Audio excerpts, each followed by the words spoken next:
Black Souls 2. Alright, you lads and lasses, you know the drill. Let's get this out of the way straight away. This video discusses disturbing and sensitive topics present in Black Souls 2, including sexual assault, rape, and pedophilia. Whatever you're thinking, go 4 levels above it. Black Souls 2 is honestly a tad step above the first game itself in, let's say, its disturbing subjects, and also how fucking confusing the game actually is. To be clear, I do not condone or defend any of these acts in any way. My goal is to analyze how these themes are used within the game's story and whether they're handled with the weight and respect they deserve in the context of storytelling. I will also be dialing back my usual British way of speaking in this video, as I'm sure many of you who watched the first Black Souls video finally found out what a true British person's actually like. Miserable. But anyways, that is your warning. This is a Guna game, so I know if you're going to comment that down below, I don't care. I'm still going to analyze it because a story can be as deep as you want it to be. But be warned, it is disturbing, so proceed with caution. Fuck me, where do we start? Black Souls 2, the follow-up to Eeny Meeny Miny Moe's Black Souls 1, and yes, I know there is also Red Riding Hood focus games like Red Hood Woods and Dead Red Hood. Fuck me, them names are not confusing at all. But Black Souls is the third game he made for this universe, and of course, it is a dark fantasy Souls-like JRPG developed in the RPG Maker game engine, more specifically the VX Ace engine. Now, for those who are not familiar with the first game, I would very heavily suggest you either watch my video on the game or play the game itself, as this entire story will not make a lick of sense if you don't know the story of the first game and are not familiar with it. So please, do yourself a favour, either watch that video or play the game, pick ever what poison you want, and come back here once you've done that. You ready? Alright, let's go. Please, tell me your name. Just like Black Souls 1, it starts with us being able to give our name, so put whatever the fuck you want in. Ah, Croc. Good morning. You have cute, sleepy eyes. The situation at hand may prove difficult to explain. For now, I ask that you simply follow my words. It'll surely be to your benefit. First, please, choose your background. It's something you only get to do once, so do be careful. And again, just like Black Souls 1, we can pick a starting background / class / origin. And Black Souls 2 has 3 times as many as the first game, with 9 distinct starting classes. So let's quickly go through them all. First up, you have the Knight. You have a high attack and defense, and you know a technique for lowering enemy attack and defense. The Thief has incredibly high speed and knows a technique for slaying foes in a single blow, and you also get to start the game with 1,000 bonus souls. The Sorcerer, incredibly high magic damage and knows how to cast Soul Arrow, which is a type of sorcery. Cleric, high magic and magic defense, and knows how to cast Soul Light, which is healing magic. Warrior, incredibly high attack, and his regular attacks, so just using the standing attack, inflicts break on enemies. And you also know a technique that increases your crit chance. Templar, high attack, defense, and magic defense, and knows how to cast Soul Arrow, and also can use a technique that lowers enemy magic defense. The Hunter, high attack, evasion, magic evasion, and deals extra damage to beast type enemies. You also begin with a gun instead of a shield, which changes the break skill into gun break. The Explorer, you have incredibly high luck, you have no particular strengths though, but begins with a good number of consumables and you get a nice variety of them. And Fluffy, the Fluffy Enigma, you begin with no equipment whatsoever, but all your parameters are slightly higher, kind of like the class in Dark Souls, which is just like the homeless guy. But you actually get a boost to your stats, you're not like completely at level 1, so it is actually worth it sometimes if you want that initial little boost. Now honestly though, none of these classes make that big of a difference, especially later on in the game. Early on, yes, they make a difference, but late game, they don't make a lick of difference. So you want my opinion, pick whatever one you like the look of the most, the sprite itself, because you're going to be staring at that sprite for most of the game, so make sure you actually pick one you like the look of, as any stat differences that they have will be completely gone in about 5 to 10 levels, and any equipment can be found within the world itself, including the spells. I see you've been reborn as your new self. I think it's a great fit. Next comes a vulgar question. Are you interested in carnal acts? And of course, the vulgar question itself. Are we interested in vulgar acts? Carnal acts, if you will. Sexual scenes, obviously. It is a hentai game. It is a Guna game. I don't care. You can pick yes, you can pick no. It's nice that you can turn them off. I stated this last time. But of course, I left them on to torture myself and to get to the full intended experience for this game. But yes, if you're not comfortable with sex scenes, you can still play this game entirely and not see any of them. So even if you're not wanting to play this game for that reason, just know you can turn them off. Honest, aren't you? I personally think that's great. Oh dear. Are you getting sleepy, even though you say that? I can see that your upper and lower eyelids will soon become fast friends. There's no need to force yourself. On this note, my questions end. Thank you very much for keeping me company until your story begins.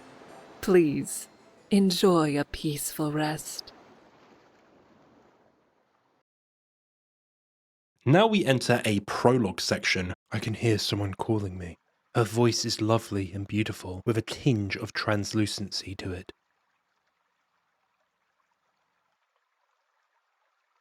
Ah, I know this voice. Gradually, my consciousness clears, as if coming from a long sleep. Indeed, next to me is... And the choice we get is, what Alice do we want? We either get the choice of a daughter Alice, a little sister Alice, or Mother Alice, and pick your poison. Whatever one makes you the most uncomfortable probably is the best pick here. But this choice really does not make that big of a difference for the entire game. Other than the Alice we are trying to find throughout the game, and also a boss change later on, it doesn't make a difference. So just pick your poison, and once you've picked, you are then introduced to this Alice. Which you might then ask, Croc, I don't remember Alice looking anything like any of these three. And you would be correct. That is the entire point. This is not the real Alice. Anyone that's familiar with Black Souls 1 will immediately know that. It's immediately apparent something is wrong, and the Alice we picked isn't the same one that we saw in the first game. But eventually, though, we just fall asleep in either the lap, or on the shoulder, or with the Alice that we were with.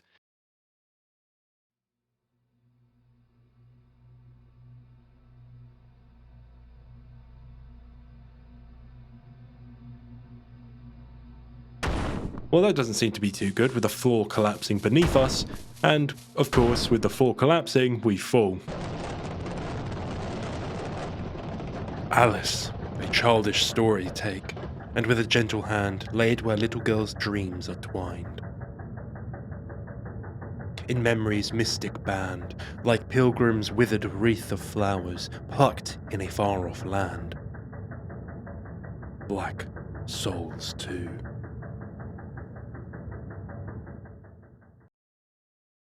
And we enter the Crash Chamber, the first area of Black Souls 2, and the game now actually begins. But the door doesn't want to open until a man above us decides he doesn't want to do it anymore. And searching his body, we can find a key, which will then unlock the door for us. But also on the floor in this room, you might notice there is a bunch of messages on the floor, which, yes, just like Dark Souls, Black Souls 2 has messages on the floor which allow you to get some sort of hint into the world or can add story to the world itself. They're not from other players, like they are in Dark Souls. They're placed there by the creator of the game, I'm pretty sure. Sometimes nice helpful hints, or sometimes they just lie to you. So you can read them and they can be extremely helpful or not at all. But going through the door, we can head up the stairs and we enter the rabbit hole itself, which, yes, we are indeed very much inside Wonderland at this point. And here we can find our very first enemy, the rabbit. So combat for Black Souls 2 is your very typical turn-based RPG, and just like Black Souls 1, it has an AP meter, so speed, again, is very much the king stat, especially early on in this game, as the faster you are means you have a higher likelihood of attacking first, or attacking multiple times in one turn. But Black Souls 2 itself puts a much higher emphasis on not only gear, but abilities as well, especially later in the game, as certain bosses specifically require certain either setups or weapons to beat, as a lot of the bosses in this game are gimmick bosses which have things you have to figure out and play around. They're puzzles, basically, as a lot of the time you can't just brute force a lot of the bosses. Now, the base game is pretty fine, and you can actually play it like an RPG, as an RPG, using the weapons you want and setups that you like using, actually playing a role that you want to play. Like, you can build a build you like and you feel comfortable using. But especially later in the game, specifically DLC 3, once we reach that point, you will realize you will be forced into using either certain weapons, rings, armor, and setups to beat certain bosses, and that's when I started to really not enjoy the game. But base game, the combat is amazing, genuinely. I liked the combat all the way through base game Black Souls 2. But something I also really like about Black Souls 2 is weapon switching. Weapons all have their own unique skills and abilities, and Black Souls 2, if you attack multiple times in one turn, you can switch your weapons by equipping them in battle, which then allow you to use their abilities as well, allowing you to do these absolutely stupid amounts of damage in single turns, which feels amazing to do at times, especially once you start getting some really cool weapons later on. But something else that should definitely be noted is that using items in Black Souls 2 doesn't use your turn up. So unlike something like Pokemon or other turn-based RPGs, items should always be used when you need them or want to use them, as you can very easily heal during battle without punishing yourself by losing a turn. But also you can buff yourself, remove ailments, and some items can completely break the game itself.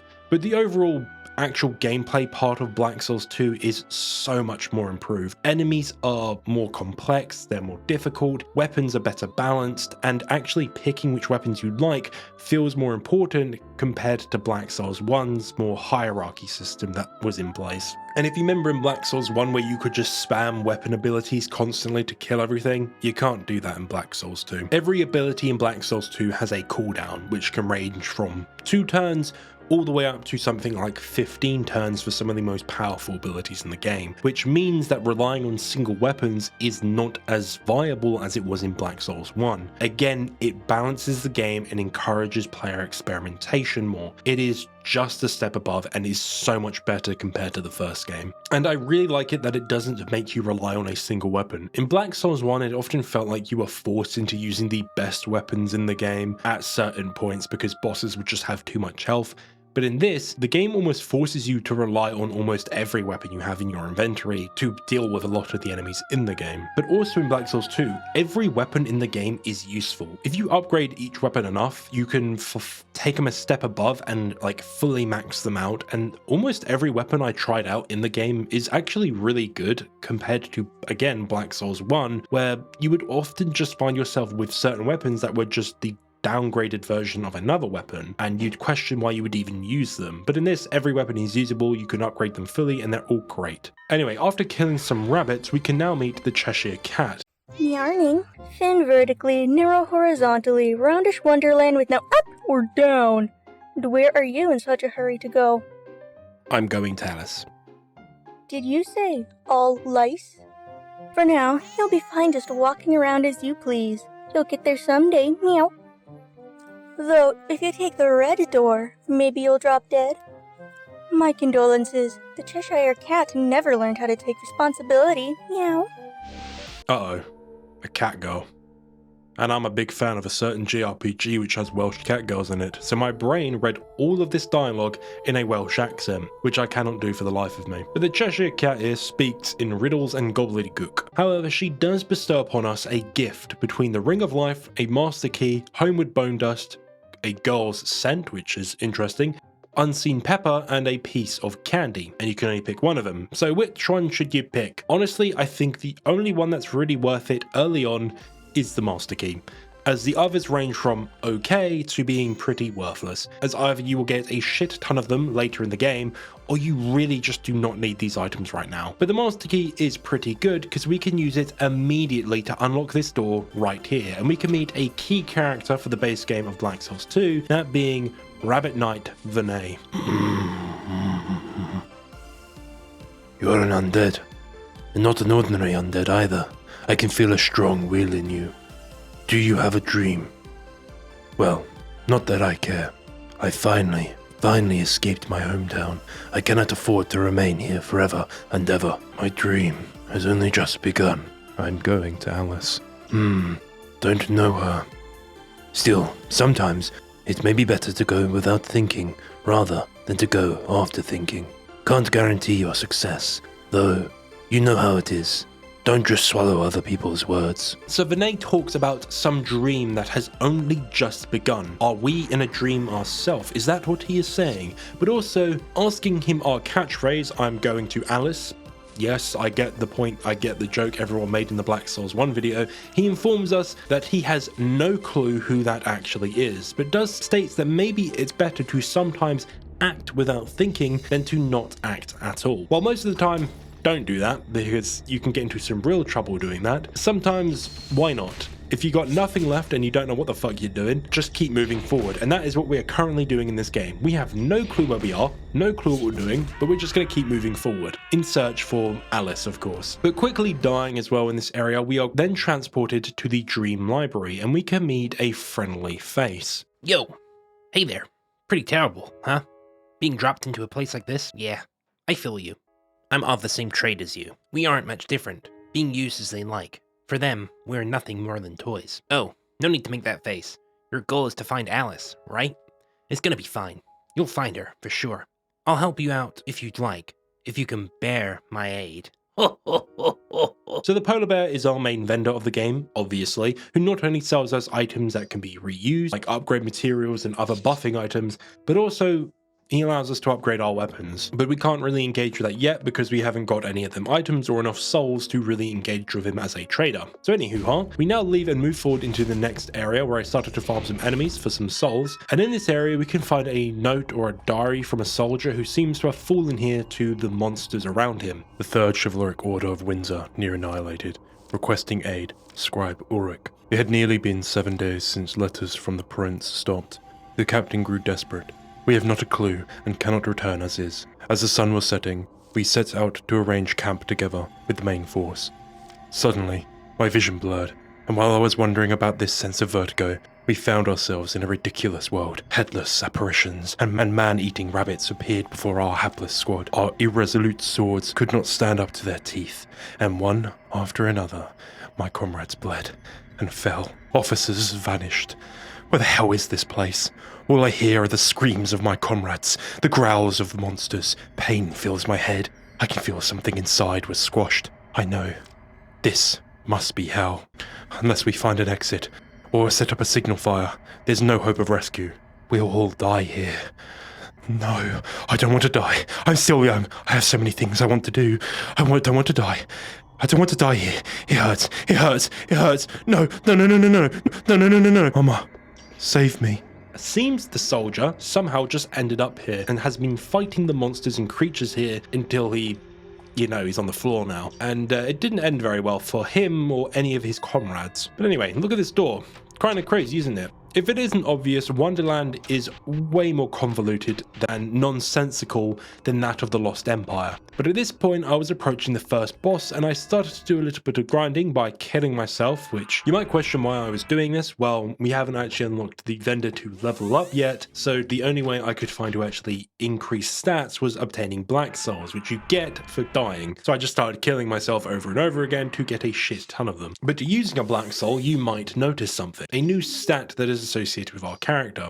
The Sen stat, which you might ask, well, what is that? Well, it become very apparent that Sen is related to sanity. It's the sanity stat of Black Souls. With a higher Sen stat, the world appears normal for Wonderland, but make it low enough and the world will start to, let's say, change. In case in point, we can find new enemies if you drop it low enough. And while at first that might seem like it's a very simple mechanic, higher Sen means higher sanity, you're more stable, but as we go through the game we will quickly notice that maybe the Sen meter might have been flipped, kind of like the Sen's name, the flipped ending of madness. So a higher Sen means a lower level of sanity. The best way I can explain it, if you're at 100 Sen you're a bumbling lunatic who is screaming in the corner in a mental asylum, and at 0 Sen you're pretty normal. Anyway, these new enemies will be vital in leveling up very quickly early on.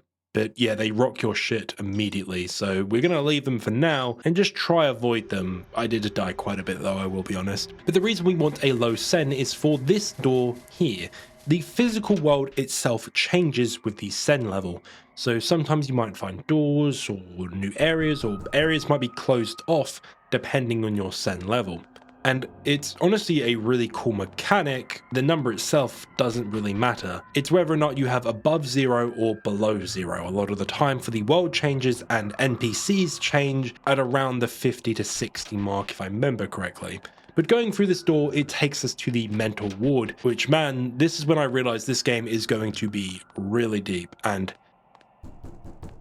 did that make you jump? I hope it did, because it made me fucking jump. And within it, we find a rather brutal sight, and we can hear screaming all over the shop, and the knocking noises, which kept freaking me out because I was playing at 3 in the morning.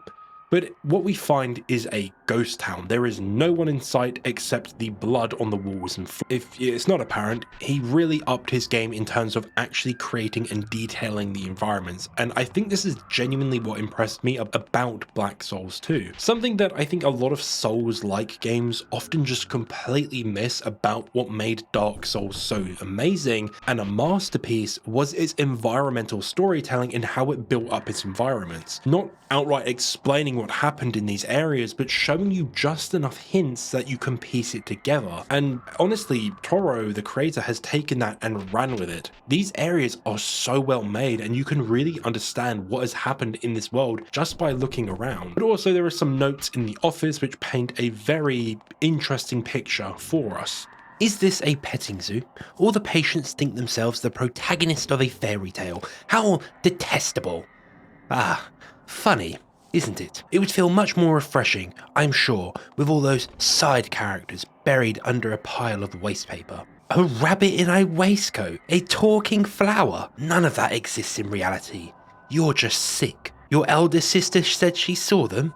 That only means all of you sisters are mad. It's meant to play on your mind that if there are others just like us, other humans or undead who believe they are destined for something more and are engaging with a fantasy just like we are, they believe they're the protagonists of a story in a fake world. The second note as well, I want to make a note of here as well. It seems that this note is in some sort of a report about a woman talking about her older sister having met a rabbit in a waistcoat and a talking flower. And it's the elder sister which is then followed up with the doctor or whatever saying that all of you sisters are mad. Now to me in English, the all of you sisters, not saying you both, indicates there are more than one sister. There is 3, 4, 5. As I stated, if there was only 2, it would be both you sisters are crazy, mad, yada yada. So to me it indicates that there is more than one sister who are obsessed with fairy tales. Now the rabbit in the waistcoat is clearly a hint towards Alice in Wonderland, as the white rabbit himself, he is always depicted as a rather dapping looking chappy. And yes, talking flowers also appear in Alice in Wonderland. So to me, it is very clear that this note is talking about Alice herself, the girl in the note, being, I guess, treated at this asylum. And guess what? Alice in Wonderland had a sister, more specifically an older sister, but she only had one sister, so you might think, oh, that point is null and void. But what if it isn't about the fake Alice in Wonderland? What if it's about the real girl who inspired Lewis Carroll to make Alice in Wonderland, Alice Liddell, who, guess what, had quite a few siblings, but more specifically, she had 2 siblings she was most close with, her older sister Lorina and her younger sister Edith. Potentially, Alice Liddell was here in this mental ward, but isn't this a fantasy? So how would the real Alice be here in the fake world? This honestly is top tier storytelling. This is one simple note, and it is so important. It builds a thread out that now plants so many questions about what actually is the world we are in. Where are we? Who is Alice Liddell? Who is Lorita? Who is Edith? Are the sisters in this world as well? Is the mental ward part of the fantasy world, or is this the real world itself? But I will save all them questions for later, because exploring the ward, we eventually find a bonfire and we can now walk back to the rabbit hole and can fight our very first boss, the headhunting beast, or a very fucking angry rabbit. This is very much a basic boss fight. It's easy, as we haven't even unlocked the ability to level up yet, So it's the game almost just trying to teach you about using items, which can be extremely helpful when you're underleveled, as leveling in this game normally isn't that easy. But it's basic, we deal with it very easily, and we enter, in my eyes, one of the best areas in the game just for the exploration part of it, that being Lootwich. And here, if you have less than 0 sen, you'll meet a familiar friendly face. Grim, so this is where you were. Didn't expect to find you so quickly. What's wrong? Wait, do you not remember me? I remember you. I see. Good. I'm not really here to help you. The mastermind behind it all is in this land. I'm just here to cut off her head. What about you? Want to come with me? I have to look for Alice. Right. That's probably for the best. Of course we remember her, but as she stated at the end of her ending in the first game, she went hunting for the true mastermind behind this world, and they are apparently within this land, with her asking if we would like to join her in her hunt. But of course we state that we need to find Alice, and she expected as much, but it's clear she knows a lot more than she is actually letting on. Anyway, we are also interrupted by a furry screaming gobbledygook and red leaves. Now if you have a high sen, Red Hood looks a little bit different, and you can actually hear what the ferryman is saying. Run! Over here! That was a close one. I've lived here for ages, but a demon beast this big? That's a first one for me. These days, demon beasts and madmen infest this town. Too many act, then think, instead of thinking and then acting. Take my advice. The sooner you leave, the better. Are you injured? Very well. You can take this. Be on your guard if you see white fog. It's the Cheshire Cat's warning sign. Something terrible may await you past it. Alice? Never heard of anyone like that. If you're looking for someone, go visit the tavern on the southwest. They only serve unsavory beer and strong gin there, but it's perfect for exchanging information. By the way, do you know of a cutthroat named Jack the Ripper? No, it's nothing. Please forget I said anything. I must catch him with my own hands. So the fog is a form of warning from the Cheshire Cat, warning us that there is a dangerous enemy on the other side of it, but Holmes also informs us where to go in search of Alice, but also a warning about Jack the Ripper himself, so we should keep an eye out. With us having met the rather inquisitive fellow, we can now finally make our way back to the library and meet the lass that will allow us to level up, our white rabbit, Node. It's a pleasure to meet you, Lord Croc. I am Node. I serve as the librarian here. Lord Croc, please, gather souls and turn them into your strength. Wonderland, the paradise for birds and beasts, is now tainted by madness and violence. Lord Croc, you are our treasured guest. This Node will do her utmost to satisfy any craving you might have. You only need to tell, Lord Croc. 4 nightmares now dwell in this country, nightmares that came from dark depths.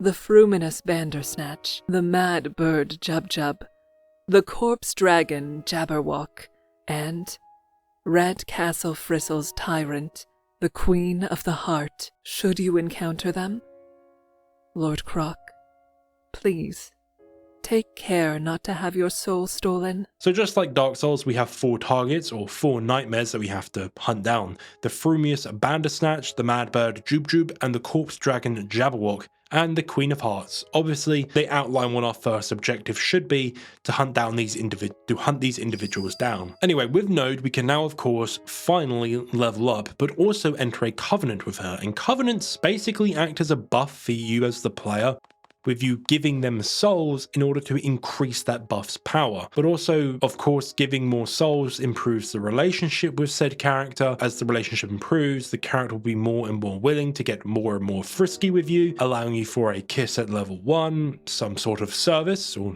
to masturbate you at level 2, and yes, full-on sex at level 3. Honestly, a nice change from the almost comical way sex was handled in the first game that I honestly found way too funny, where almost every girl in a roundabout way needed us to have sex with them because it just got silly. I think this game handles it a lot better, honestly. As guess what, giving them souls doesn't seem to mean having sex with them in this game, which is a bit different, as the souls in this game don't actually appear to be Grimm's baby gravy. But Node, she gets it quite a lot, I will be honest. So Sen again. Using a black soul, the item, decreases it, and you might ask, well, what if I want to raise it? How do I raise my Sen level up? You already know where this is going. At a low Sen level, many of the inhabitants of Wonderland's dialogue will be completely jumbled. You will not be able to understand them.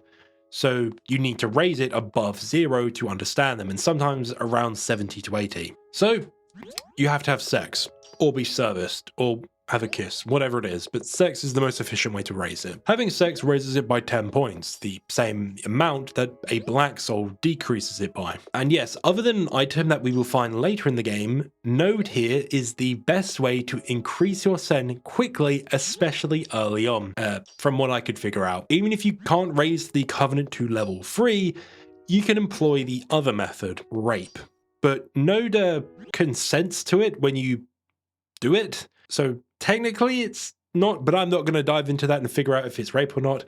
I mean, call me stupid or dumb, but that line right there seems like consent to me.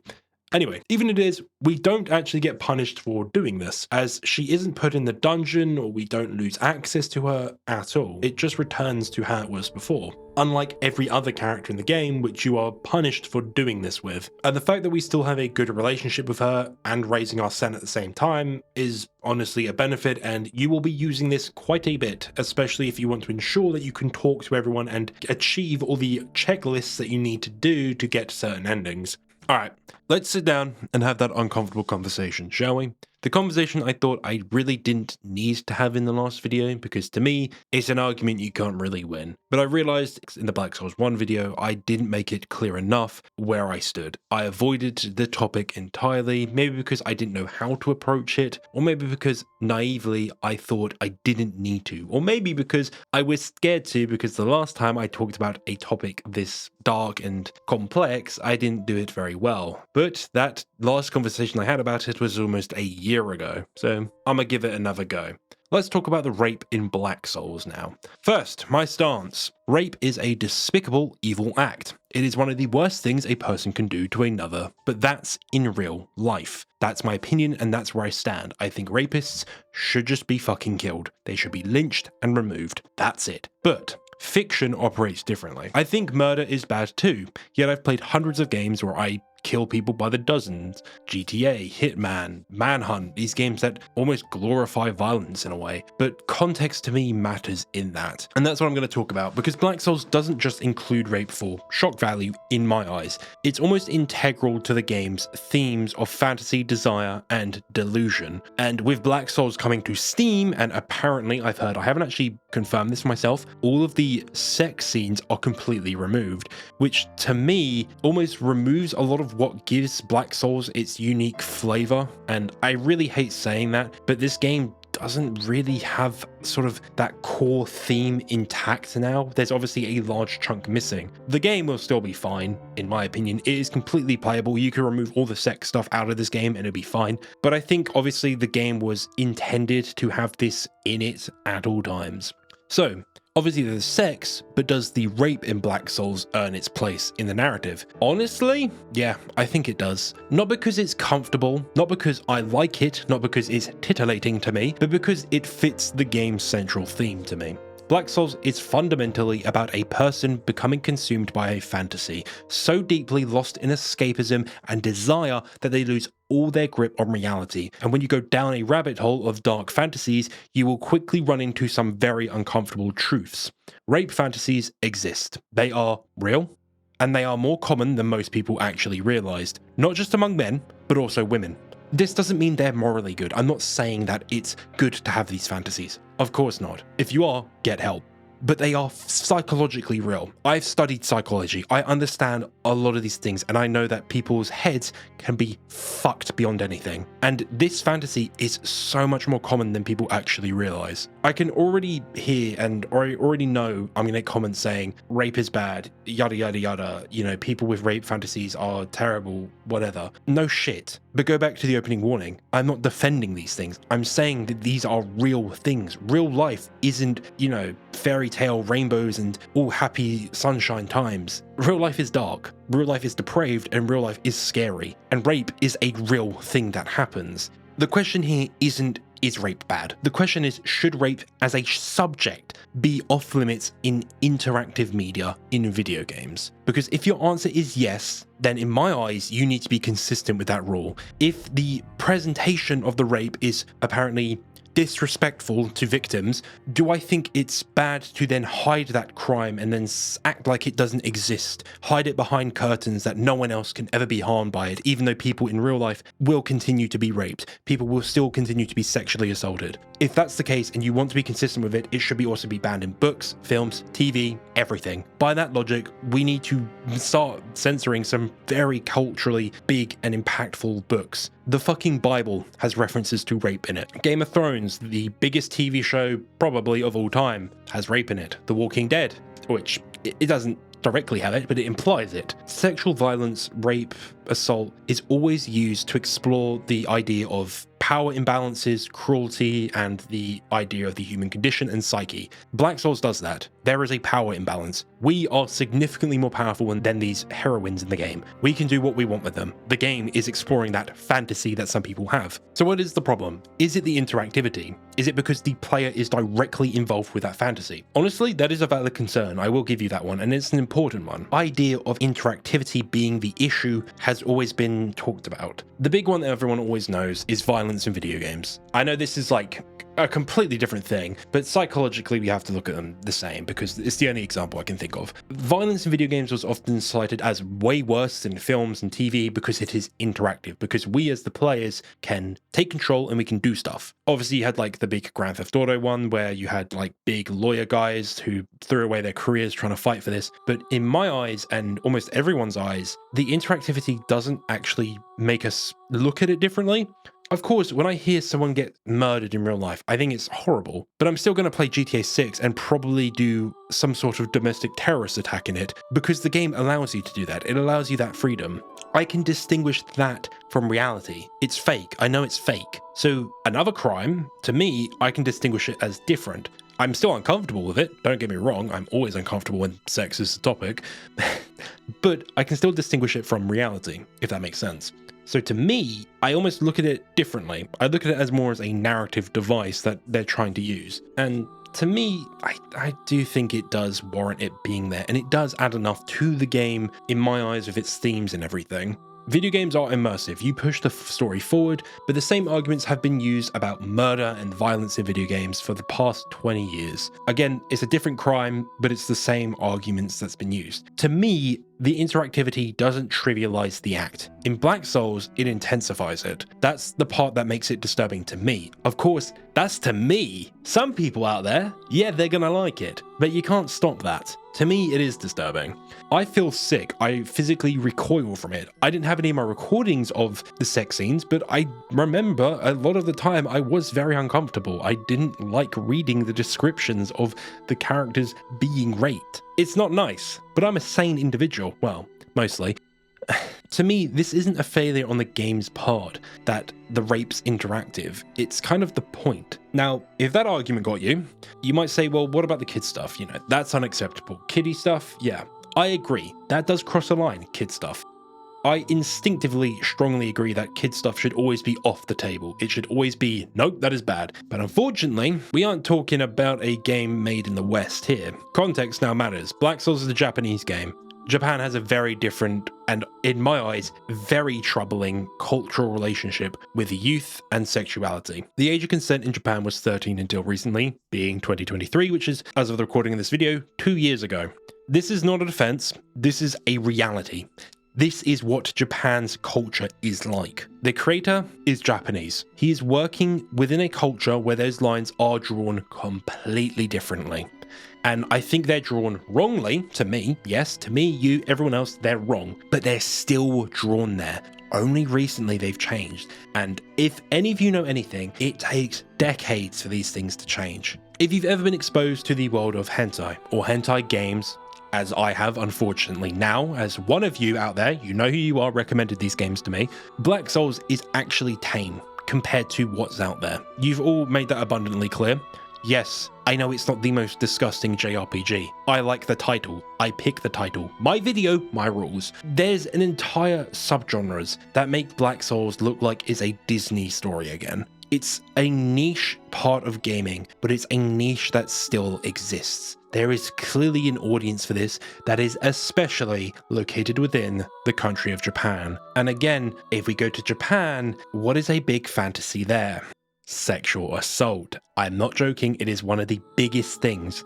Japan really is a depraved country, honestly. If you just look at hentai and the popular genres that are in there, you understand what's going on with that country. NTR, ugly bastard, rape, sexual assault, they're popular in hentai. They are. And, there's an audience there in Japan for these things. That's why they're made. But that idea, we're going back to that idea again of fantasy. The game's core theme is fantasies that people have. Fantasies aren't immediately a good thing. Yeah, my fantasies are pretty wholesome. I would like to have a family one day. I would like to have someone that actually loves me.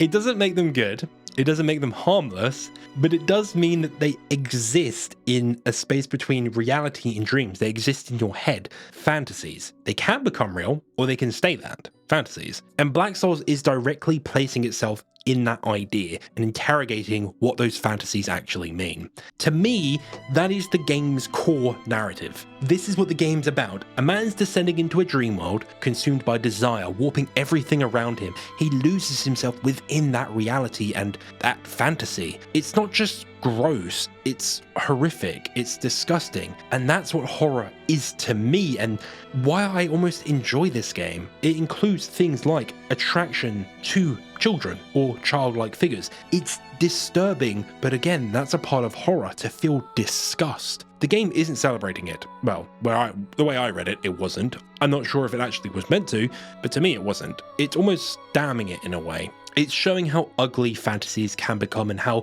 almost destructive they can become when it's completely unrestrained. You could argue the game is holding up a mirror to the player, asking you, what would you do if you had no consequences in life? What would your fantasies be?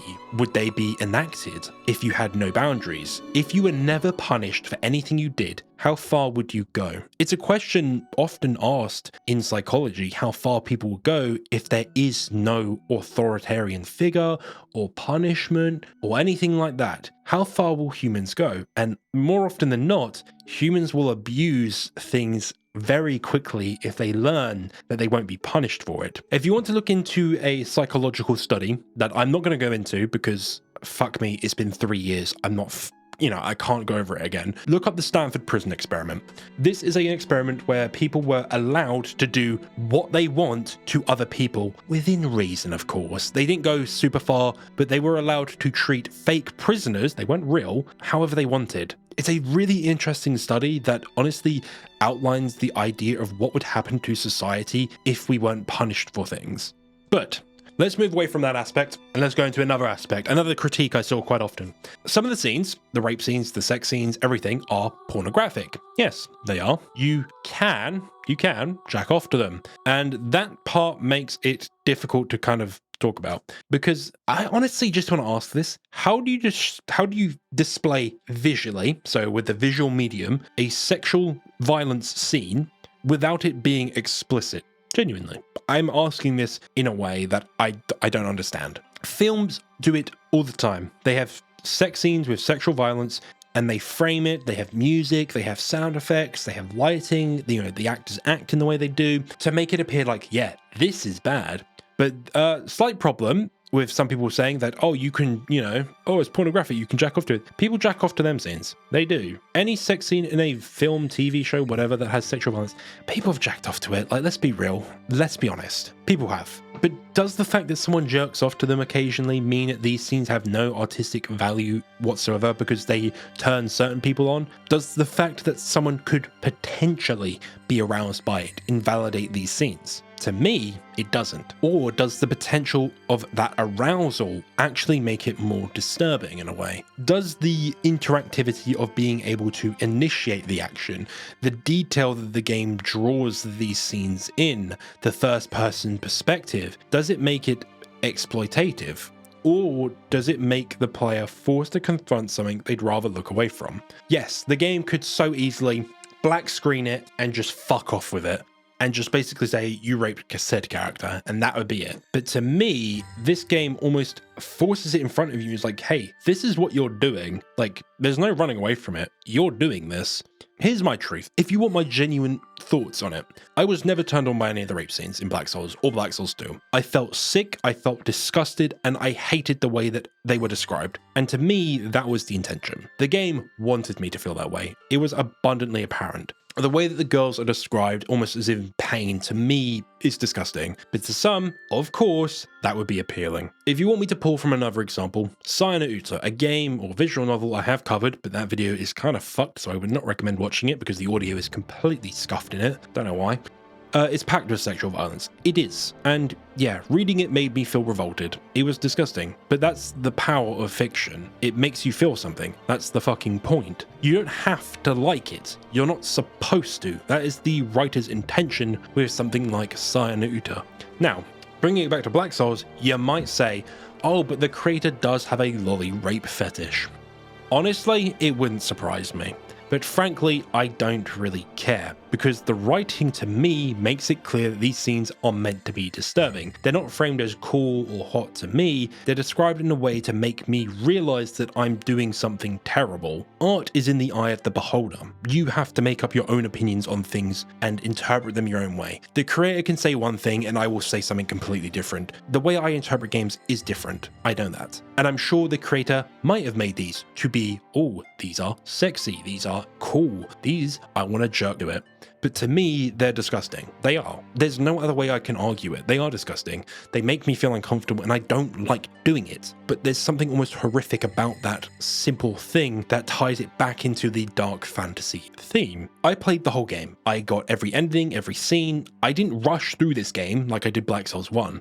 I really took my time with Black Souls 2. I really wanted to dig deep into this game and see if I was just delusional with the last game. And I really don't think I was. To me, the game does have something to say about the idea of being lost in fantasies and the idea of sexual violence and sexual assault, rape being one of those fantasies. I genuinely think it does, uncomfortably so. If you think genuinely that rape has no place in video games, I genuinely want to hear from you. I'm not being sarcastic. I want to know where you yourself draw the line, because this is personal. There is no universal rulebook here for anything like this. For me, if you want to know where my line stands, Black Souls stands exactly on the line. It doesn't quite just cross it, but it toes in and out of it. To me, it does just enough to warrant it being there. The scenes are uncomfortable, they're provocative, they make you fucking feel terrible, and thematically they feel intentional. Yes, they're pornographic. They are. I'm not going to argue and say they're not. But that itself matters. It ties into the very nature of dark fantasy. Berserk, which is the grandfather inspiration for this game because it's inspired by Dark Souls, and Dark Souls is inspired by Berserk, so you get the point. Berserk itself contains scenes far more graphic and far more brutal in the sexual violence than this has, but Berserk is obviously praised for its story, depth, and it is respected for taking that theme and running with it. Of course, Berserk is a hell of a lot more deeper than Black Souls, but I kind of don't really get the idea of why one thing's allowed it and one thing is not allowed it, and there and that. It's an impossible debate. I can't win it. I can't convince you. I'm telling, if you want to take one thing from this entire 10-minute rant, you draw the line where you feel comfortable. I am not defending it. I'm not saying it's good. I'm not saying it's a great thing to praise and say it's amazing that we're talking about these themes and saying that they're great to have in games. But to me, they're still narrative devices that can be used to explore an interesting narrative. And I think Black Souls does warrant using that narrative. Can it be removed? Yeah, it can be, easily. Any narrative device can be removed from anything. That's not the point. The point is, can you use it? And yeah, I think you can.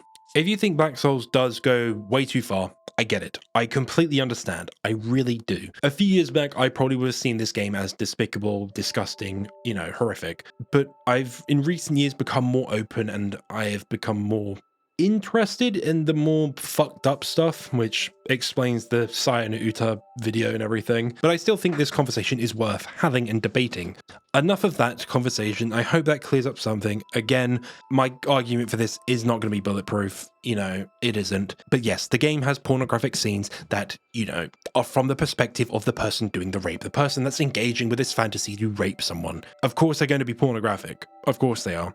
But to me, they're still disgusting. They still make me feel uncomfortable. Yada, yada, yada. I hope I make my point clear, but now let's get back to where we were. But yeah, we can actually go back and talk to Holmes now and actually understand him. Also, in High Sen, we will see the Cheshire Cat again instead of Red Hood. Building blocks is that one thing no one doesn't get to play with as a kid, right?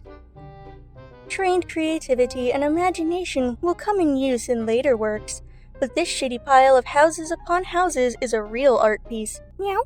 But now we can start to explore Lutwich entirely, and we can find a couple of key locations and a shit ton of items to grab. But first we can find ourselves in the sewers and a friendly frog. Roll it. Roll it. I jumped too far, and here I got. I'm going to Alice. That your favorite whore? That's no good. Can't let it go of her just 'cause you feel like it. By this time, she might have been gang raped and sent off to the slaughterhouse. Roll it. Roll it. Well, that ain't a way to talk about it, lass. So let's quickly kill the frog. Oh, this grace, this scenery. I'm flying in the sky.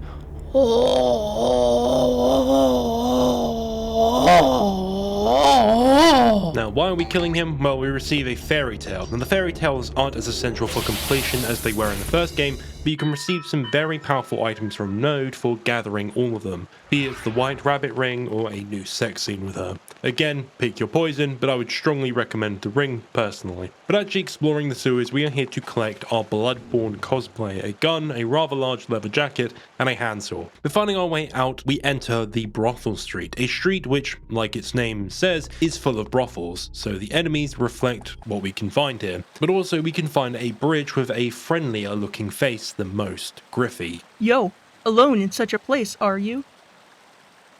The carpenter made this bridge in a hurry, and what that means?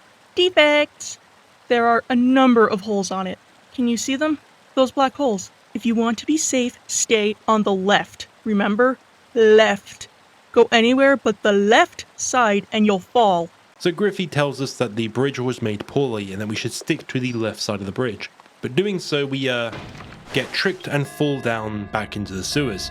And running back to Griffy, she apologizes for what happened, explaining that she meant her left. So she gives us a gift and introduces herself, apologizing profusely. But we can now leave her and move on, or you can, do what you want. But what is actually at the end of a bridge? Well, the rabbit key. What is it used for? Well, back in the rabbit hole, interacting with a certain statue will transport you to the Rabbit Kingdom, which is a really good location for farming souls.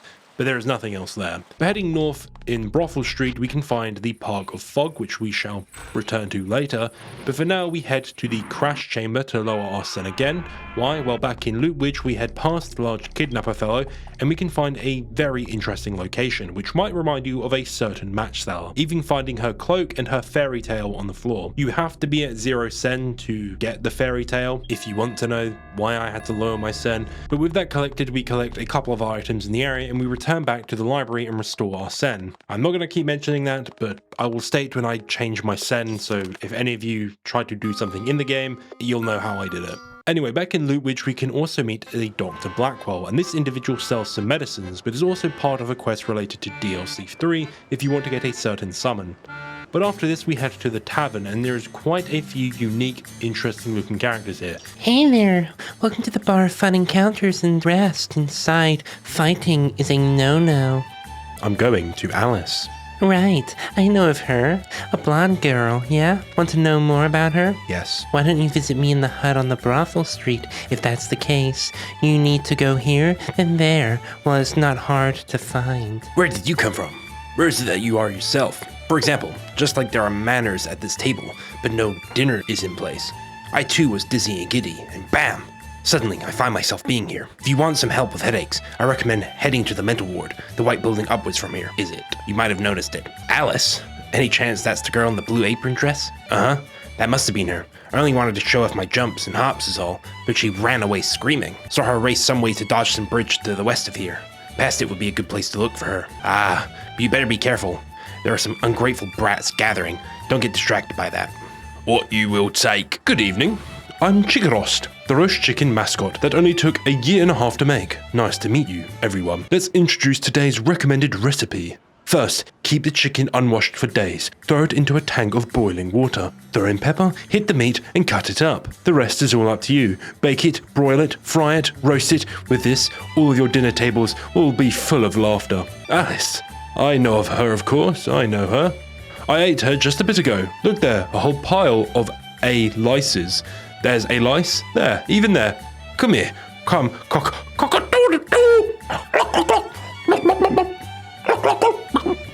The water is polluted, has been for decades, but Bacchus is all we need and more. For a change, we'll play the game of kicking enemy heads. I'm going to Alice.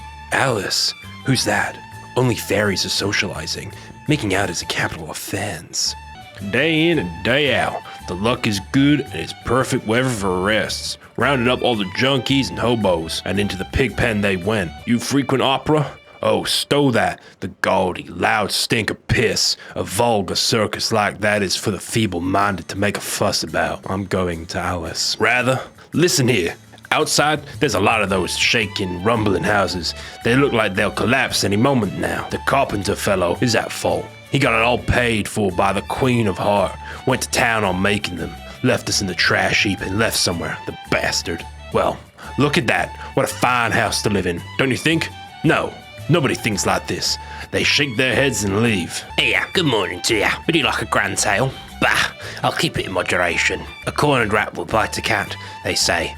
The weak can only flatter the strong. That's how I live. No matter how nasty, low, vulgar cats are, it's better to live. That's how all are. William the Conqueror, whose cause was favoured by the Pope, was soon submitted to by the English, who wanted leaders, and had been of late much accustomed to usurpation and conquest. Edwin and Morcar, the Earls of Mercia and Northumbria, declared for him, and even Stigard, the patriotic Archbishop of Canterbury, found it advisable to go with. Edgar Atheling to meet William and offer him the crown. William's conduct at first was moderate, but the insolence of his Normans.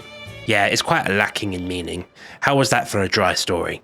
Tell me, your impressions if you will. Now you might ask, why are we in the tavern? Well, we're here to kill this guy, of course, the failure, with it trying to say Papa, but we one-shot it, and we get a girl sent from it, which like Dark Souls, if you die, you lose your humanity and you lose part of your health bar, and the girl sent restores it. But also, we're here to kill the grasshopper as well, which we just spoke to get his fairy tale.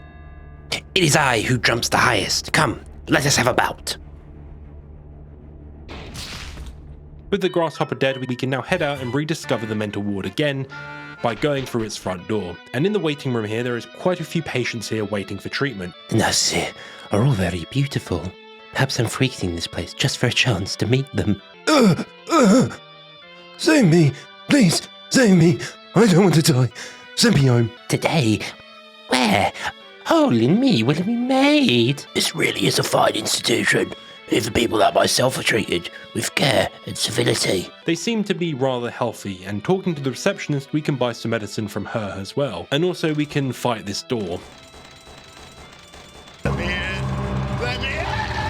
Eventually, fighting the door, we can find our way back to the bonfire that we lit earlier, and we can now start to fully explore the mental ward in search of a key item that we need, all while being messed around by the ghosts and noises. And finding this switch and flipping it, we can now actually meet the residents of the mental ward, and they will kick your ass, and I mean it at this point. But we still need to dive deeper into the ward, and we can also find two twins, obviously a reference to The Shining. But going through the door, we now start walking on the walls, which is completely mentally stable behavior, and we find this fun puzzle room with a warning of a woman ahead. Truly a terrifying prospect. But entering the top right door and exiting out again, we find ourselves on the wall again, and then double backing back into the door, we can now return to a very familiar location from the first game. Entering the house, we actually meet Dorothy again. Hey, welcome back. You're late. What, is it that bad? Been drinking since the daytime. With that foolish face of yours, maybe you'd be better off getting a bit tipsy too? Anyway, hurry up and come here, my foolish pupil. There's no place like home.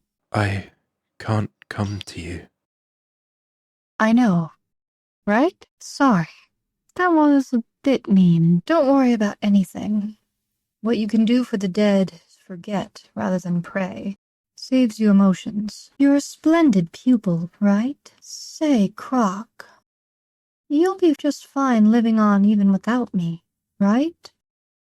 I'll be fine. Relieved to hear that. Well then, my foolish pupil. Even if your heart breaks, don't give up. Not like I did. Now, of course, after the ending of Black Souls 1, ending D, the true ending, all of the girls from that game, other than a couple, died, Dorothy included. But a piece of advice I want you to remember for later, that Dorothy gives us: even in heartbreak, don't give up. Trust me, it'll all make sense once we reach the final true ending. But returning after receiving items from her, we see her home was completely destroyed, like almost in the spatial way, like ripped apart. If it isn't obvious, it's clear that while the events of Black Souls 1 seem to have actually happened, the world itself is almost being overwritten. There are remnants still there, but most of the world is gone. We saw it with Alma and Dorothy, which of course indicates to me that with Baphomet trying to destroy the Lost Kingdom, it was then overwritten and rewritten by whoever controls this world, be it Alice or another character that we haven't met yet.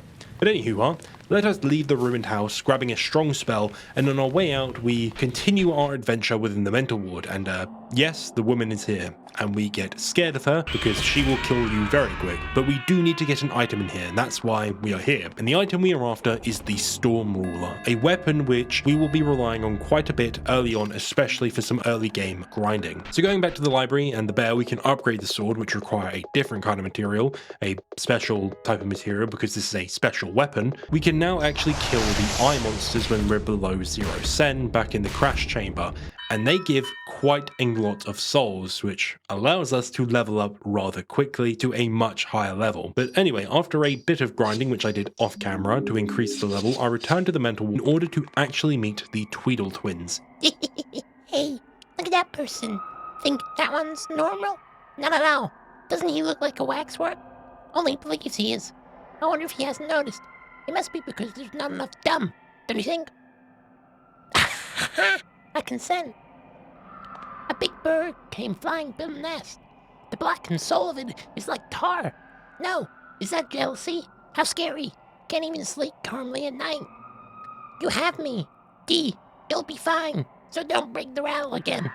I'm going to Alice. If that Alice isn't disabled, then coming here to search for her is a mistake. We only want to be together, just the two of us. There's no gap for an outsider to take advantage of. Why don't you leave? My throat, holy fuck. Yes, this is another covenant we can get, and to get one of the endings, we need to increase this covenant. For one of the endings, you need to get a select few covenants in order to achieve it, but again, shouting from the rooftops, you don't have to engage with these characters sexually if you don't want to. You can just increase their covenant and fuck off. But moving past that, and into the isolation room, we ascend some ladders and find a summon for Iron Hands, and summons are essential if you want to complete the library, if you are curious. But entering, we find a bird, and we now fight the Great Grey Eagle, Edith.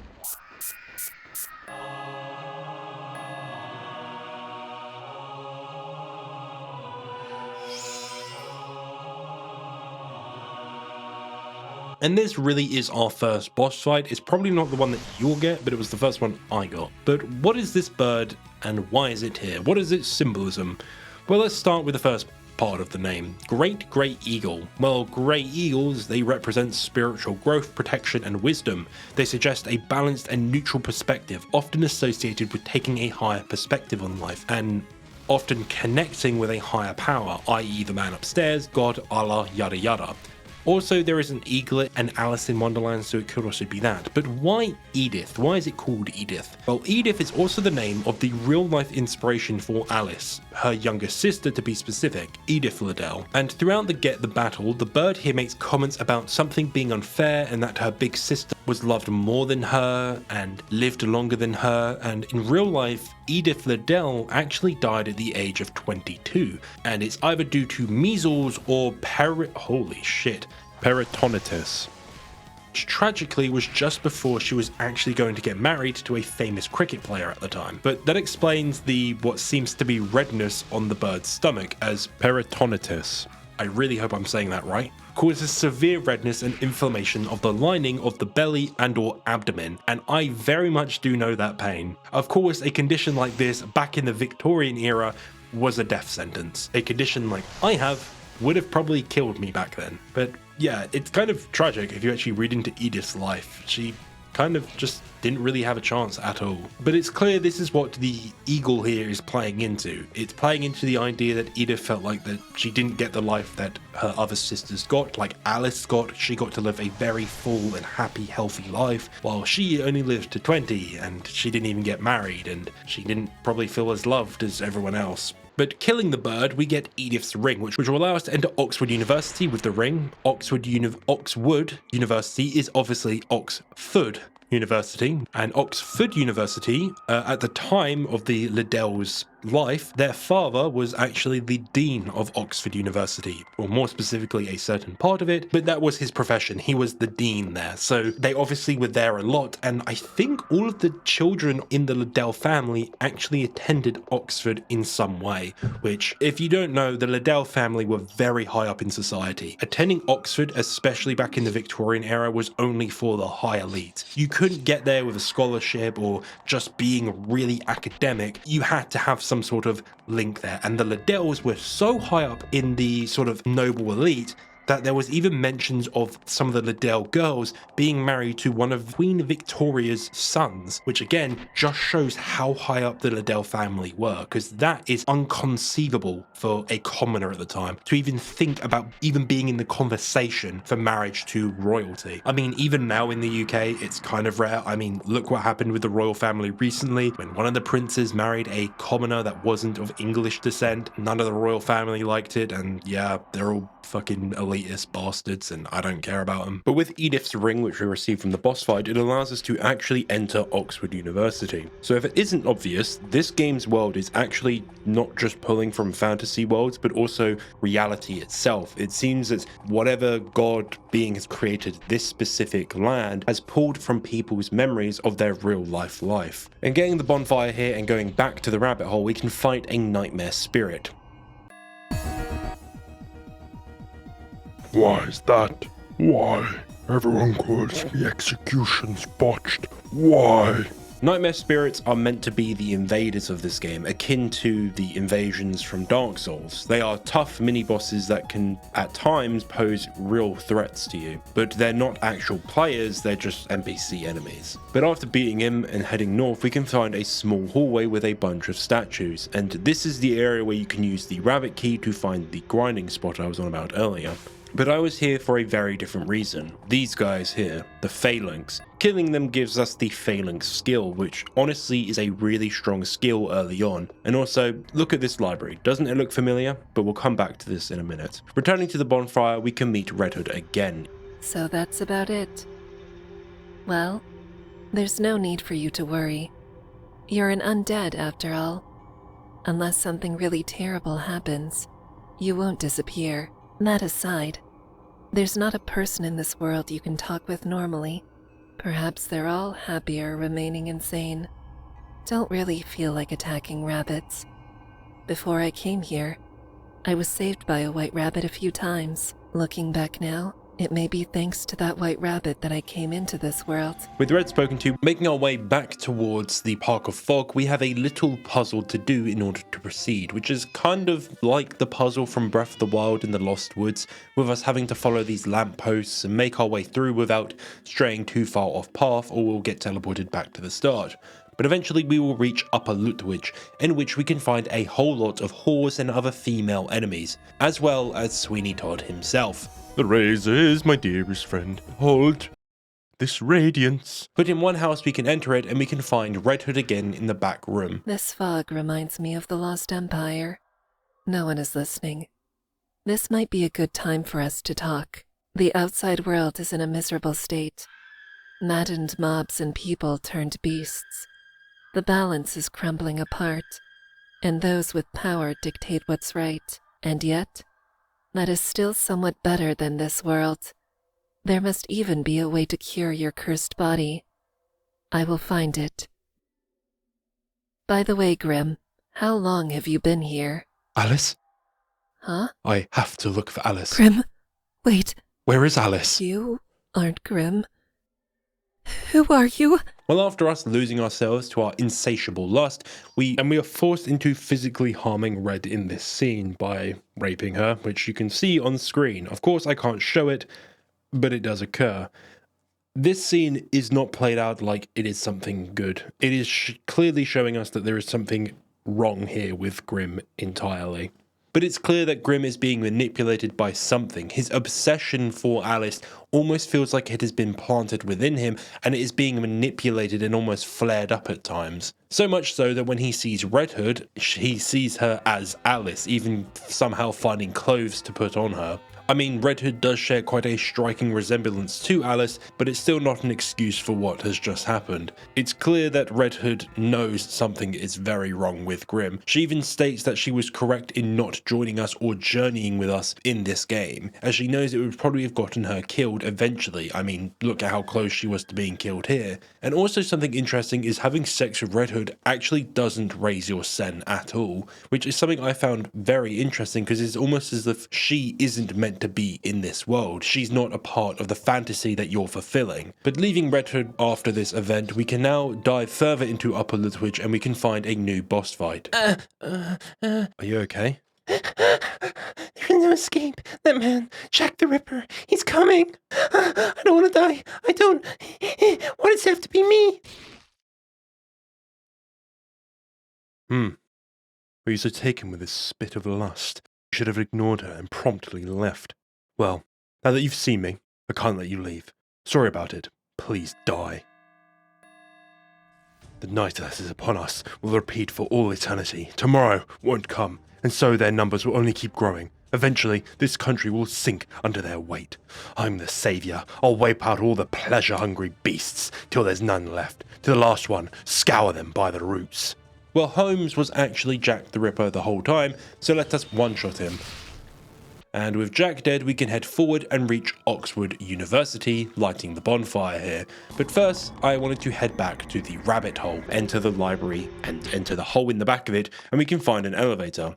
For Croc, there is only Alice. What an interesting phrase. And ascending the lift, hey look, it's Alice. But ignoring her and heading out, we enter the fuming forest, and I actually really like this area. I just like the way it looks with the bean water, and here's the boss, who is really fucking strong, the Tanuki. So I needed to do quite a bit of grinding before I could actually beat this boss. But before that, I finally met Jack in the Box. Yo, have any special souls? Bring me some, and I'll transpose them into valuable items for you. Jack here is used to get boss items from their souls, as in the same thing in Dark Souls. You trade the boss soul in, you can choose an item. But in this game, there's only one item per soul, so you're just given the item. So when you kill a boss, make sure you bring their soul back to Jack here, because some of these weapons are some of the most powerful weapons in the game. Or some of the most powerful armor, ring, or spell, because you don't always get a weapon. Anyway, the boss Tanuki, let's get back to it. Crackle, crackle, crackle, crackle. Have you seen a dream of the scorching hell? Now the Tanuki here is actually a Japanese folktale, not a classic European story or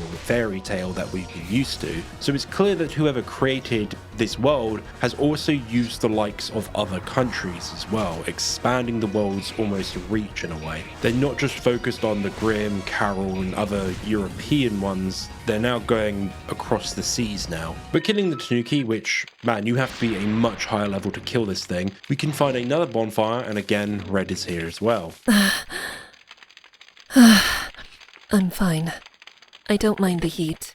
No need to worry about me. But in this area, we can also find a very useful item, the Armor of the Sun, which is a really strong bit of kit and is something I used a lot earlier on. And this is when I started reading the descriptions and I found the whore's clothes, and I don't really know what to make of this. I don't know if the creator's judging people for cross-dressing, but I don't think the creator can really judge anyone for what they like. That's what I personally think. Enjoy what you want, but just don't make me look at it sometimes. But that's just me. Anyway, another fog gate, which we dart past and down an elevator to Billingsgate Fish Market. Wait a minute, I know that place. Located in East London in the Poplar area within the London Docklands itself, a true and utter shithole. Only mucking about. The UK government actually did help the Docklands quite a lot and redeveloped it quite well. The area is actually quite nice now, mainly due to the Canary Wharf, which is the UK's financial centre. But the fish market is still there and is still the largest fish market in the UK. And take it from a Londoner, it's actually not that bad of a place to go, as it isn't just a fish market now, it's more of a tourist attraction as well. Of course, it's still a fish market, but they do tours and stuff now, and there's a bunch of, I'm pretty sure, cafes and restaurants located around it, and a lot of people go there when they come from abroad, so you often see a lot of Americans, Australians, and Asian visitors as well. But back in the day, especially during the Victorian era, the fish market was a massive booming industry, and the Billingsgate fish market was a key place for jobs and any successful man in the UK. But its importance is significantly less nowadays. But back to the game. Exploring the fish market, we can find a rather rude monkey who I was going to share some persimmons, and then bam, that damn lady right up fell with her legs spread open. Hate it when that happens. So, I thought, hey, I'll give some seeds. Apologize. So I raped that dirty mummy crab. Pounding your mum felt so damn good. Yeah, the monkey starts talking about some crab or something that he raped, and but as we're chasing him, we eventually run into Vinay again. Oh, your heart hasn't broken yet. On such an occasion, why don't we introduce ourselves? I am Vinay. And you are? Croc. Your name. I feel like I've heard it somewhere before. Or is it my imagination? To be frank, I envy your body. I have to risk my life getting through a hostile environment and aggressive demon beasts, you see. Being undead isn't easy either. That must be right. Forgive me. I was being shallow. Down the road, we should cooperate if the situation calls for it. Well, Vinay seems to be doing okay, all things considered. Also, Red is here as well. If I'm not mistaken, wolves do eat fish, right? I wonder if Poro enjoys it. No, I should forget about it.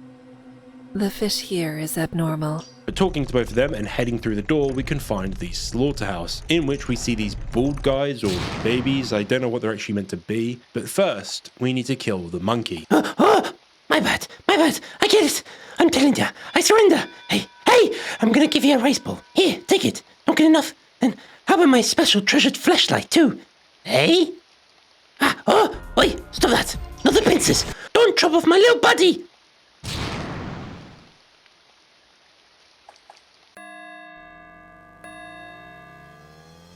Present your neck to me this moment, you low-born ape, or else I'll snip it clean off with my pincers. Now do tell, how many monkeys are there living above the ground? Do all of your damn kin rape mothers with that vulgar expression of yours? Chestnut, cow dung, bee, and mortar tried to stop me, but none of them know the pain of their parents killed. Monkeys are filthy, monkeys are ugly, monkeys are sly. And so, monkeys shall go extinct. Killing the crab, we have killed our target, or gotten him killed, the monkey. So we can make our way through the slaughterhouse now, in which we see Red at one point, but we can't reach her, so we have to run around the entire place, wreaking havoc, killing everything, and taking anything that isn't nailed down. Also, what is the dog doing? And we find a rather interesting conveyor belt as well with these ball guide things on them. I really don't know what they are and I don't know what they're doing, but I think they're just making meat. But along the way, we also meet a rather interesting individual, and you'll notice in my gameplay he's speaking gobbledygook because my sen was actually at 0 at this point. If your sen is obviously higher, you can actually understand what they're saying, so thanks to this fun wiki, we can actually look. Insanity, that is what the Beastclad is talking about. But we also have the ability to summon the musicians of Bremen here with us to fight, and yes, again, they were a boss from the previous game, and hopefully you lads and lasses picked up that all of our summons seem to be, in some way, shape or form, characters from Black Souls 1. It's either ones that we fought and killed, or they're some of the heroines from that game. It's as if these memories are being brought brought forward and put into the world, almost as if we're creating them again even after we destroyed them. Maybe that's potentially indicating that Grimm has a greater power than even we realize at this point. But with the Butcher dead, we can head up the stairs and into the Carroll River. Yes, Lewis Carroll, the pen name of Charles Lutwidge, again, the town name as well, Dodgson, the author of Alice in Wonderland. So why a river? Why is a river named after the pen names? Like, obviously it's meant to be of some significant importance because Carroll is like the name he's most known by. Well, rivers are often used in literature to symbolize transition. I mean, even in mythologies, look at the river Styx. It's the transitions between life and death. So what does this location actually mean in context of the game? Well, I think it links to now what the game is going towards, and more specifically that there's a shift and what has led Grimm here. The insanity, madness, trauma and grief he has, they are now all going to come ahead, and there's going to be a big shift in the story. In case in point, we discover our very first memory at this location, with 6 of them being scattered throughout the game at later points. And these add so much insight into the backstory of Grimm and who his character actually is. And it also gives us a clue on the backstory of almost this entire game and how the world itself came to a front. All in the golden afternoon, full leisurely, we glide. For both our oars with little skill, by little arms are plied, while little hands make vain pretense, our wanderings to guide. Ah, cruel 3, in such an hour, beneath such dreamy weather, to beg a tale of breath too weak to stir the tiniest feathers. Yet, what can one poor voice avail against 3 tongues together? Imperious Prima flashes forth her edict to begin it. In gentler tone, Secunda hopes there will he nonsense in it, while Tertia interrupts the tale not more than once a minute. Anon to sudden silence won. In fancy they pursue the dream child moving through a land of wonders, wild and new. In friendly chat with bird or beast, and half believe it true. And ever as the story drained the wells of fancy dry, and faintly strove that weary one to put the subject by, the rest next time. It is next time! The happy voice cries. Thus grew the tale of Wonderland, thus slowly, one by one, its quaint events were hammered out, and now the tale is done, and home we steer, a merry crew, beneath the setting sun. Alice, a childish story take, and with a gentle hand lay it where little girls' dreams are twined, in memory's mystic band, like pilgrims withered wreath of flowers plucked in a far-off land.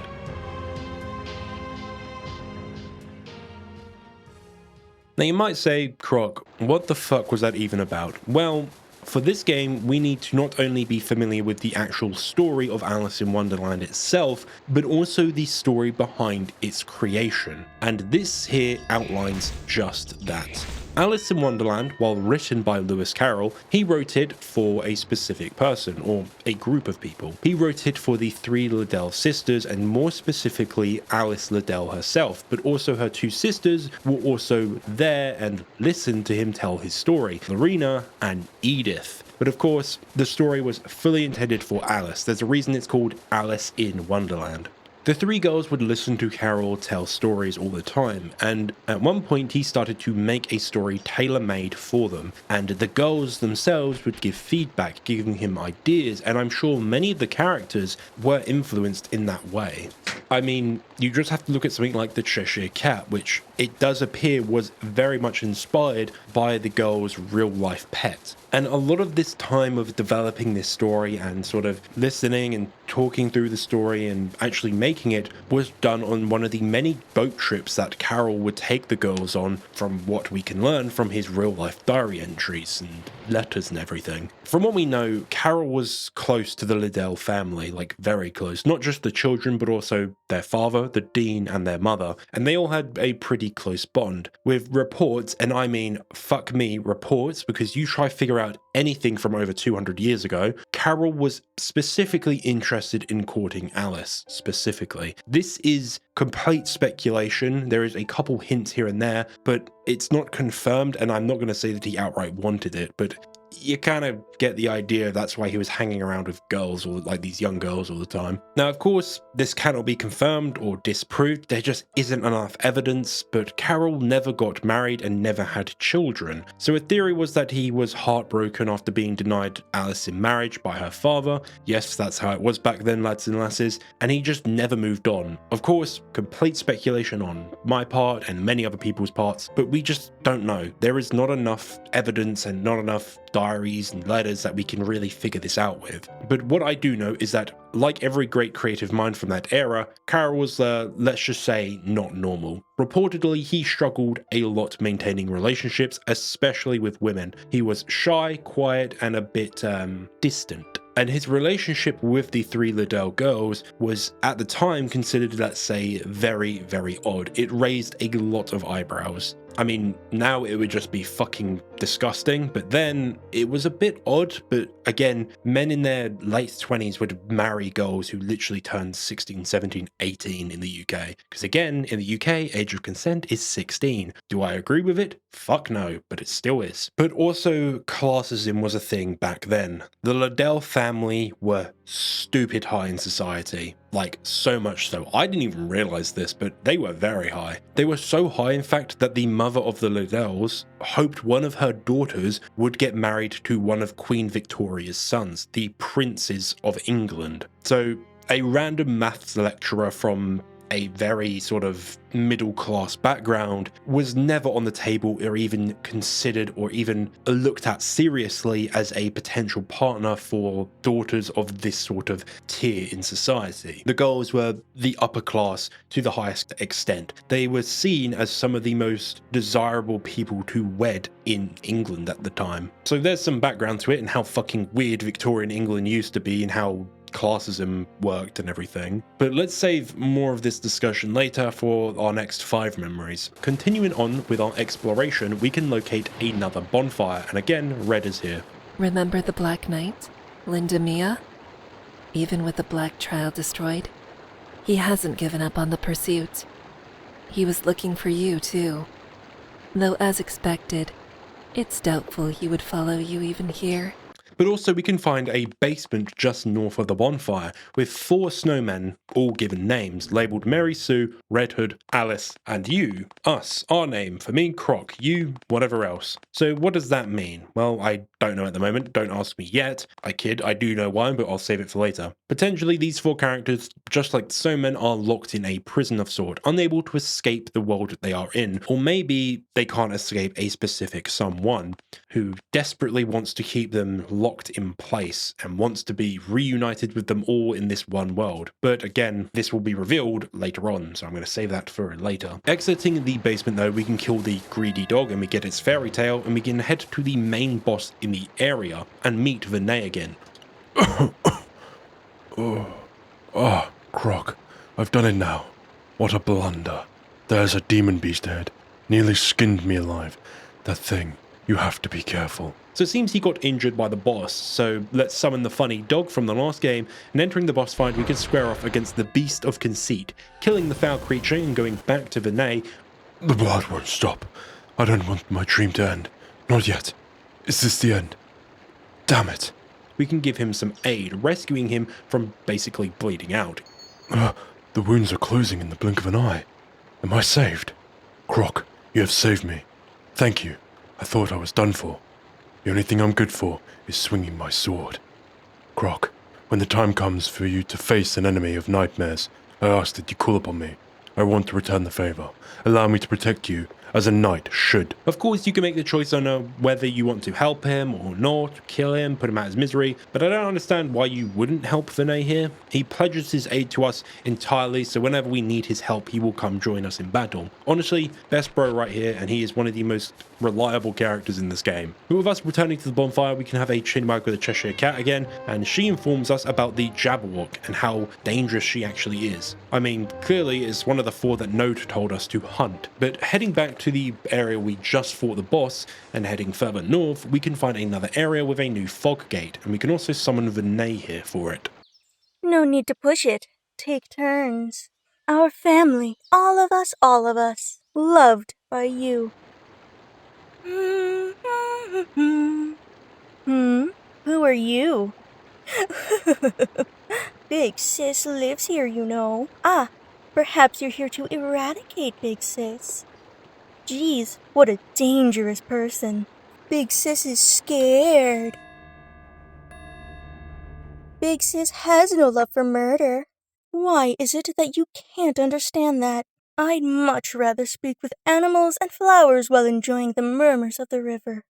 Big Sis is a girl, after all. Even I dream of fairy tales. But if that's what you want, then Big Sis will have to become a dragon. There's no other choice. There's no escaping this fight, is there? I'm the wicked dragon Jabberwock, the being of incoherent megalomania. Hero, raise your weapon and captivate me with your go at severing my neck for the second time. Wicked Dragon Jabberwock. So I was right. This is where you were. I'll make you regret cursing my clan. Oh my, now isn't that nice? The form of a charming Mr. Rabbit suits you very well, you know. So the area is clearly that tree from the very opening of the game, which indicates to us that Alice we were with wasn't real, and yes, the Jabberwock here also has the ability to take the form of Alice herself, which means we were being manipulated by whatever Alice you chose, hinting of course at a grander scheme, covering up Alice for some reason. But actually fighting the Jabberwock here, she is quite a tough boss fight, being rather quite tanky, and she does deal quite a good amount of damage, but eventually she shall go down with enough willpower. You are strong. And we acquire the soul of the Jabberwock, one of the 4 nightmares being defeated. Also at this point I actually went back to the Library of Dreams and actually entered the covenant with the best girl in the game, the White Rabbit, because of course the girl that is completely loyal to us is the best girl. But after that was done and dusted, we headed back to the river and went to the other end of it to meet a certain egg. Why are you so angry? It's very provoking to be called an egg. Very. Still there? Tell me your name and your business. Croc, you say? It's a stupid enough name. What does it mean? If you're so wise, why, if I ever did fall off and I were to just bounce back to normal, maybe it would at least calm down this anger. What? I'm not especially mad at you. However, there's this anxiety, more so than at one's birthday, the reality of your body going from free to not. So, in other words, I'm pregnant. Now, while I was playing, the I'm pregnant line made me laugh for a good 4 minutes. I'm not joking, I couldn't breathe. But unfortunately, I don't have that recording because these games don't play nice with OBS and I couldn't record my actual audio. So that is lost to the ether. But I couldn't stop, I don't know why. It was the funniest shit in the world to me at 3 in the morning when I was just sleep deprived, but it was funny. I don't know, I just wanted to mention it. Oviparity? Viviparity? What good is worrying about such things? You, take responsibility for the pregnancy. I'm making you my servant. Go bring me souls. That was simply inconceivable. Me, getting pregnant? For all that, I can't get down. That, I can't. But like a covenant, we need to take responsibility.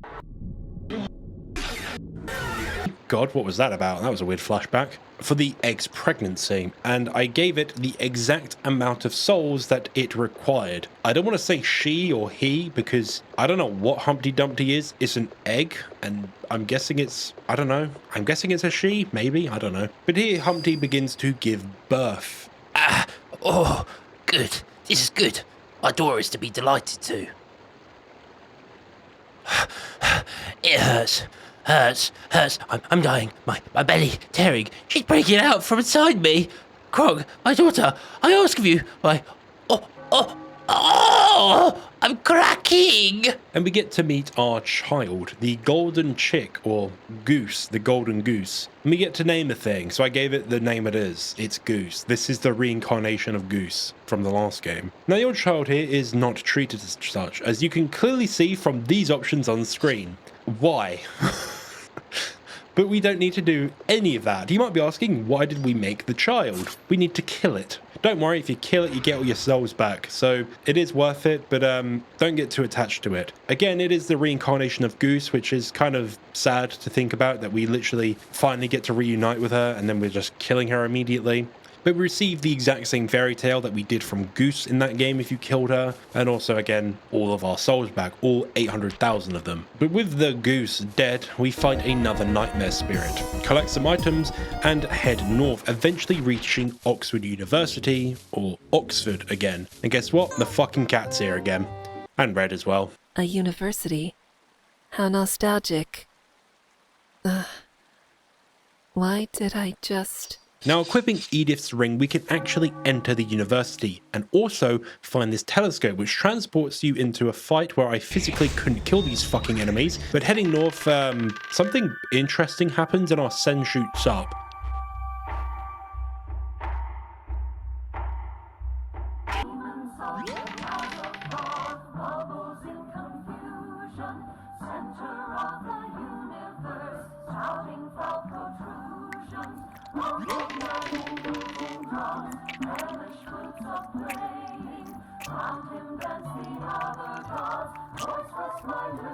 I honestly don't know what was going on here. I'm guessing we got the most cosmically insane head, but I can't tell because I don't get it. If this is a reference to something, can someone please tell me? Because for the life of me, I actually couldn't figure this bit out. So yeah, we're just going to move on, but you get very high Sen from it.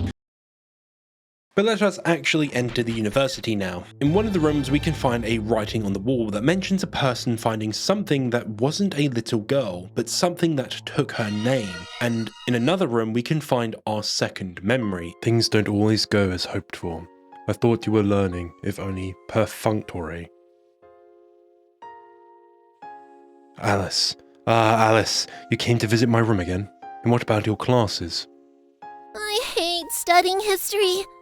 What is the use of a book without pictures? Oh, I'm sure Mr. Robinson has prepared a very beneficial lecture for you. Nonsense! Your stories are more interesting, Teacher Carol. Hey, you'll tell me another wonderful tale today, right? Of course. But can I take a picture before we begin? Yep. Make it a cute one. The sound of rapping on a wooden door. An uninvited visitor. The girl hiding in a hurry. Master Carroll, the Dean has called for you. It was the notice of a sudden transfer. The father suspected an improper relationship between his daughter and the teacher. It was enough to tear the two apart. Well, what I guessed came to pass. Our Carol, in this game, not real life, was suspected of having an improper relationship with Alice, and potentially the other girls. So her father, the Dean, forced the two apart, as again, Alice's father would have the power to get Carol fired and moved around, as he was the Dean of Oxford University, where he worked. By the way, the fact that in this dialogue it says Alice his, to me, does tell me that this version of Lewis Carroll, not the real one, again, not the real one, was indeed having improper relationships with a 10-year-old girl. She's 10, by the way. I want to reinforce this. She's 10. The game's retelling of this real story obviously adds some bits here and there to fill in the gaps and sort of tell its narrative more. But again, this is Victorian England we're talking about, which is a very weird time. Our Lewis Carroll here is a disgusting man. But a quote on the floor also, I think, is of interest to us here. Reading maketh a full man, conference a ready man, and writing an exact man. This is from a 17th century English philosopher, Francis Bacon. What a fucking name. These are the three pillars of learning itself: reading, speaking, and writing, with each of these skills developing a different strength within a person. Reading gives you knowledge, conversation hones your thinking and speech abilities, and writing disciplines your mind in its preciseness. Continuing our academic adventure, we find the library, but it looks a little bit worse for wear than the one that we have been visiting. And again, another quote on the floor. And this quote is actually a little bit tricky to find its origins, but it's often associated with Britain's top dog, the man himself, the one that tangoed with Hitler and won, Winston Churchill. In summary, the quote means that art itself needs some form of tradition in order to ground it, and innovation in order to move it forward, as missing either one leads to either complete chaos or decay in it. I mean, this is true for any creative industry. Just look at the gaming industry, which is the one I, of course, am most familiar with. Without good leadership and vision, you get slop and that doesn't look nice, or it leads to a lot of studio closures and very poor management of teams. And without innovation, you get tired products. Anyway, look, it's Alice. Oh, that ain't Alice. It's the vagina dentata, or Latin, of course, I can't read Latin, so I fucking said that wrong, for toothed vagina, which is a folktale which is steeped in many cultures, which says that a vagina is said to contain teeth. This was meant to disturb young, horny men from unnecessary sexual intercourse, because I'm sure you lads know penises don't like sharp objects. Although this saying doesn't make sense when you start to think about getting head, because they also have teeth, unless your missus doesn't have teeth. But you get my point. It was meant to be a warning about getting close and physical with unknown women. It was also just to try to discourage men from raping women, because of course, unfortunately, as you go back in time, the police weren't as effective. In Victorian England, they would run around with fucking whistles. You ain't catching people like that. So of course, sexual assault, rape was so commonplace, and these stories and messages were often used to try to dissuade and teach young boys to be better than the older people in society. But it has many versions in cultures all across the world, which obviously shows that almost in every culture, rape is something that is shunned and disgusted and to look at. And while, yes, it is technically a natural thing and a natural desire, because again, it is natural for the desire to breed, it doesn't mean it's a good thing. I saw this comment in the last video, and I was honestly appalled that someone would even say that. Yes, all animals have the natural desire to breed, but what separates us from animals is that we actually have some fucking sophistication to us, that we actually understand that, you know, it's kind of disgusting and horrific to even think that, yeah, it's fine to do that. I hate that I even have to even say that. But for this story, we're actually going to look at it through psychology and not cultures, because I'm obviously more familiar with psychology because I studied it. So obviously this relates to Freudian's castration anxiety. Fuck me, I can't believe I'm talking about this 3 years after finishing sixth form. So castration anxiety is the idea of the fear of damage or loss of a male's genitalia, the penis. And Freud, the guy that was almost entirely responsible for all of psychology, he believed that people had this fear and anxiety was because they feared of being punished for the odial desire, which is the son's desire to have sex with their own mother. Yes, psychology was one of the weirdest subjects I ever studied in school. I had the grace of studying it. In short, Freud is a fucking weird guy, and it was believed that he was on crack cocaine whenever he came up with his ideas, and most of it kind of does relate. But yeah, boys would fear being punished by their fathers, who they believe that they would rip their dicks off because they had the desire to have sex with their mothers, and this leads to what is called castration anxiety, which means men have a general fear of intercourse and a general anxiety around it, and they don't pursue it constantly. They don't just go out and do it all the time. Again, psychology is a pseudoscience. It is not real science. There is no significant evidence to suggest any of this is real, but there is a way of thinking around it.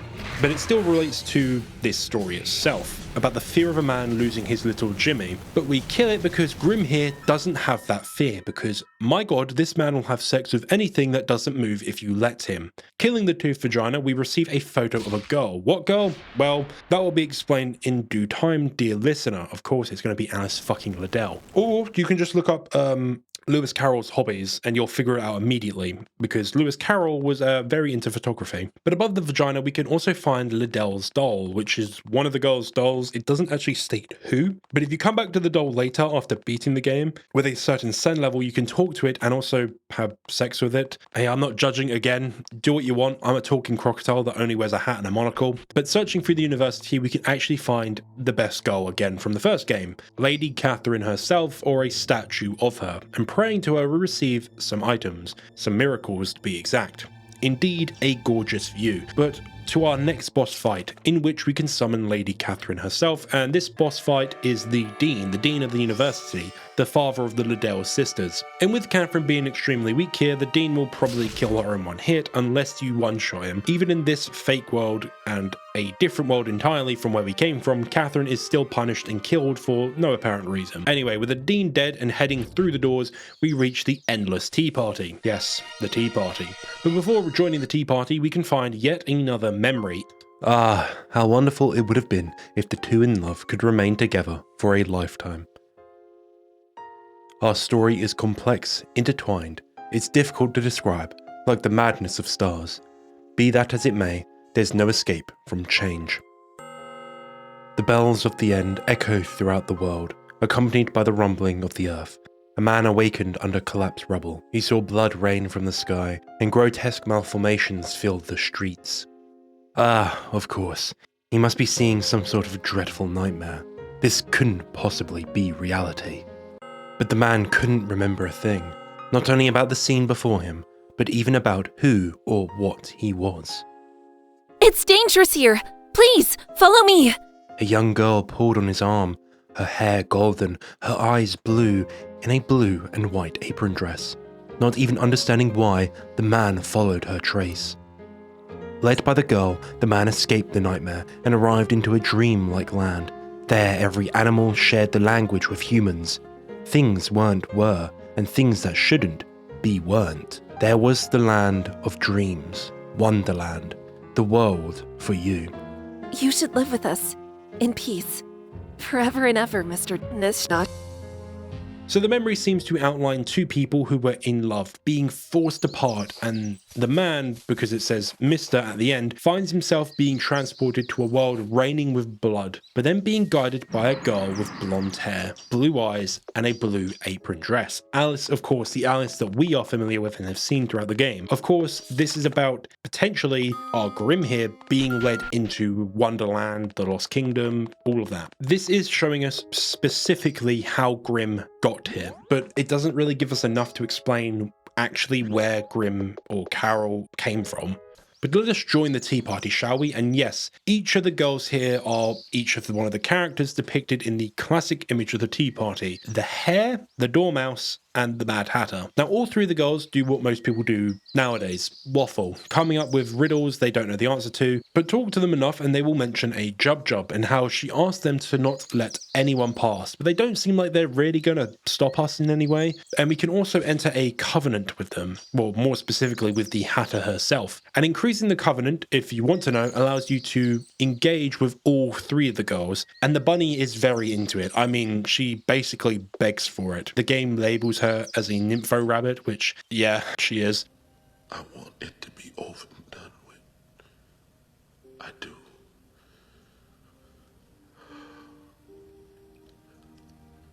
I'm tired, boss. But if you want to know her body count, it's goddamn that, which is insanely high and impressive. And she also seems to have maxed out all of her sex-related stats. They're totally not made up, but that kill count is kind of terrifying.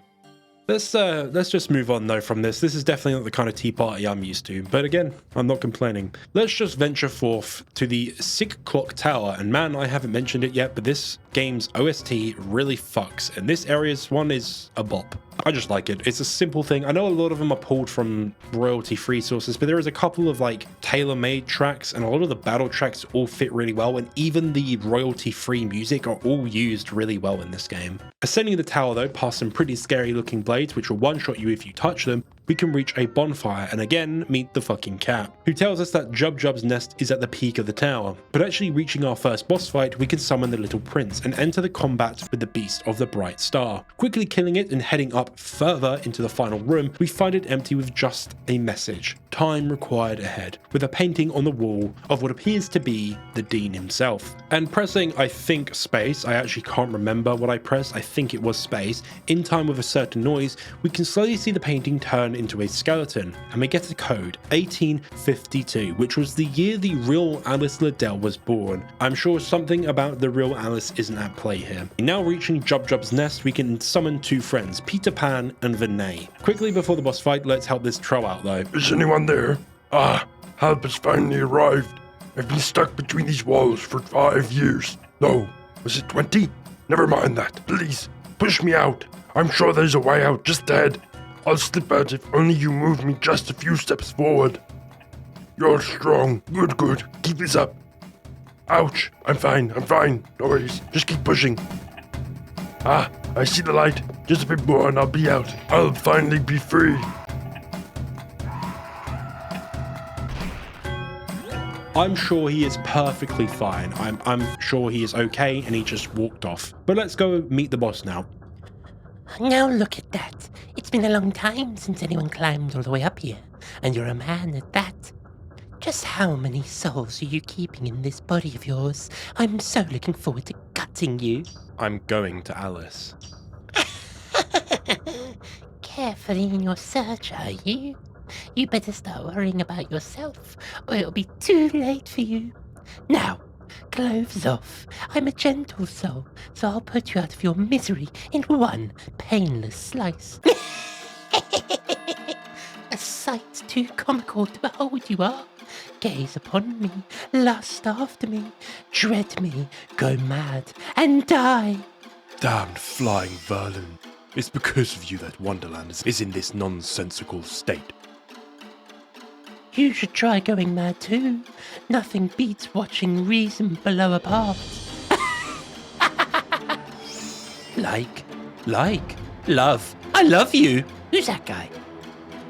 Well, it seems Peter Pan wasn't really on our side then. Defeating the bird and Peter Pan, she asked us if we want to enter a covenant with her. I didn't, so I killed her to get the Gear of Madness, which allows us to set our Zen to either 0 or 100 whenever we want. So now we can actually let Node have a bit of a break and not let us basically use her. But also Jub can lead to a lot of other side characters being killed later on if she's left alive, so I'd recommend killing her. Obviously I don't know entirely mechanically how she works, but she spreads madness across the land which leads to characters being killed. I don't know if it still happens when you're in a covenant with her, because again, I didn't test it, but I killed her because I wanted the item. But let's head to the bottom of the tower, and yes, unfortunately, our troll friend did die. How sad. And returning to Lutwich, we can now head to the Dodgson Bridge, in which we can find another boss fight and summon the ugly duckling. And the boss fight is with this weird looking dog thing. The stench of blood, the smell of gunpowder. The battlefield is my home. Anyway, let's one-shot it.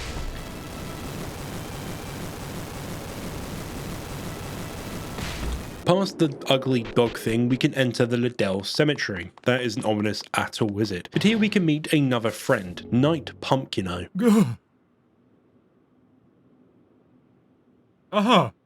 Excuse me, I must have dozed off. Let's say good night. Certainly. The stars are shining brighter than usual. Good sir, are you of this land? I don't know the theory of it, but there are many strangers from the outside of this country lost in here. Many die a dog's death, or join the man. Don't let this fate befall, good sir. I'm going to Alice. Alice? Sorry, I've been dozing off here for a long while. I can't tell you much. Still, searching for a lone girl here. A daunting task indeed. Please take this. I'm sure it'll be of use in your search. Anyway, let's jump down this well, shall we? And down the bottom of it, we find these 7 goats, in which we one-shot 7 little goats. And after doing so, we get another fairy tale. Heading back up the well and heading north, we find ourselves in the actual graveyard with a lot of hollows/zombie things. And at the end of it, we reach the Ripon Grand Cathedral. And in one side of the room, we can find Blackwell again. Eternal life can be attained. Blood required. Oh! Croc, it's great that you're safe. You must want medicine. Yes, naturally.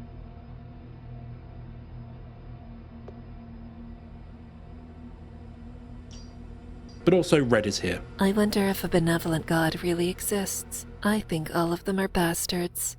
And of course, the fucking cat as well is there if you're at 100%. Heading down into the crypt of the cathedral though, we can find a switch, and flipping it, Blackwell here becomes a boss. And defeating her or dying to her and heading back to the bonfire, we can find a letter from Blackwell herself, addressed to a Florence, which we can take this letter with us much later in the game in a DLC area for a quest there, so keep that in mind. Anyway, the reason we are in the chapel is to enter the Serpent God's chambers, in which we can meet Griffy and Bill. And talking to them, it appears Griffy is trying to gather allies for the Queen of Hearts, but Bill here is against the very notion. Anyway, Bill here is another covenant, and we need to obtain this covenant to get one of the endings.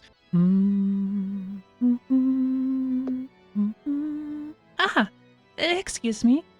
Would you mind holding this ladder for just a moment? Thank you so much. Let's see.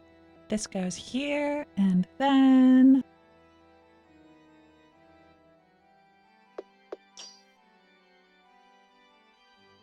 and done. Thank you very much for helping me out. And you are Croc, you say?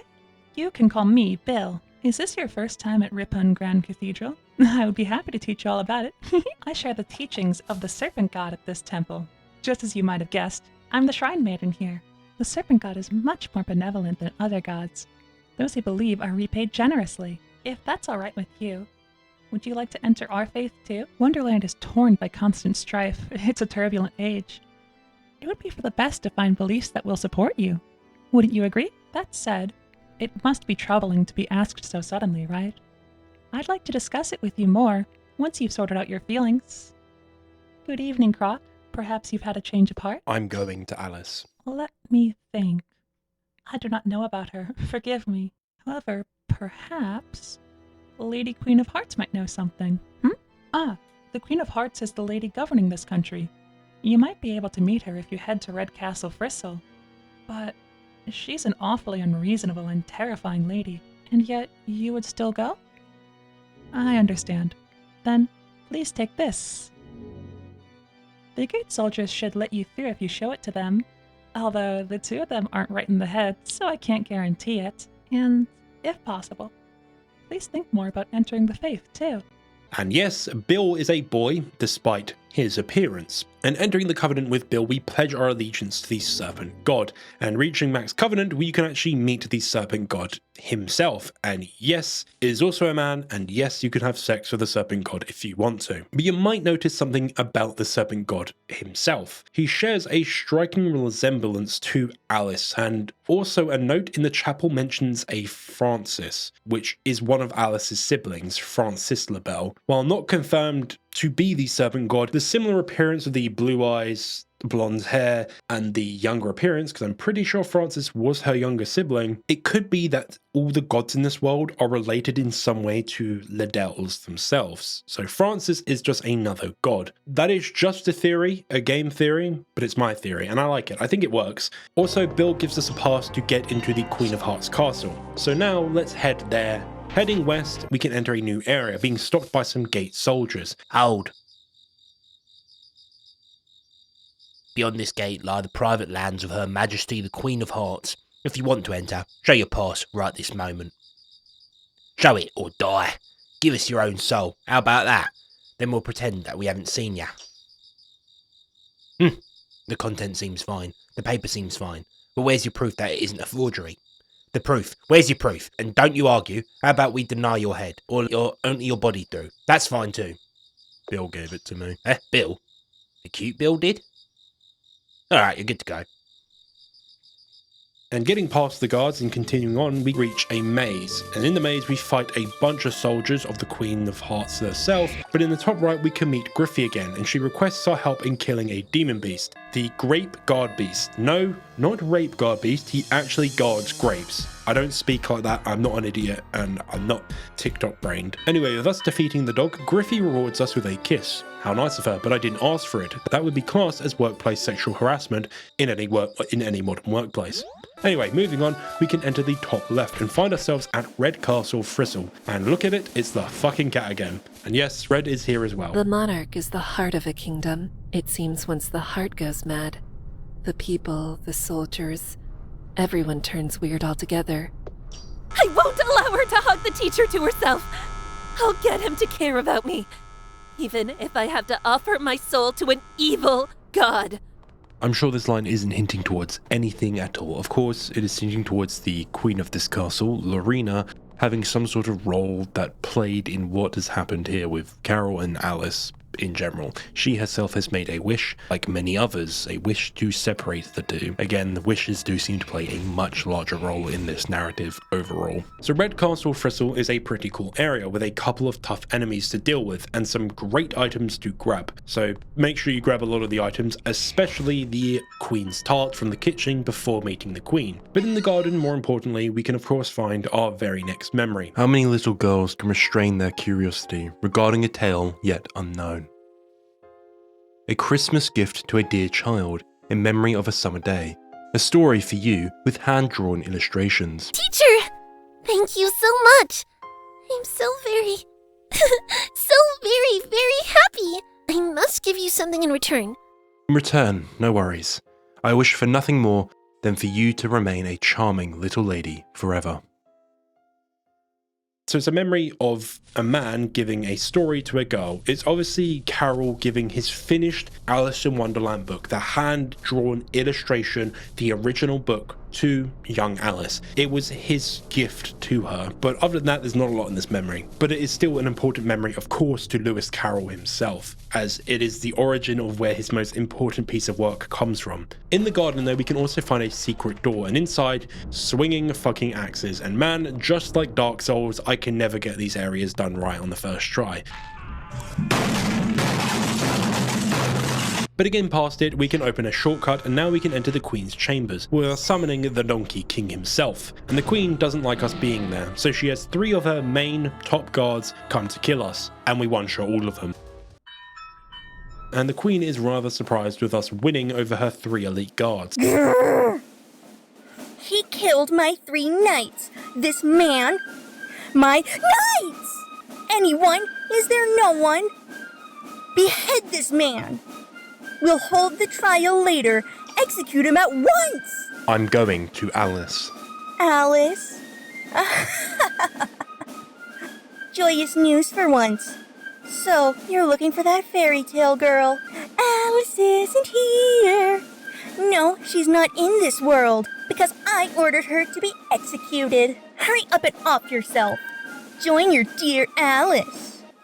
Now, the Queen of Hearts in the original book never actually had a name, but our queen here is called Lorina, and wouldn't you know it, Lorina, of course, is the real-life name of Alice Liddell's older sister, Lorina Liddell. And now we can actually enter a covenant with the Queen of Hearts herself if we pledge our allegiance to her. And maxing out the covenant, we can now just leave and move on to our next objective. But you might ask, Croc, why aren't you killing her? We needed to kill her. She's one of the 4 nightmares, isn't she? We don't need to do that quite just yet, and we'll come back later and do it then. But quickly, we kill LaFranklin Bolvolt and head back to the fuming forest to now face the Bandersnatch, summoning of course Vinay again and Robin Hood. This boss is a little bit odd to actually proc and get the boss started, but there's also this white guy in this room and a snowman in it. Might be because I was invisible, I don't know. But eventually we do get in the fight, and the weird monster, dog, goat, dragon thing is quickly dealt with. I will not be flattered. I will not be distracted. I will not fear. I'll skin you alive, break your ribs, drag out your entrails. There's no talking with this damned rubber dog. By all means, this steak talks. It's a sin to be as beautiful as I. Have you fallen in love with me too? Well, you're out of luck. I'm not much fond of dark-skinned girls. That is a bit racist, holy shit. You are dead! Defeating the foul creature, she runs away into the room, and we just head in there, and we can leave her alone, or we can enter a covenant with her, but later I will kill her to obtain her weapon. After that, we darted back to the fish market to find a shoe shiner boot. Don't startle me like that. I thought it was the bellman coming. Would you like your shoes polished? Too bad. It appears your shoes have already rotted. It's much too late to polish them. Barrister, banker, beaver, butcher, broker, baker, bonnet maker, billiard marker, and finally bellman. The team that went hunting the snark was brave, and coincidentally, ignorant. The hunt ended terribly when the dreaded Boodrum attacked, and then I fled for my life and survived by the skin of my shoes. But Captain Bellman, he's nasty enough to keep trying to continue the hunt even in death. I can only sneer at his idiocy. So we had to fight a bellman, so we summoned Sinbad himself and enter the battle with the bellman. Friends, Romans, and countrymen, lend me your ears. They were all of them fond of quotations. We have sailed many months, we have sailed many weeks, 4 weeks to the month you may mark, but never as yet, 'tis your captain who speaks, have we caught the least glimpse of a snark. What's the good of Mercator's North Poles and Equators, tropics, zones and meridian lines? They are merely conventional signs. Come, listen, my men, while I tell you again, we depart on the hunting of the snark. It's the second of tries, but I'll make it this time, and prove its success, and get ready for battle.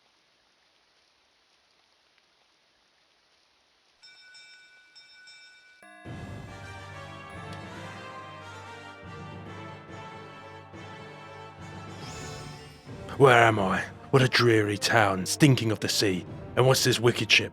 Is it here to hamper my voyage? I'm the king of the 7 seas. Sinbad, My throne is at sea. Now, my ship, make chase. Raise the anchors. Steer to starboard. We'll blow away all who stand in my way. After dealing with the bellman, we can enter the beach of grief and a cave. And in this cave, we sense a black presence, and alas, that looks rather quite familiar. Quickly defeating her, and man, she nearly killed me in this fight, we can call out the name that we recognize this woman by. It is indeed Miranda herself, with her explaining that she is still here because she is hid from the being overseeing this entire world. And she states that because of this, she can't join us on our journey, but she does give us a bit of a warning. She states that Lindemay of the Black Trial, the man on the horse, is still hunting us due to our sins, so she warns us to watch out. And yes, if you want, you can go give her your manhood, your baby seed, and whatever else. Anyway, with that done, we can actually start entering the 2 DLC areas in the game, as that was part of DLC 1. Yeah, it was very natural, wasn't it? I think, honestly, I'm not sure what is DLC 1 and DLC 2, because they are so well integrated into the base game. I didn't realize I had actually done the DLC areas once I reached the ending points. But yes, we're now talking DLC areas now. With the bonfire here, we can talk to Red again, and heading north, we can find a house with the mock turtle inside, which is another covenant that we need to max out. She is a bit nervous, but she will eventually calm down and you can max out her covenant and move on. Now, also at this point, we need to beg Red Hood to have sex with her, and doing it enough times, she will allow you to actually do it with her. The reason we do this is because we need to obtain a specific marking from her, which you need to obtain one of the endings, I think. I'm not sure. The wikis for this game and the actual explanations for all of this stuff is very disconnected and very disjointed, but I'm pretty sure you do need this marking to get the true final ending. But after you obtain this marking, it's clear that Red Hood knows a lot more than she's actually letting on, and that will be a big reveal later on at the end of the game. But let's save that again for later. Also on the beach, we can find our next memory. He will find her. He has carefully nurtured true love for this sole reason. Human emotions are difficult. Without an intervention, they wouldn't develop to one's satisfaction. How many years have passed since then? Still a friendless bachelor, still spending all my time on math, photography, and writing in a gloomy attic. Every single night, the dazzling smile of that little girl came to my mind. I'd already grown old. I only wanted to see Alice one last time before I died. I hoped, and right away my hope was answered. A letter arrived for me. An invitation to a Christmas party. The sender, Alice Liddell. I trembled with joy. How many years has it been? I wonder how Alice is doing. Will she let me take a picture of her again? On the appointed day, I headed to the venue looking just as I had been on the day we parted. Ignoring all the others, I was only looking for Alice. And yet, I couldn't see the little girl anywhere. Mr. Carroll! Teacher, is that you? The hoarse voice of an old woman called my name. In the end, I turned to face her. Wrinkly skin, coloured by protruding blood vessels, bony arms, discoloured hair. Ah, I get it. I'm such a fool. Deep in my heart, I already knew it, didn't I? The little girl wouldn't remain so forever. Unable to think straight, I rushed out of the party. The hollering of the downpour ridiculed me as I ran. She had married. She had lived a rich life. My dreams strained, broke, and vanished. And my heart? There was nothing left of it. A pile of old photographs and a single copy of a fairy tale greeted my dripping form back home. In them, even now, Alice was still a little girl pestering me for stories. Time is a cruel mistress. I want to go back to those days. If there is a God, please hear my wish. A disgusting high-pitched voice pierced my head. So this memory takes place years after Carol was forced apart and forced to transfer to another location, meaning he was no longer in Alice's life. And years later, he was still a friendless, bitchless math lecturer. But one year he was invited to a Christmas party, the Liddell Christmas party, and the sender was Alice herself. Obviously, this is years later, so the belief is that probably their father's dead at this point, and it says that Carol wanted to see Alice before she died, and Carol died at the age of 65, so we can assume it was about 20 to maybe 30 years later. Obviously, Carol excited at being invited to the girl of his dreams party. He goes there, but what he found there wasn't the little girl in his photographs that he fell in love with. What he found was an older woman. If I had to guess, there's a 20-year difference between the two, so I'm guessing she's early 40s, late 30s, and Carol was very, very upset.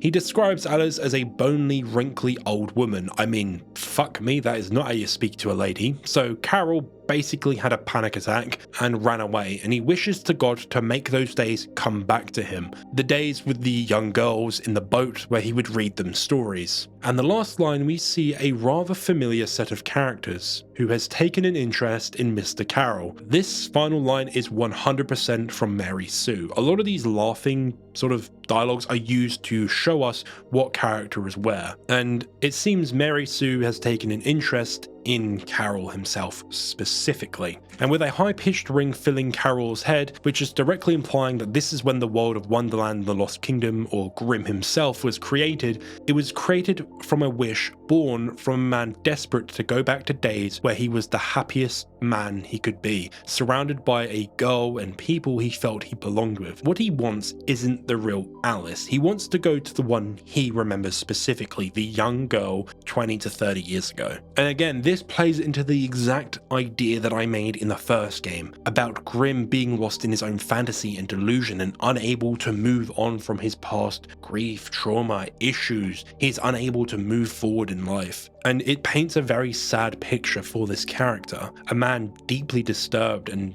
honestly feels like he's been completely wronged in life. Again, this is a 30-year-old man we're talking about being in love with a 10-year-old girl. But again, the creator of this game isn't pulling shit out of his ass. This is based on a real-life person and a real-life relationship that occurred in real life between a 30-year-old man and a 10-year-old girl. It makes almost sense and it feels natural, of course, if you're familiar with the idea and story behind the creation of Alice in Wonderland. Of course, it is changed for this game, but it just shows us that this man is deeply disturbed and completely fucked in the head, because again, he was a 30-year-old man that was in love with a 10-year-old girl. You are not mentally stable if you were in that mind space. But after that sad revelation that we are playing as a very depressed man who has a lot of issues and is probably would be cancelled nowadays, we can now go to the water and try to drown ourselves in our sorrows. But what we find is not death, we find an underwater area to explore, and I'll be honest, I don't really like this area. I don't know, I've never liked underwater areas, they just aren't my cup of tea, but we need to go here to get a specific covenant. Also, Captain Kidd is here, so all I could think about was my persona brain go, for real? For real? For real? For real? It's for real. But here we can find the cheeky oyster, which is another covenant, but we don't really need to engage with it and it's not that essential, so I actually just ignored it entirely and completely forgot about it. But you can enter a covenant with this oyster thing. But what we were here for was located in the Walrus dwelling, and we met Walrus herself, and this is the woman we need to make a covenant with her requesting that we go find her husband who went to the deepest part of this area, so we have to start heading down and find the ship graveyard, and here we find a rather large fish, the God's Odd Fish. Now you were meant to run past this point using the Dodo Covenant skill, which I didn't realize was an actual skill in this game, so I didn't run past it. I eventually did beat the fucking fish by gunlocking it, but before that I returned to the library and Node had moved in front of the door. Lord Croc, not long ago, a cat carrying a blonde girl went through this door. That girl must be the one you're looking for. She must be Alice. Thank you for telling me. Not at all. Still, they passed so very quickly. I apologize for not being able to do much. However, I must warn you, Lord Croc, that I have never entered this door. I don't know what awaits beyond. I will pray for your success. So at this point, we very much now had the ability to just end the game, and you can beat the game if you want to at this point. Of course, it works off a progression system. As you explore more areas, the progression increases. Once you reach certain progression, that's when you proc the ending, the ability to end the game. But I needed to grab a couple more things to actually be able to get all fucking like 10 endings, I think it is. And I will say one thing, looking up stuff for this game at this point was really fucking hard because there is no like good map for this game. So I just had to really figure everything out myself. Despite this game having a full-on wiki, almost nothing is well explained on that wiki. It is so bare bones, and you have this shit simple map that doesn't help. But I digress. First of all, I unlocked the library and put all the books in the bookshelf that I had. I was missing quite a few of them, but I'm not going to mention any more of them. We don't need to know this. Again, if you get them all, you get the White Rabbit ring, or you can have sex with Node again in a different way. It's more of a bonus objective for you to engage with if you want to. But anyhow, First things first, we need to max the covenant with the dodo bird woman, so I did that, and then I headed to the spore forest, and then through it I reached the caterpillar Cheshire, and then maxed her covenant, and then even deeper past the spore forest we reached the mushroom village, which had a boss here, which we quickly kill. The boss is the house itself, and there's a grave with a message on it stating they hope this story will save us. Now the house seems to belong to the Black Rabbit, the prayer master from the first game, and honestly I can't find a link to a story or anything about this specific saying. I honestly think it's someone reaching out to us, Grimm, the player, trying to tell us that we need to save our own soul from this world. Or maybe it's the dev themselves communicating to you that you can save yourself from whatever issues you have, be it self-doubt or something as disgusting as this game has in it. But anyhow, heading back to the Spore Forest, finding a different exit in the west, we can find the Night Pumpkino again. Oh, good sir! Good sir, it is you! Thank goodness you're safe. I'm glad we both are. Born as men, we ought to be taught. By the by, have you found the person you were looking for? Alice? Not yet. I see. Even so, you continue your search without letting your conviction waver. That, I think, is very important. I'm also gambling my life for a beautiful lady in a long search for ingredients. Overcoming hardships, burning my soul to its utmost, such is the way of knighthood. You are not alone, good sir. This Pumpkino will always lend you his strength, so don't give up until the last. By the way, by chance I heard some rumors of murders happening in this forest. Sir, be on your guard. And we can also summon the Knight in Armor for our next boss fight. This can't be! To think, I was so close. Good sir, I shall assist you. My liege, I am at your command. Meow. I expected no less of your skill, good sir. You have my full confidence. You, my good sir, can surely save Alice. For the moment, I'm planning on retreating to my base. Visit me, if you'd like. I'll welcome you, my friend. Well, what a friendly man. And in the house we can find a letter. You are old, Father William, and your hair has become very white, and yet you incessantly stand on your head. Do you think at your age is this right? In my youth I feared I might injure the brain, but now I'm perfectly sure I have none. You are old, as I mentioned before, and have grown most uncommonly fat, yet you have turned a back somersault in at the door. Pray, what is the reason of that? What the fuck does that even mean? In my youth I kept all my limbs very supple. By the use of this ointment, 1 shilling the box. Allow me to sell you a couple? You are old, and your jaws are too weak for anything tougher than suet. Yet you finished the goose with the bones and the beak. Pray, how did you manage to do it? In my youth I took to the law and argued each case with my wife, and the muscular strength which it gave to my jaw has lasted the rest of my life. You are old. One would hardly suppose that your eye was as steady as ever, yet you balance an eel on the end of your nose. What made you so awfully clever? I have answered 3 questions, and that is enough. Don't give yourself airs, or kill you, smash you, slice you, break you. But from this area now, we can head north and we can find the Duchess's manor, and also the Chicken Man. Good evening, I'm Chickerost, the roast chicken mascot that only took a year and a half to make. Ah, we meet again. Don't worry, it's a chronic disease. Can't help shouting when I get excited. That aside, listen to me.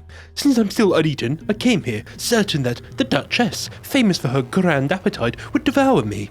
I cannot eat chicken without pepper. The goosebumps won't stop. And with that, she turned me away.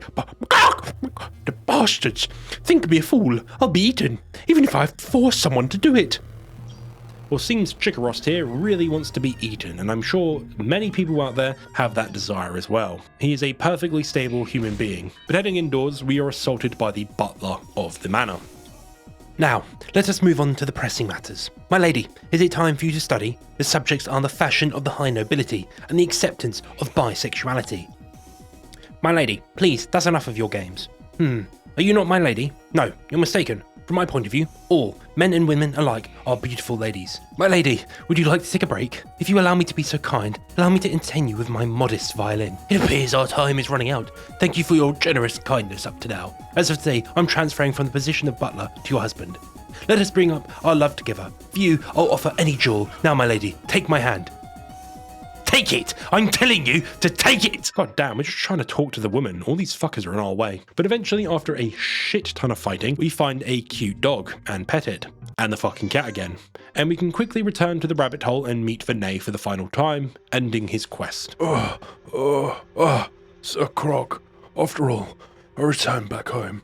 Was it the rashness of youth or something else? I set out without much a thought. My dream was such a tiny thing. However, meeting you was a big deal. Sir Croc, I truly wanted to meet her. Was that selfish of me? Sir Croc, was it enough to erase my father's sin? No, a sin is a sin. It shall never disappear. Please forget what I've just said. Well then, I should get going. Please save her. Save Alice. I'll always pray for your happiness.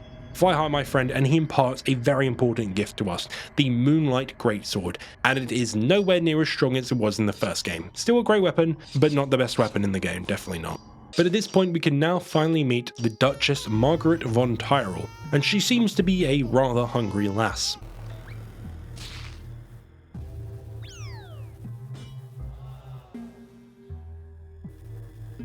And to enter a covenant with her, we just need to give her some pepper and some meat. No, not your meat, actual food meat. Don't give her your meat. With her happy, we can now increase the covenant, and with that done and dusted, we can now leave and move on to the next part, which I think is optional, but it's pretty cool nonetheless. It's called the Endless Food Area, and it's an area covered in sweets and chocolate, and you can find the chef, which the Duchess sent down here to get her pepper, with him going hollow, and also the boss in this area is a pregnant cake. Don't ask me how you impregnate a cake. But we can also summon Hansel and Gretel to fight the boss as well, and other than that, it is not that important of an area. I just really like how it looks, and it looks fun.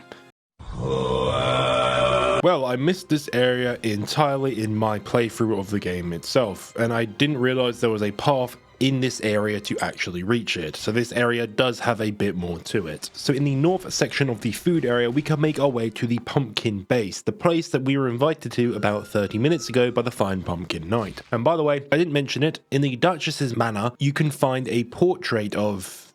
Oh, they're married. I sure hope you didn't sleep with the woman and cuck the nice Pumpkin Knight. One thing I was taught was never mess around with married women, but Pumpkin-O doesn't seem to mind us messing around with her. Oh, my friend, we meet again. It gladdens me to see you come by my base. This is a place for men among men to chat until sunrise. Good sir, instead of talking with me, you much rather should look for Alice. If you think that something in here might be of use to you, take it without reserve. Oh, I'm well aware that she's working me into the ground, and I know that her love for me may have burned out many years ago. But when I see her delighted expression as she eats the food I brought, nothing else in this world seems to matter. It fulfills me no less than her. But other than that, there is a ghost guy who sells you flasks for cheap, and that's all this fun place really has to offer us. So let us continue on. So now we head back to the Blood Lake and we can fight the Queen of Torture. And yes, I think indeed this is Elizabeth from the first game, because again, she was called that as well in Black Souls 1. But after killing Elizabeth, we can now head to the mirror and we enter a forest, and running around it for a while, like a lost child, we will find a very familiar foe and receive the Drake Sword from its body. It's the Hell Kaiser. But we also reach an abandoned train station a little while after that, and we can reunite with Victoria. And if you embrace Victoria at this point, you enter a boss fight, but it's not a typical boss fight. It's a sex minigame, which of course I can't show on here, but it's pretty funny, I will be honest, and it's actually quite creative how it's done. Of course though, she's a succubus, so she will never be satisfied, so even if you beat her, if you give up, this happens.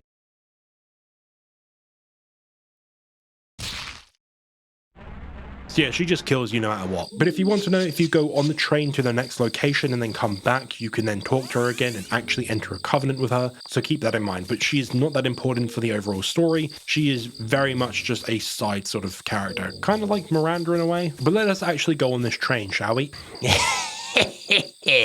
You gotta show me a ticket if you want to get onto the train.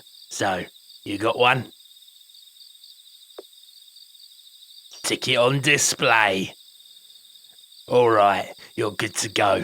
Get on, we'll be departing soon.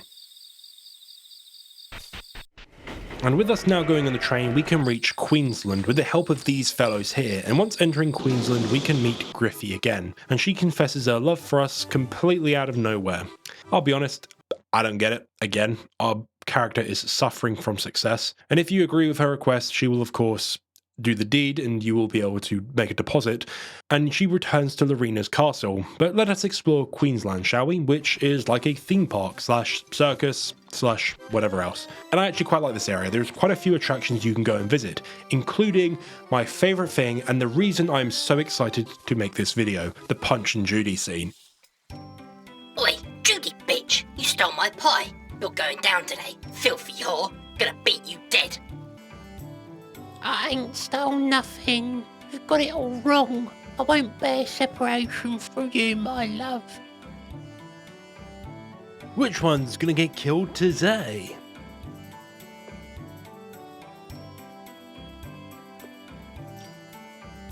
And then there were none. But also there is a maze, which isn't a maze, it's just a straight line, and a cinema, which we can't enter right now, but we will later on in literally about 10 minutes. But also there's a guy that tells some pretty good jokes, and he tells quite a lot of them at that. Anyway, we can also find this creepy clown. Yo, come here. Come closer. Come, no running away. I have something to show you. Closer, closer. Closer, closer. Closer, closer. What a nice guy. Well, let us head into the castle now to actually continue on with our main quest. And here we can find again our very next memory. Now you think of love after forgetting all of it for so very long. You had been spending your every waking moment thinking of your first love, yet never putting it into words. And yet you embraced another and whispered fake love. His eyes so similar, the perfect distraction from the choking loneliness and hollowness of it all.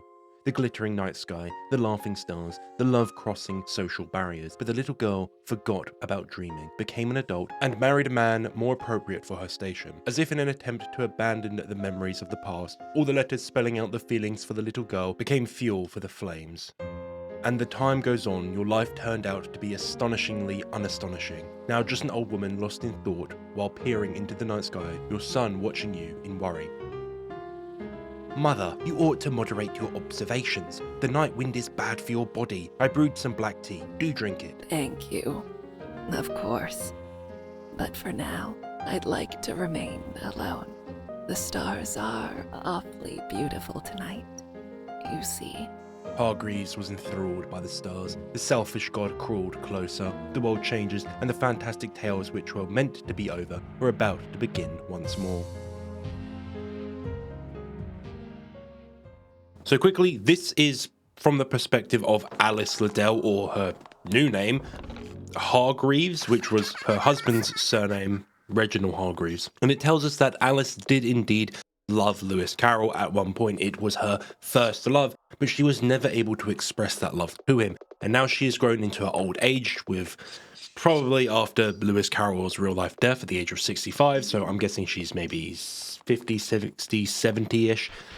Alice Liddell lived quite a long life, and she's sitting there regretting all the things she didn't do. She hates the fact that she chose to fall in love with a man that she didn't truly love. Of course, this is fictionalizing what actually happened, and it is making the case that Alice indeed did love Lewis Carroll back. Was she groomed? Probably. But she still did love him and wish she was able to express that love to him, and now she sits here in regret, but she knows that the cycle will repeat, almost indicating that she knows that what is about to happen with the world of Wonderland and the Lost Kingdom. Also, we can enter the other tent on the other side of the room, and we can fight Winnie the Pooh, who is rather upset about Christopher Robin for doing what he did to them, because it seems that Christopher Robin has basically tortured all of the characters from Winnie the Pooh. But after dealing with him and heading behind the stage, we can meet Prickett, who is our next covenant, and raising it high enough, we can go on a date with her around Queensland, basically engaging with all of these activities again in a slightly different manner. And I mainly want to focus on the cinema itself. I mean, you can go eat food with her, and she does eat it in a rather provocative way, but we're going to focus on the films here because they actually add quite a lot of story to the game. Okay, first of all, I'm just going to quickly summarize the first two, and then I'll let the last one play out. The first two aren't that important overall, but the first one's actually quite interesting. The first one is titled Isolation Room's Neighbor, and we join a man who has been imprisoned in the mental ward that we were in earlier. Despite being of sane mind, he is still there. But the one thing that does fill his mind is pure white anger and hatred for the whores that spread syphilis about the town. Obviously, this is about the town of Lutwich, which we were in earlier and had a syphilis problem. And also the mental ward is there as well. At one point, he is filled with so much anger, he lashes out, slamming his head into the floor, cracking his teeth, destroying his bones, everything. But he is calmed down and soothed by the neighbor's voice, a young, frail girl speaking out to him, and that girl is Edith Liddell. This confirms that yes, indeed, the eagle that we fought in the mental ward was indeed Edith herself, and also it confirms that the real girls, as in they're not recreations like Grimm is, they're the real girls themselves that go by the same name, exist in this world as well. But Edith was also locked in the mental ward for some reason. Now, the man that we are viewing here and listening to being very angry at women is Jack the Ripper, and yes, Jack doesn't hate Edith, he actually cares for her. He wants to protect her, with his mission of wiping out all of the filth in the world is for Edith's sake. He wants to make a world that he believes that will be safe for her. He is a man misguided in his quest to protect another, and Edith agrees to wait for him to basically clean the world before she leaves the mental ward. Obviously an impossible task, so Edith will remain in the ward forever, or if you kill her. Obviously in this playthrough we killed them both, so that dream will never come about. The next movie is about Victoria and talks about her backstory as a succubus, but it also outlines that she's a bit of a different succubus and that she not only likes the taste of semen, but also the taste of blood. So she is actually a rare succubus that actually kills people as well. But it's not that important. But the most important one is the very last one, the tea party for 3. The ruined reality was like a feverish nightmare. In the tranquility of Wonderland, he spent every day in peace. It was nice to enjoy fancy teas, and it was fun to think up elaborate poems and jokes. But more than anything, he delighted in reading never-ending fairy tales. Time passed unnoticed, and with the noon, their tea party for 3 began, just like always. Not a day had passed without a tea party, always the same, ever so curious little Alice, sharp-tongued Black Rabbit, and the newcomer. He and he never could agree on anything, and the arguments often turned to quarrels with them. But as the time went on, their quarrels bloomed into a deep understanding and friendship. Wonderland was not without those who would come to threaten it, like the wicked Jabberwock and the tyrannical Red Queen. But together, the 3 weathered every storm. It was to be a wondrous dream, one to continue forevermore. But then, he and she fell in love and embraced each other. Even if I disappeared somewhere far, far away, would you come to find me? The little girl timidly asked. Of course, it's a promise. In the moonlit library, the 2 of us exchanged the kisses of promise. And unbeknown to us, Black Rabbit saw it all from behind a shelf. This man chose to keep our Alice all to himself. Oh God, I have but one wish. He prayed, and by the time he realised that the tea party would never happen again, it was already far too late. The movie outlines the tea party, which has Alice herself, the Black Rabbit, the prayer master from Black Souls 1, and the newcomer. And it's from the perspective of the Black Rabbit watching Alice and the newcomer slowly fall in love, and the tea party become less and less common and not as important to the pair. Obviously, the prayer master wishes for the tea party to go on forever, and he wishes that the pair are unable to fall in love, be it prevented entirely or they just don't fall in love at all. But fortunately the pair are in love, so the former becomes a reality, and what occurs is what we are playing through now. Alice and Grimm, who is the newcomer, are forced apart, and now you have this entire world trying to keep them apart. It seems that the world of Black Souls is fueled by wishes. Wishes basically are then turned into these distorted worlds. We saw Carol make a wish earlier in a memory, and it made the world itself. And now the prayer master has made a wish, and that has now further changed the world itself. It's almost like these wishes born out of pure emotions create the world and influence it in some sort of way.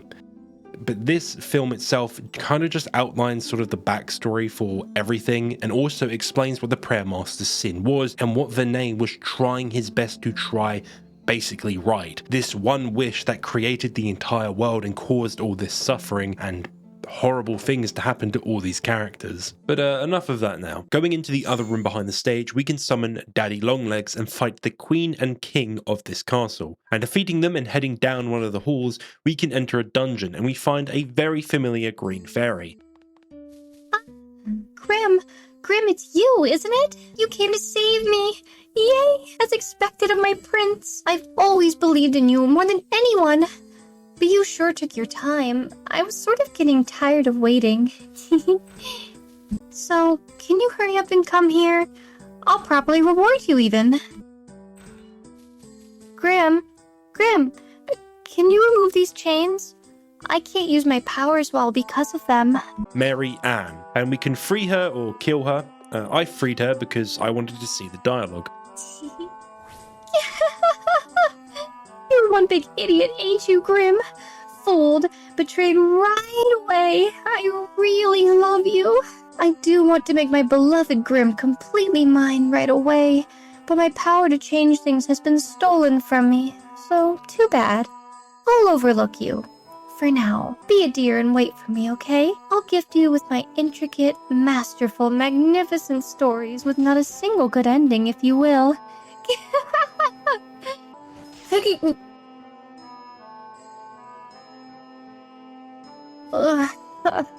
Why can't I leave? Even though you released me. So I have to be here after all. Well, the role of a poor, tragic heroine isn't too bad either. But even after being freed, she is still forced to stay and remain within this prison, indicating that a much higher power has control over her. But you might ask, why has her name changed from Mary Sue to Mary Ann? Well, her power, which she had in Black Souls 1, has been entirely stripped from her. So she no longer is a Mary Sue character. She no longer has just complete omnipotent power that is unexplainable. It has been stripped from her entirely, so she is just Mary Ann now. She is just a normal woman, which is reflected in her almost generic-ass name. If you don't know, Mary Sue had the power to change things. So she was changing the stories that she found and creating a new world with them. She never created anything unique, she just changed things around a bit. That's why all of the characters are from previous stories and you can link them. Even the ones that don't have links, you can find their names are references to other stories entirely. So she was never a creative person and she never created anything. But this power of change was stripped from her entirely, and now it means she has no real influence over us at all. But she does give us her ring, and if you want to get her ending, she needs to be alive in order to achieve it, obviously. Anyway, after all that talking, I went back to the mental ward in order to get and complete the Twins Covenant, which, honestly, it's not that important. And then I went back to the underwater area and made my way through all of it to complete the quest for Walrus. If you get stuck on the big fish, you can either get the Dodo skill to increase your speed and run past it, or just gunlock it to death like I did. But after a lot of fighting, we can find the Deep Sea Knight, which is Walrus's husband, so we quickly kill the brother, and past him we can find that he has been cheating on Walrus with another person, the secret princess Cookie. Cookie? Man's being a cuck, I don't know. And yes, we need her covenant as well, so we raise that, and then we head back to Walrus, report the mission to her, and then we can get her covenant, max it out, and fuck off. And with all that said and done, I missed a scene. Okay, I didn't actually realize this was in the game. I missed an entire scene. I actually missed a couple of scenes, I will be honest. But there's one I want to highlight, which I missed, which has red in it. So this is a sex scene, of course, it is. And that's probably the reason I missed it, because I kind of just ignored all of them when writing my script. But this one's actually really important while I was doing my last sort of go over. So this scene basically has Red wishes that she could have a child with us specifically, as in Grim, and she believes that even if she were to have a child with anyone else, it would be meaningless. She wants it to be with Grimm, and she believes it will make her life mean something. And I think this is probably going to tie into my big theory and kind of my prediction for what Black Souls 3 and the reveal of Black Souls 3 is going to be. This is going to be a shot in the dark, but let me cook. So, Grimm is the recreation of multiple poets, be it Lewis Carroll, the Grimm brothers, and a couple others. I think there's 9. So I think that Red is the same thing, but for different characters. I think Red Hood is reincarnation and sort of collection of multiple girls.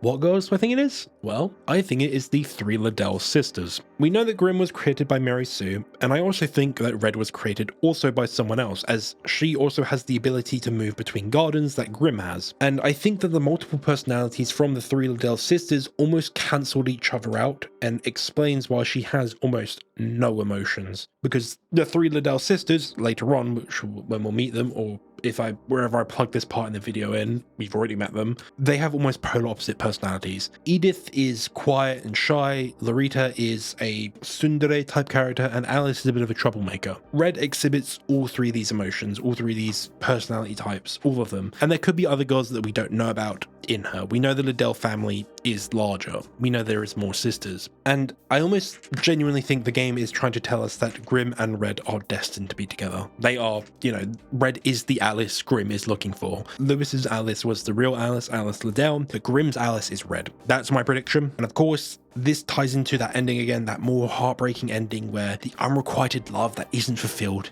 It's a beautiful fucking scene. It adds so much to the game and honestly adds so much more emotion to what the endings really have in store. Also, this is the first scene where Red starts to show some level of emotion. She starts to actually, feel happy, feel a bit of sadness. It's the first time we see it there where she actually very clearly loves Grimm. Anyway, back to the video.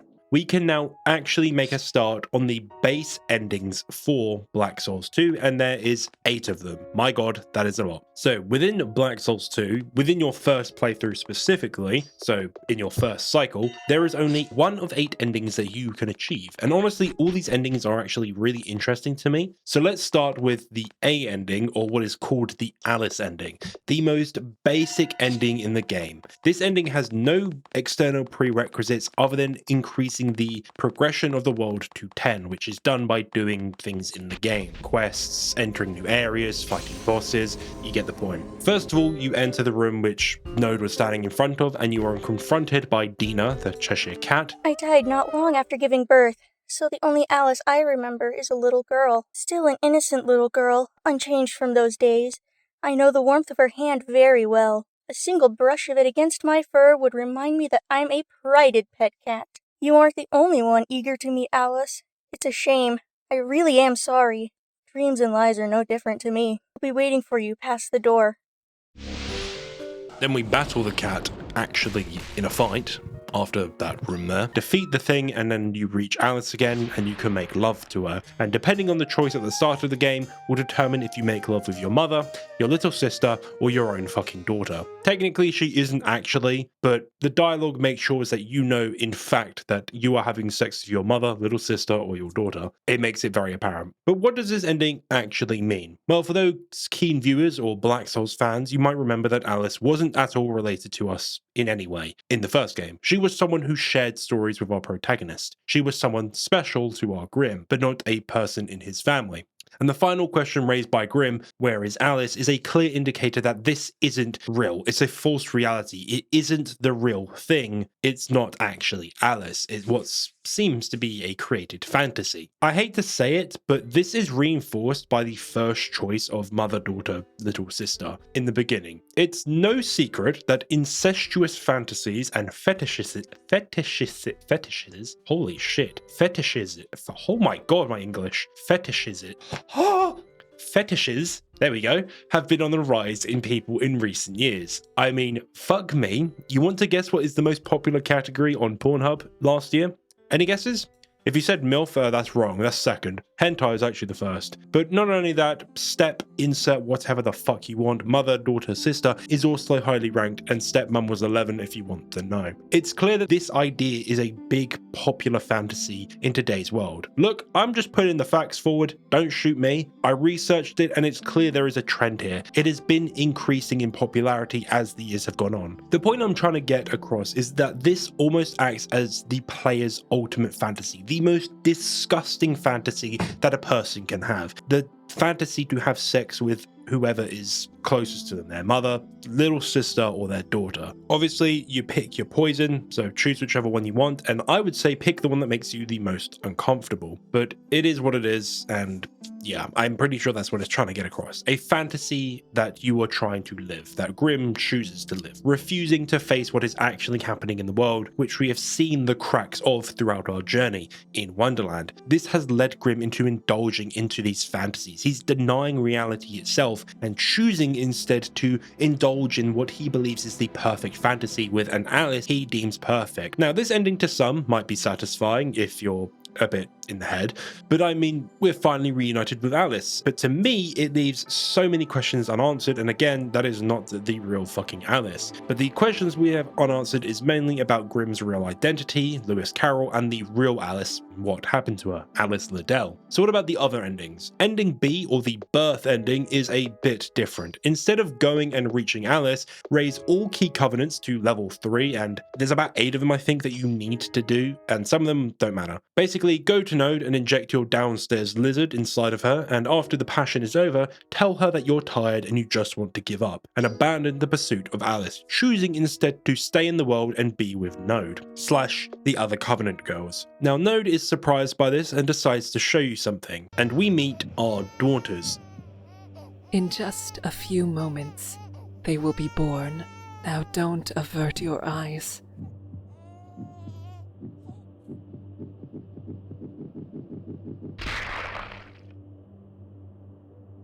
So unknowingly, you giving your souls and indulging in the covenants has allowed Grimm to father children as part of a much greater biological mechanism within the world itself, and this one is disgusting, as it's revealed that all the inhabitants of Wonderland were fathered by Grimm at some point, as the world is just one big cycle. It just repeats constantly. We have just forgotten those previous cycles. So technically, all the characters we've entered our covenants with are our daughters.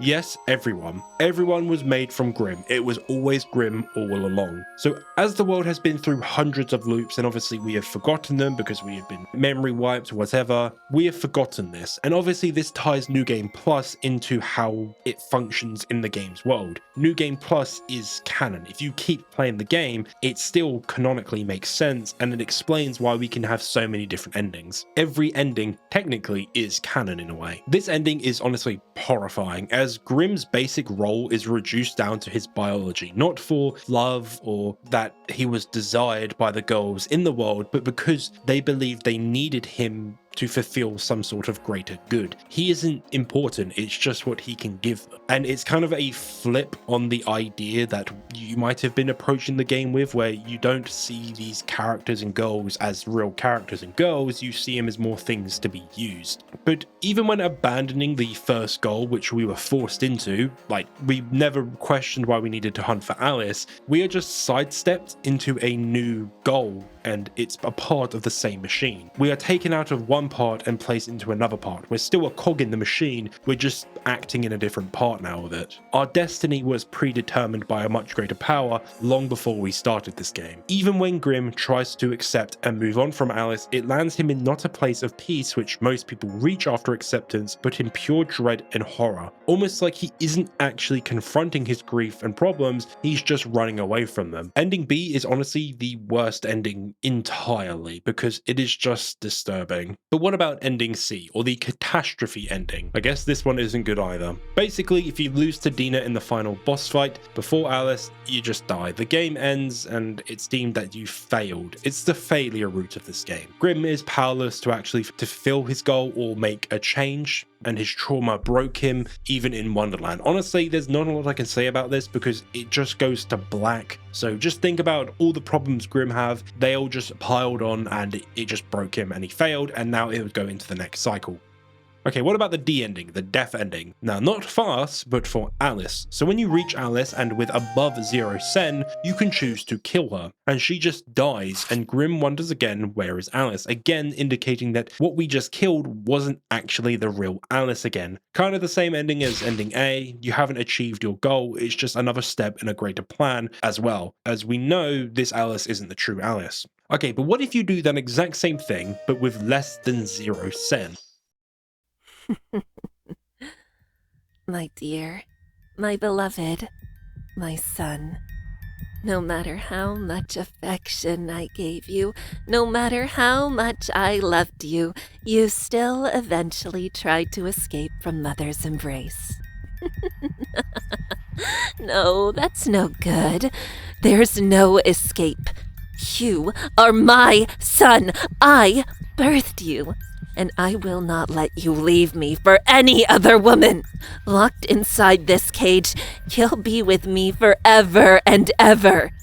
This is, how did you put it? Rapturous. You'll rest easy inside your mother's womb. Croc, come to Mother. Accept my embrace and die.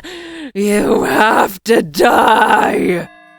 Well, this leads into another boss fight with either the Black One, the Shadow Demoness, or the Elk Goddess, depending on what Alice you chose. And you might notice something here. They are 3 distinct entities. Now immediately, if you're like me, you might be brought to the third character here, the Elk Goddess, who not only shares the name, but also appearances to Clark Ashton Smith, holy fuck, Yehoden, I think that, which is a Lovecraftian creature. So you might ask, Croc, what about the other 2? Any other Lovecraftian creatures that share a similar name or appearance? Well, while the Elk Goddess was pretty obvious, the other ones, I'm gonna be honest, I'm not 100% sure on. But here's what I could come up with and find links for. The Shadow Demoness could be, holy god my, why do they name them like this? Minograha? I don't know. The she-daemon of shadows. Shares a somewhat similar appearance, even though it can shapeshift, and it is from author Edward P. My god, these names. Berglund. And the Black One is way more difficult. The best I could come up with, really, after 5 minutes of searching and realizing there is way too many Lovecraft monsters, I swear to god they do this on purpose. I can't say this. Or the Crawling Chaos or the Black Pharaoh. Honestly, none of these are concrete, but it's clear each Alice is from a different Lovecraftian creature, being some sort of eldritch god, one of those outer ones, if you will, trying to manipulate Grimm in a greater plan. But killing the boss, other Alices begin to appear and they kill us, which yes means there is more than one Alice. It doesn't matter which one you pick, they all exist in the same world. And it appears that these eldritch beings, gods, whatever they are manipulating us by using the memory and love we have for the real Alice. And that is the final ending that you can achieve in the base game without beginning New Game Plus and going into the next game. So how do we get to the true ending and the one that you want to go for to actually get towards the proper ending? First of all, you need to start New Game Plus, and when asked what Alice you want, you need to press escape, and you can say the true name of Alice.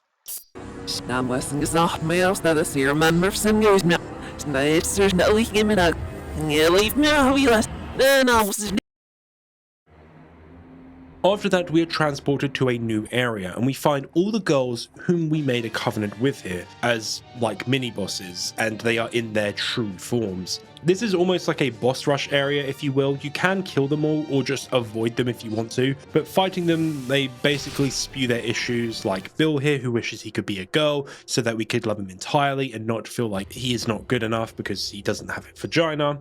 I mean, some people might be into that, Bill. You don't have to change yourself for others. But of course, I killed everyone because I wanted to, and fighting our way through, we eventually reach the room with all the eggs from ending B, which, yes, they have hatched, which probably means the things that we were just killing were all of our daughters. And Node is here as well. Good evening, Lord Croc.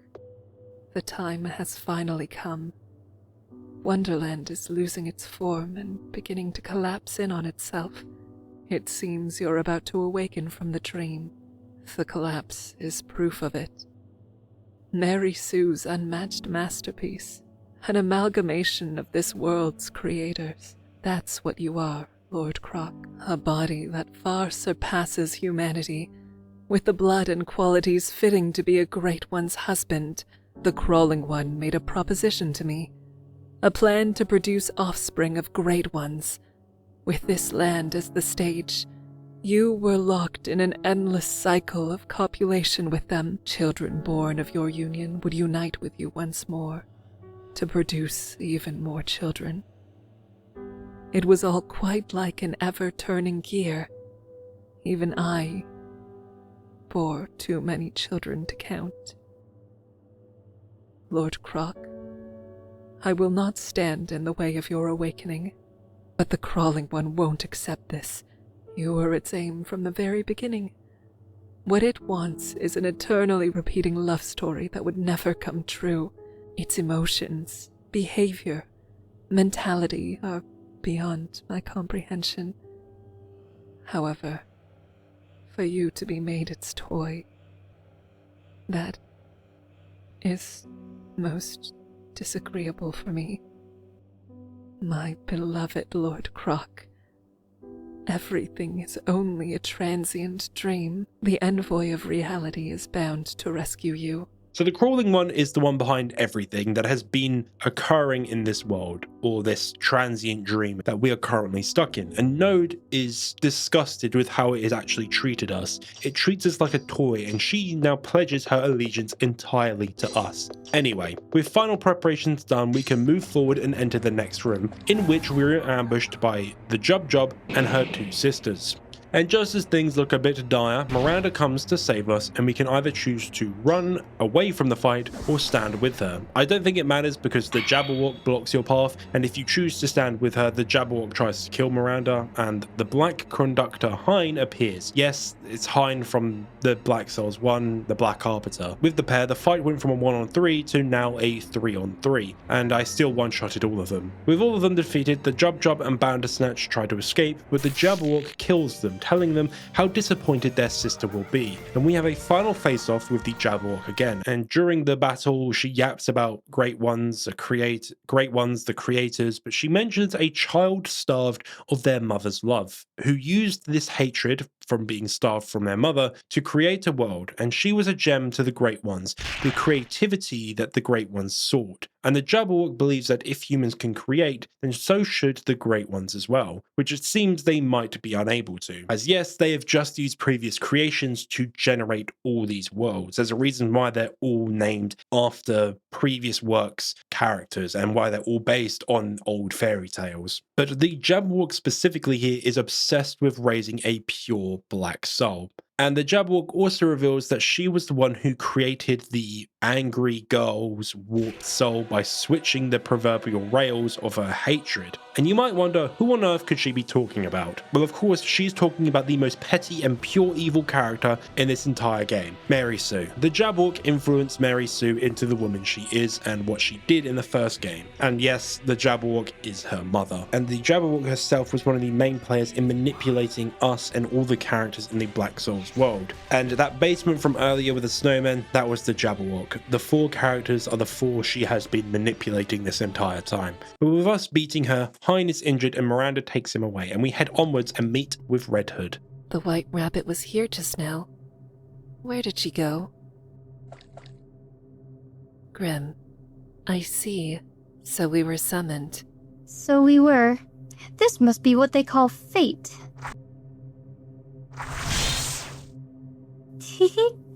You've gotten pretty strong for a failure. What gets your body going? Revenge? Obsession?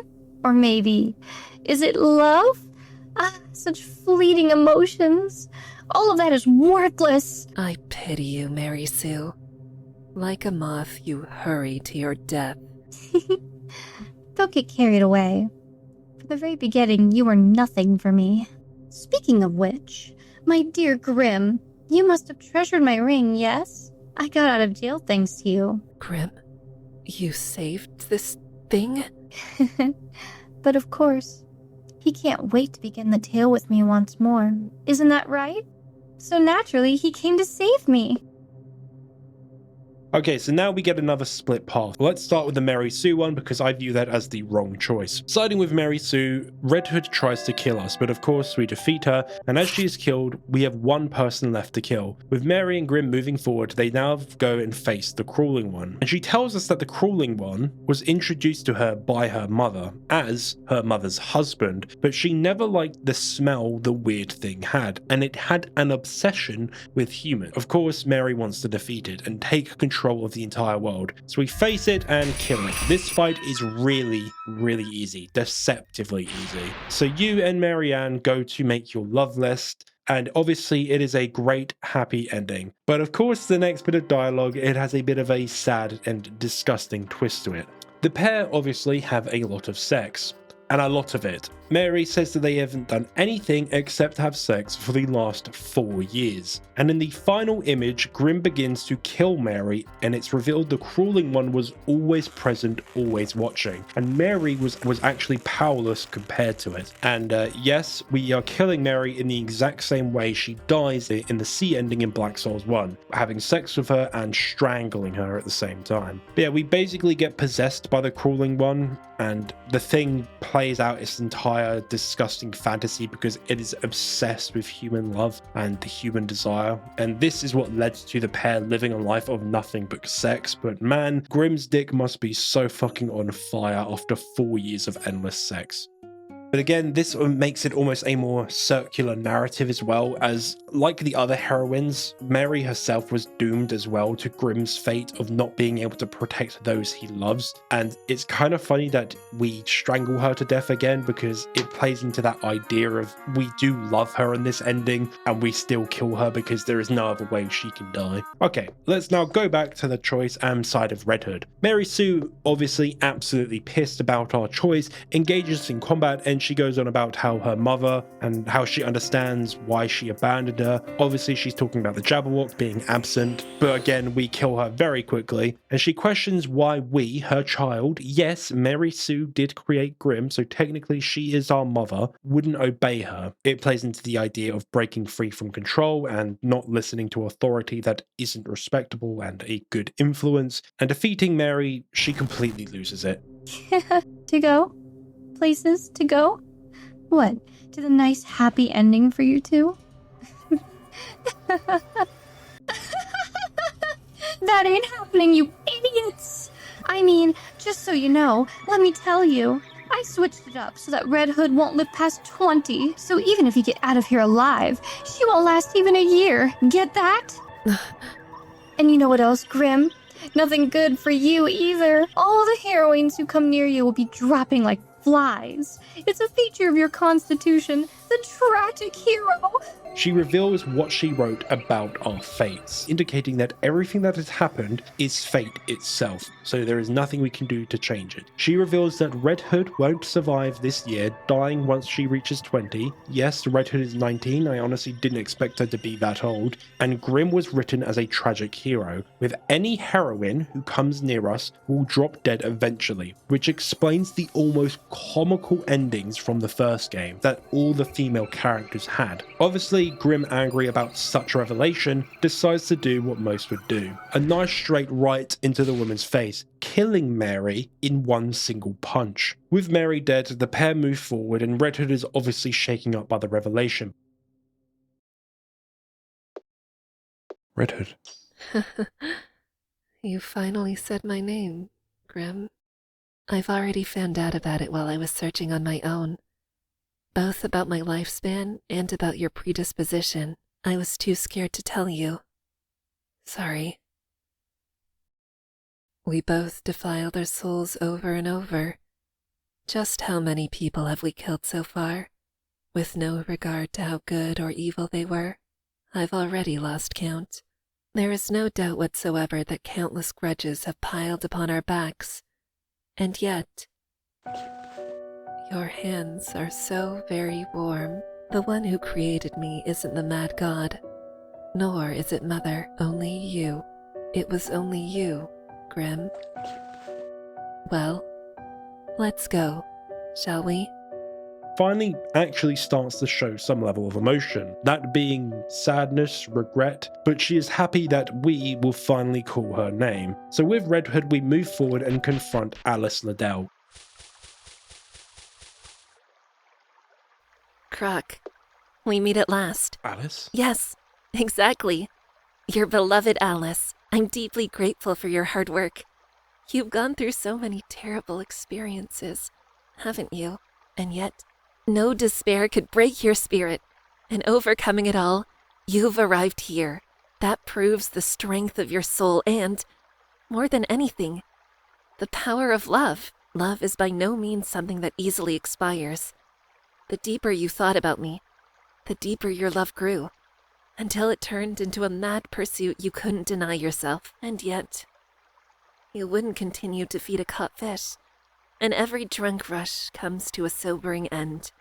Once obtained, love loses nearly all its value, even separated from each other, united in mind until death do us part. That is what I wanted to see, the crystallization of such love. Here, the animals laugh in joy, and the flowers sing lovely songs. It's the land of our dreams, the Wonderland. Paradise I'm presenting to the one I love the most. To you, here, you can dream as many dreams as you want. Here, you can enjoy as much love as you wish. There's no need to suffer anymore. My dear, my beloved, my Croc. And we make love with her. That doesn't seem right. Obviously, I can't show this, but as it goes on, something goes wrong and we are being manipulated by her in some way. Our thoughts are being completely filled with Alice, and at one point we can try to kill her, and in doing so, Alice loses her face and it's revealed that she is the crawling one. And also, kind of funny, Alice tries to kill Grim the same way that we killed Mary in her endings, by strangling her to death. But as Alice, or the crawling one, starts to drain Grim of his, I can't think of another funny word to use, sperm, Red Hood saves us by ambush attacking the crawling one, saving us and actually stating that this is indeed the crawling one, revealing that yes, the Alice that we've been chasing all this time is technically the crawling one and the husband of the Jabberwock, so it's technically a guy, I think? I don't know. Eldritch gods, I don't think have genders. So this is the Eldritch being that controls this world, kind of like Mary Sue with the Lost Kingdom. The crawling one controls Wonderland. Also, Poro makes an appearance here and he seems rather happy to see us, and now we enter the boss fight with the crawling one. And this boss fight is actually quite tough, and if we lose it, we enter another ending in which we are surrounded by hundreds of Alices. Alici, maybe that's the plural, which we feel completely enamored with and we can't stop having sex with forever. But if you do kill the thing, the story ends here and the world begins to collapse. But of course, Red Hood and Poro get trapped and are ambushed by the three Alices, the daughter, sister, and mother, in which now we escape with Red Hood asking that we believe in her, like she did with us. And continuing on, we leave escaping and finding Alice Liddell again.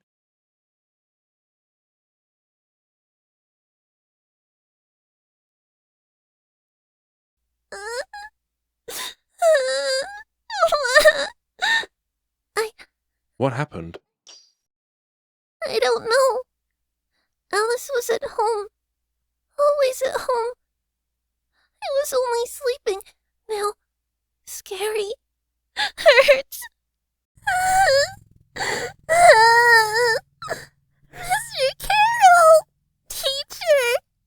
Save me! Teacher? Alice, do you feel sad? Then I'll sing you a nice little song. Come, let us return to our land, hand in hand. Asking what happened, the girl, I believe this is actually the true Alice, we see her being taken away by someone who appears to be mirroring our appearance, be it a previous version of us or another person who took our appearance to manipulate her. And after this reveal, we awaken in a small house, and leaving the house we find ourselves in a new city that looks a bit like Lutwich. And walking down the street, Red Hood appears.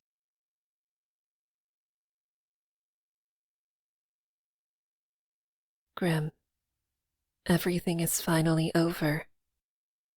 ending the game with the good ending. So this ending is obviously us rejecting the dream and being rewarded with escaping and being able to not only save ourselves, but also Red as well. But is this ending real? Honestly, I don't think so, because of course, we ain't done quite just yet. Entering into New Game Plus after getting the good ending, we have a new objective now, to reach the area that contains DLC 3, which, fuck me, this game gets really hard at this point. But first, let's actually reach said point, shall we? First of all, we can find a boat on the Carroll River, which takes us to a snowy area, in which there is a door, and the door itself states that only those who are worthy may proceed, and to prove our worth, we need to defeat the Old King himself. So where is the Old King? Well, added in DLC 3 is the Chaos Dungeon, an endless dungeon thing that we need to reach floor 175. But before entering it, we meet a rather mysterious girl. You would like to open that door, yes? You have the hand to open the lock on it. Give the doorknob a twist and it'll give it up without a problem. However, your dear little Alice isn't there. No matter how far you search, it's pointless. No matter how deep you go, it's useless. The journey is chaos. The bottom is emptiness. If you lose yourself in it, there will be nowhere for you to return. Alice? No, I'm Mabel, a runaway girl who came from nothingness. I won't interfere anymore. We will meet again, I'm sure.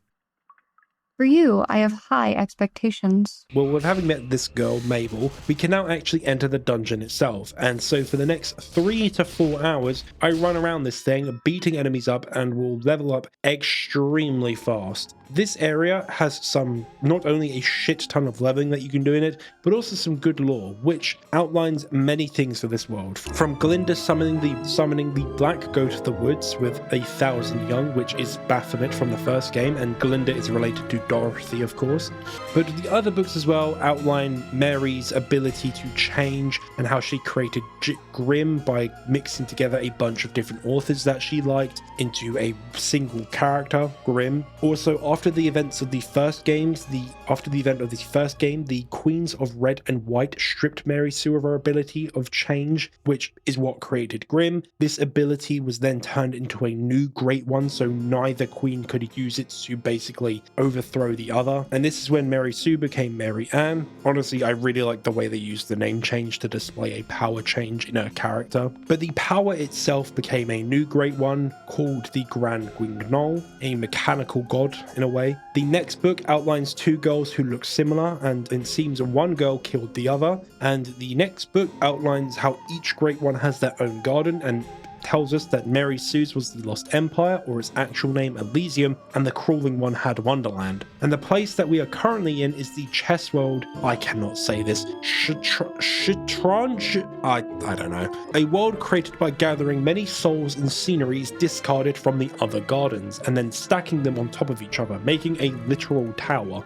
But who rules over this world? Well, I believe it is clearly Mabel herself, as it seems she has some higher power, and it seems that she is the one that rules over it. And in the last book, we see someone mention the White Queen, who bore countless newborns in order for her to chase her true love, even letting go of her throne to pursue her love. So it seems the throne of the White Queen is barren at the moment. Now also in this area you can find Alma's father in the dungeon, indicating that he was discarded, not killed, and now he is trapped in the Chaos Dungeon, and he acts as a vendor for us to engage with. Honestly, I really like the Chaos Dungeon. It's simple, but it's fun. The boss fights are fair, for the most part, and it allows you to get duplicates of other weapons, rings, and it allows you to get 4 rabbit rings, allowing you to attack 5 times or 6 times if you use the Andor sword in one turn if you wish. But with this dungeon, I'm going to talk about my main complaint about the entirety of DLC 3, as this is when it first occurs,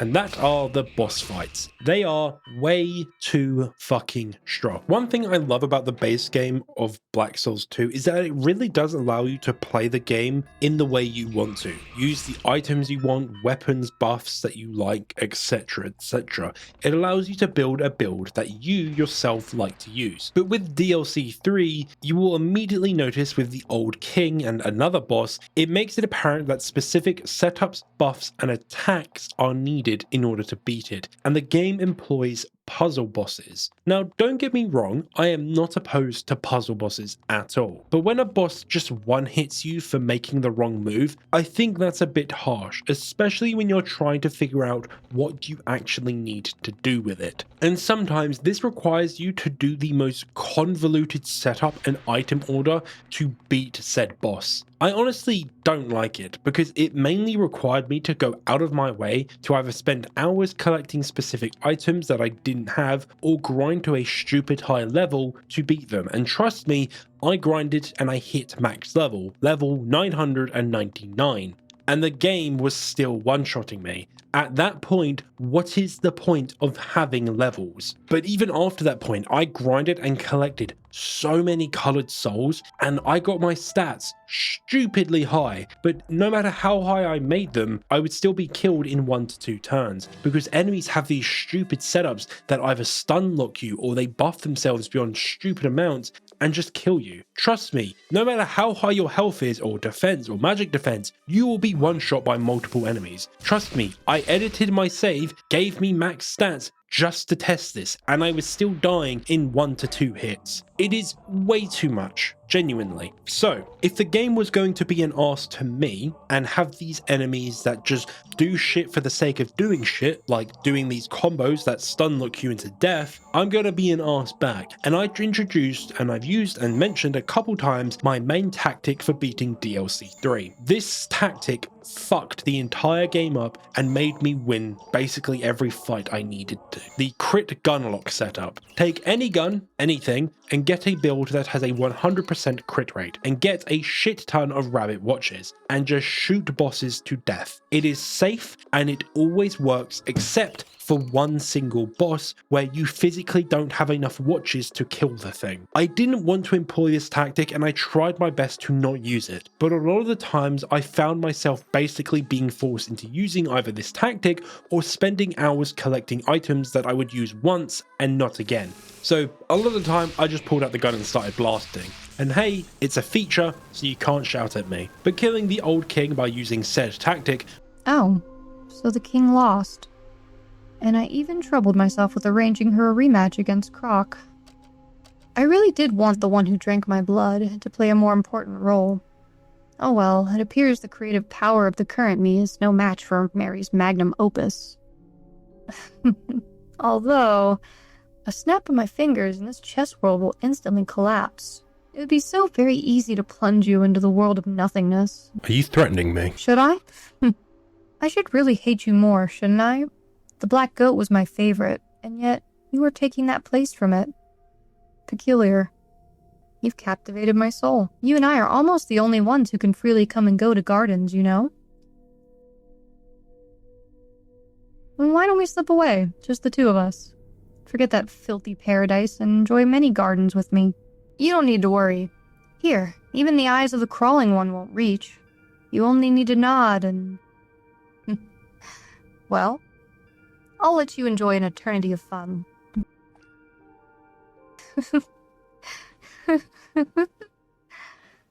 Refusing an invitation of mine, you really are fascinating, Croc. Or is it just that you feel no attraction towards me? Well, no matter. For making it all the way here, I shall bestow you with a splendid reward. I'll let you see Cosmos.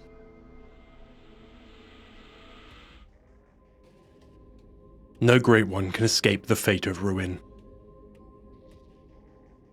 Never to prosper, the creation decay as time passes, and eventually great ones lose their cults and become forgotten as great old ones. As countless stars vanish, scrambling not to tumble from their thrones, great ones set the gardens they themselves created for aggression. Some to wield their authority, some to force their existence to be recognized. Gardens will collide with gardens, and the final war between great ones break out. The souls of creation slaughtered without end finally return into Cosmos. The conclusion of it all is awakening of the idiot, a phenomenon which erases all that exists in the cosmos in an instant. Everything ends, and what remains is the world of nothingness. There nothing can be experienced, there nothing can be created. You cannot go from it anywhere, and all alone, you can only gaze into the infinity of nothingness. How was the view? These are eyes of cosmos of mine, a dimension transcending scenery I, who exists all in one, observe. Is it a lie, or is it the truth? Should you believe me? That's all up to you. Even the White Queen didn't believe me. Well, with how shady I usually am, that one is my fault. Nevertheless, these events will occur. For you, the future beyond that is hopeless. If you can't prevent the final war, you will taste an eternity in the world of nothingness. What should I do? The solution is simple, Croc. Create your own garden, march into the battle, and stop the Great Ones before the final war even begins. I have to look for Alice. Indeed, that hindrance stops your writing brush, doesn't it? Sooner or later, the load of black souls would be too much to bear, and soon after it would explode and shatter the vessel. That moment will be your one chance, Grim. Gather the dispersing souls then and return them each to their vessels. I would aid you in that task too. It appears I'm about to be found out. Let's finish this talk. After coming even here, merely awakening from the dream should be easy for you, right? Then I'll dream of the future and drown myself in alcohol. We can return to the door and enter the DLC area.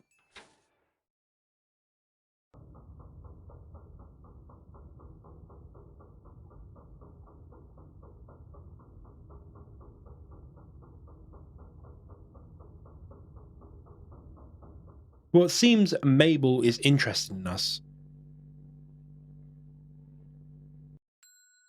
A drifter? Yes, Lady Florence. Open the coffin? You poor thing. Like the others, you were able to reach this place because you're sick. You must be hurting.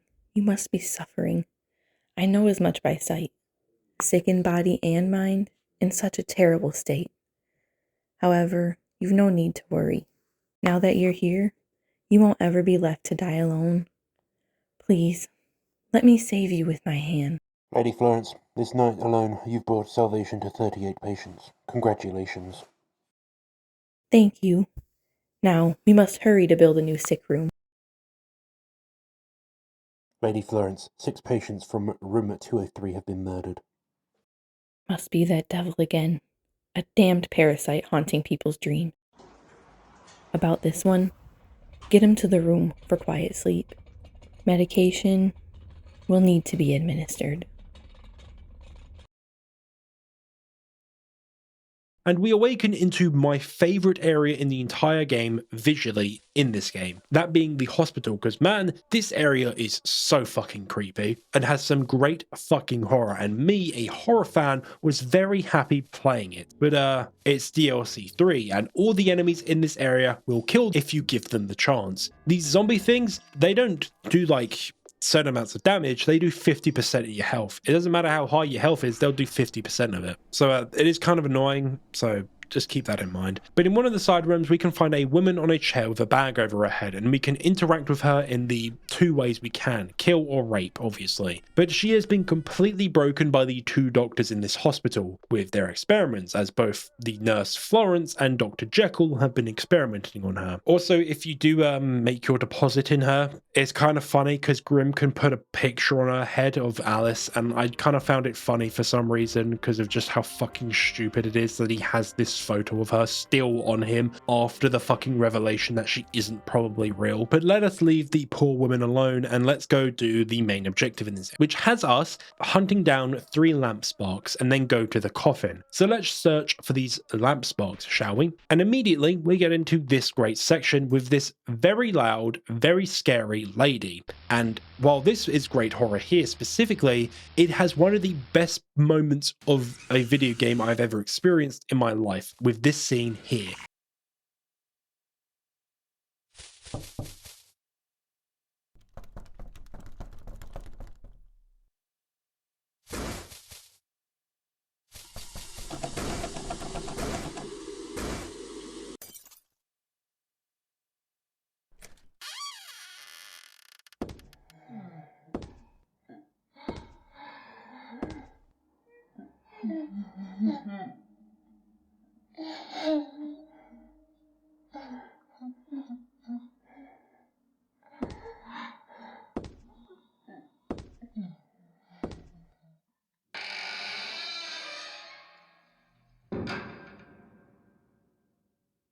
I fucking love this part. I don't know why, but it really reminded me of PT, the breathing noises in PT, and I really wish games would creep me out more like this, and this was the best way this game could have done it, and honestly puts a lot of horror games to shame. This isn't even a horror game, and this thing was freaking me out. But escaping the woman, because I'm terrified of women, we can meet the brutalizing angel Longenia. And I'm not really going to go over her whole story and everything because she doesn't really add a lot to the overall story and message that I think the game's trying to get across. But she is related to Victoria, so she is worth going around with. And of course, I want to save some stuff that you guys can go into this game and find for yourself. So I'm leaving this out because it's not that important. But heading up the lift, we can head up and find another lamp spark and also Dr. Jekyll himself. Oh, weren't you the drifter patient? How are you feeling?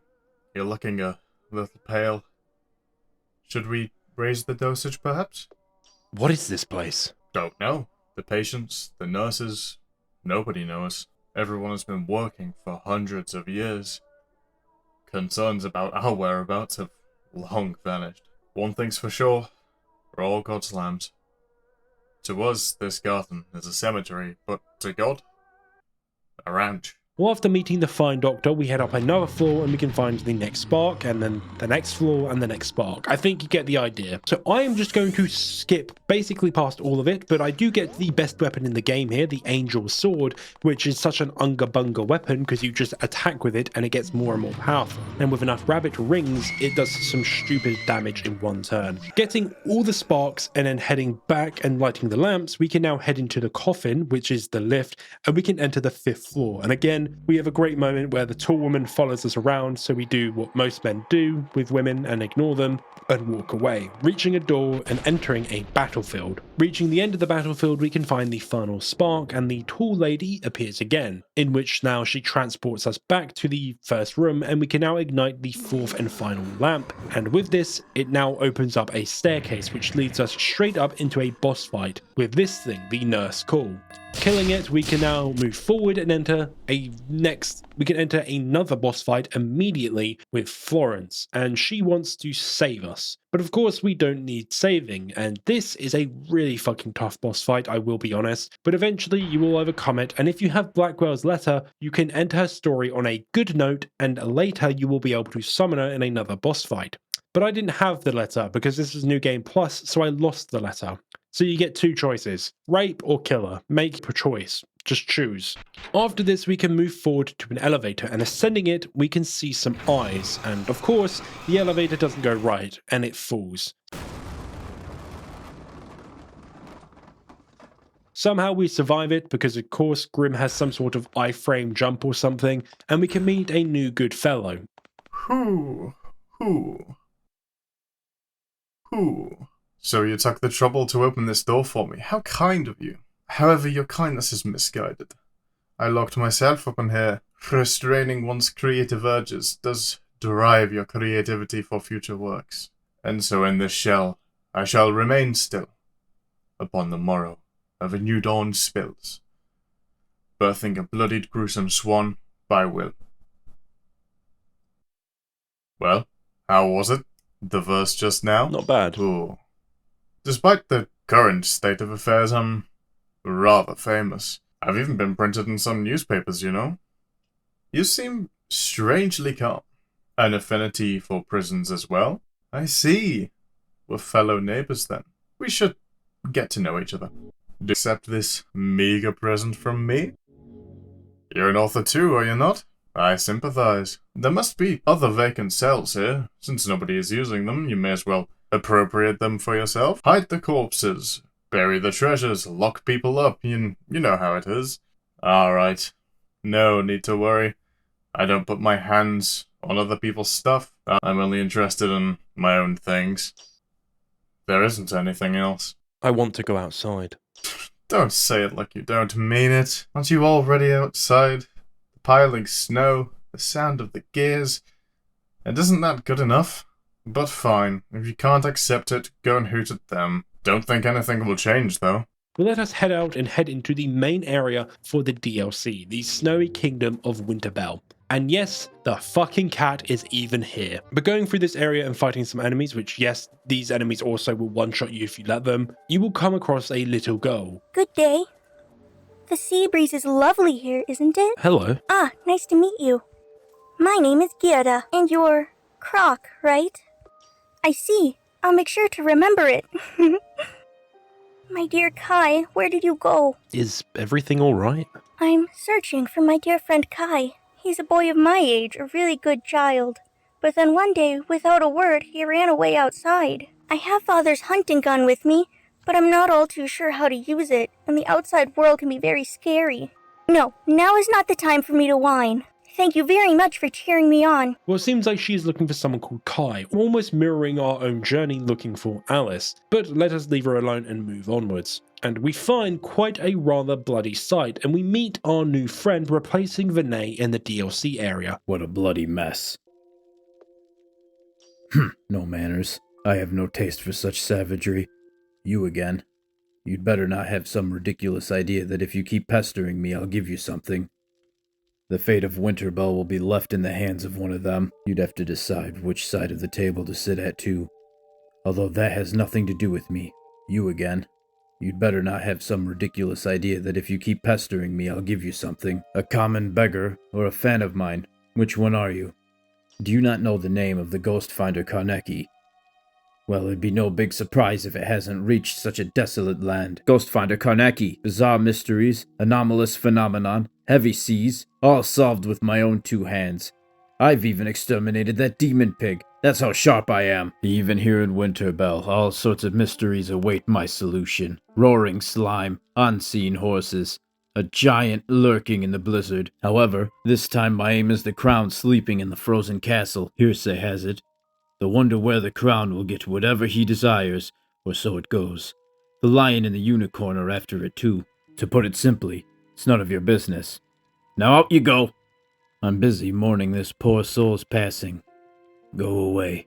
Damn, this one had no cash either. Carnacki. So Carnacki here outlines to us that we have to make a choice to either side with the lion or the unicorn. Yes, just like Alice once did in her story. But of course, we have a, let's say, more explicit conflict with them and get a more explicit reward from them for choosing them. So you have to make a choice between one of each path. And yes, the DLC does split here. So you can either choose the long hard path with the lion, but apparently the reward will be worth the extra effort, or the slightly shorter, slightly easier path of the unicorn, which is apparently not as rewarding. So for this video, I will outline the differences between the two paths. They aren't that different, honestly. There is like one area you can't access depending on which one you choose, but it's not that different. So we will start with the unicorn path until we get to a certain point, and then I'll go back. Honestly, the unicorn path feels kind of pointless, but let's just quickly get over it. With us starting with Unis, we now enter the Mountain of Madness, a really easy area, apart from this bear. Fuck this bear. But after the bear, we can meet Gerda again, and she seems rather curious of this cave, and in this cave, we can find the Dissolution Queen, Sho, which is a new covenant in this area, and you can multiply with her, which,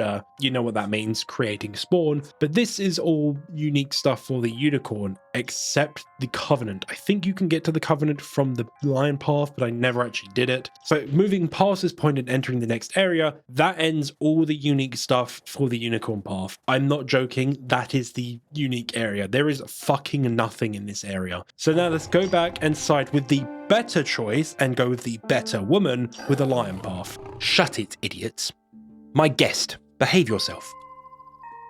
I apologize for my little brothers. The competition for the crown got them all worked up. I'm Lorden, the chief of the Ravenous Fang Troop. Sorry for keeping silent. Wanted to see whether you're strong or weak. The weak would fall over and die foaming from my presence alone. Compared to that, you're strong. Surprised you can stand calmly with a human body. You piqued my interest. Join my pack, will you? I'm collecting pieces for the competition for the crown. Want your power on my side. Well, not going to ask you to decide on the spot. I'll be keeping a slot open for you. That's the answer I wanted to hear. I have expectations for you. You fools! Don't you know when to stop? You dare argue my decision? Speak out against me one more time, and you'll be learning to swim tied up to a rock. Don't worry, if you're as good as male as I expect, we'll be family in no time. From here, we'll be heading north, cross the snowfield, cross the valley, cross the bridge to the White Castle, and seize the crown that's in it. We'll be advancing through a blizzard. Heat yourself up if you don't want to freeze to death. I won't help you if you fall over midway. The strong break through by their own strength. Well then, I'll be making my move now. Don't lose sight of me. After partnering with Leden, we head north into an area which, man, fuck this area. This bloody blizzard is a actual pain in the ass to navigate, but 10 out of 10 would recommend doing it again. But in the blizzard we can find some good items, more enemies, and an igloo. And inside the igloo, Gerda, which progresses her questline obviously, which I fucked up, and if you do talk to her in the igloo before a certain point, it gives you the bad ending no matter what, as you need to interact with the guy she's actually looking for first before continuing her questline. But escaping the blizzard by heading north, we reach the point that we were with the Unis route. Honestly, both paths are about the same length, but the lion path is a bit more difficult because the fucking blizzard has really tough enemies in it. But here we can meet Carnacki again. I feel it. Faintly yet, but there's no doubt. This piercing cry that shouldn't be heard. A paranormal being dwells in this valley. However, for Ghostfinder Carnacki, that much is nothing. He's here to obtain the crown and do it as fast as he can. There's an eagerness to his gait as he crosses the chain bridge and confronts the monster. And that ties into the next chapter. Quite old-fashioned, even if I do say so myself. Still, I'll have to actually cross it if I want to continue writing. But maybe a bit later. What, it's you again? You want to become my assistant? Look, it pains me to say it, it really does. But no matter how much you succeed, you'll never reach my level. That's just the way of the world. Not all are born with talent as great as mine. Ghostfinder Carnacki, trusty pal who crossed the demonic seas, a mind sharp enough to make the great Holmes stare in amazement. The sound of the name that turns heads with envy and makes the spirit turn tail and run for their lives. To ask the name of Ghostfinder Carnacki twice is to humiliate yourself. What a snob. What was that? This bloody stray. Now get down here, you! Shoo! Shoo! Anyway, do you want to prove your courage to me? Then cross the chain bridge and determine the true culprit behind the cry echoing through the valley. You don't think you can? Well, this is no place for games. Winterbell is a land dangerous enough to give even me pause. You should just leave it all to me. In that case, though, you may well go home. And yes, the cat is also here. But at this point, Carnacki talks about the boss of the area, the Wind of Winterbell, and this is very much a fucking puzzle boss. And when I realized, I really don't like the bosses in this area, as very much they're going to kill you if you give them a single turn. So how are you actually meant to beat this boss? Well, you have to use every single fucking defensive buff in the game, and also have the Cheshire Cat ring on in order to not take full damage from one of his attacks, because the Cheshire Cat ring also completely prevents full damage in battle as well, because some attacks fling you up in the air. And of course, this gives you the chance to kill it if you can do enough damage. So how did I kill it? I gunlocked it. Of course I gunlocked it. I can't be bothered to run around getting all these buffs. But after killing the thing, Carnacki comes up to congratulate us. Hey, you okay there? That was damn reckless of you. To think you'd really go. This piercing chill. There must have been an inhuman, paranormal being here. I'm sure of it. I can say with certainty, you would have been dead had you met it. You just narrowly escaped death, my good man. I already beat it. Wow, that's quite amazing. Here, let me give you this. You sound somewhat delirious. Still, I must commend your bravery, if nothing else. You'll be appearing in my Ghostfinder Carnacki's adventure tales as a daredevil with a disregard for dangers of the paranormal sort. You're going to be in my book. Something to be proud of. Be grateful. I'm grateful. As you should be. Well then, I'm off to find the crown. Let us meet again. So it seems Carnacki here is rather quite delusional about his greatness, and doesn't seem to realise how powerful we actually are. But he's friendly enough, so I'm not bothered, so let us move onwards. So you slew an outer one. Means your strength is the real deal. You're amazing. Your skin is blue from cold. You must be freezing. Come, I'll warm you up. Good, now come here.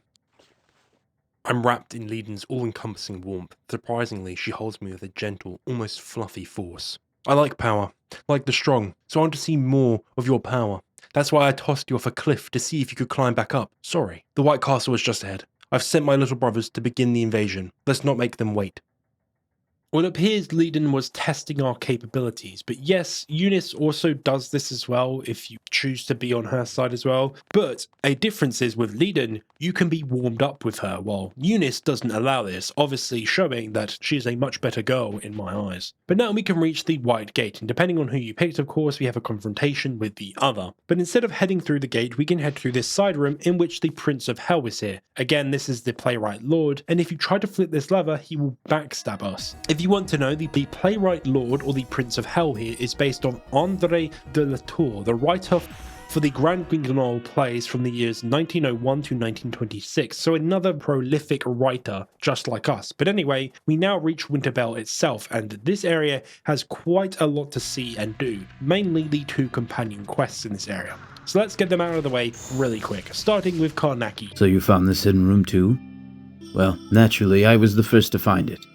Look over there. Inside that barred locked room, there's an absolute mountain of treasure. Could the crown be inside it?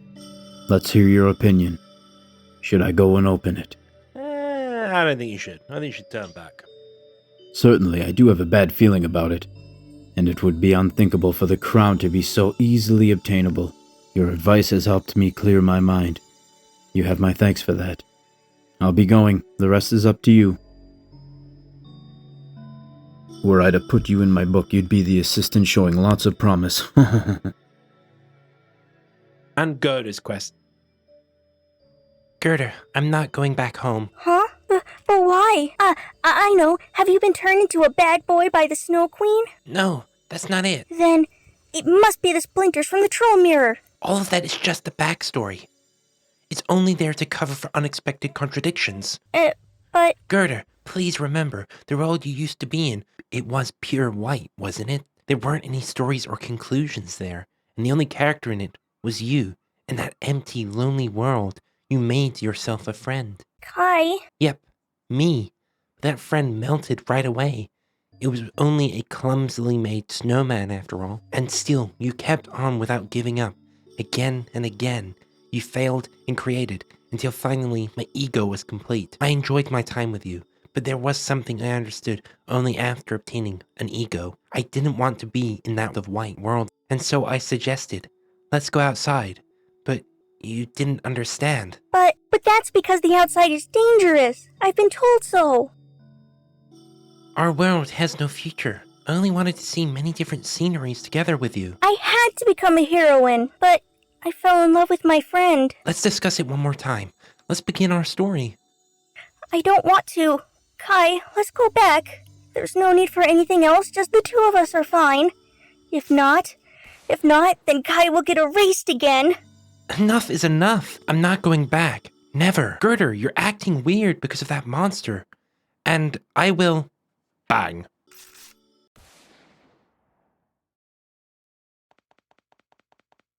I shot it. Father always told me never point a gun at people. And yet, Father, I only wanted to go back to our world together with Kai. I want to go back, but I can't go back. No. Why can't I go back? I want to go back. I want to return quickly and make only my Kai.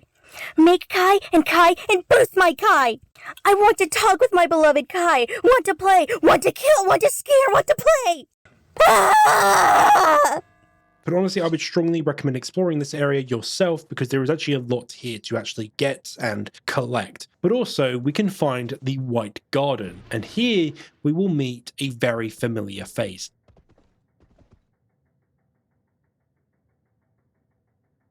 At last I found you, sinner Croc.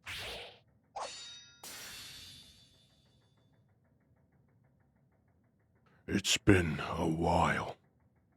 Do you remember me, Lindmay? Not for a moment have I forgotten the sin you are. It seems we're bound together to the depths of hell. No more words are needed between us. I'm well aware you aren't fool enough to willingly submit your neck to me. Only one thing binds us, undead, the strife born of blood and souls.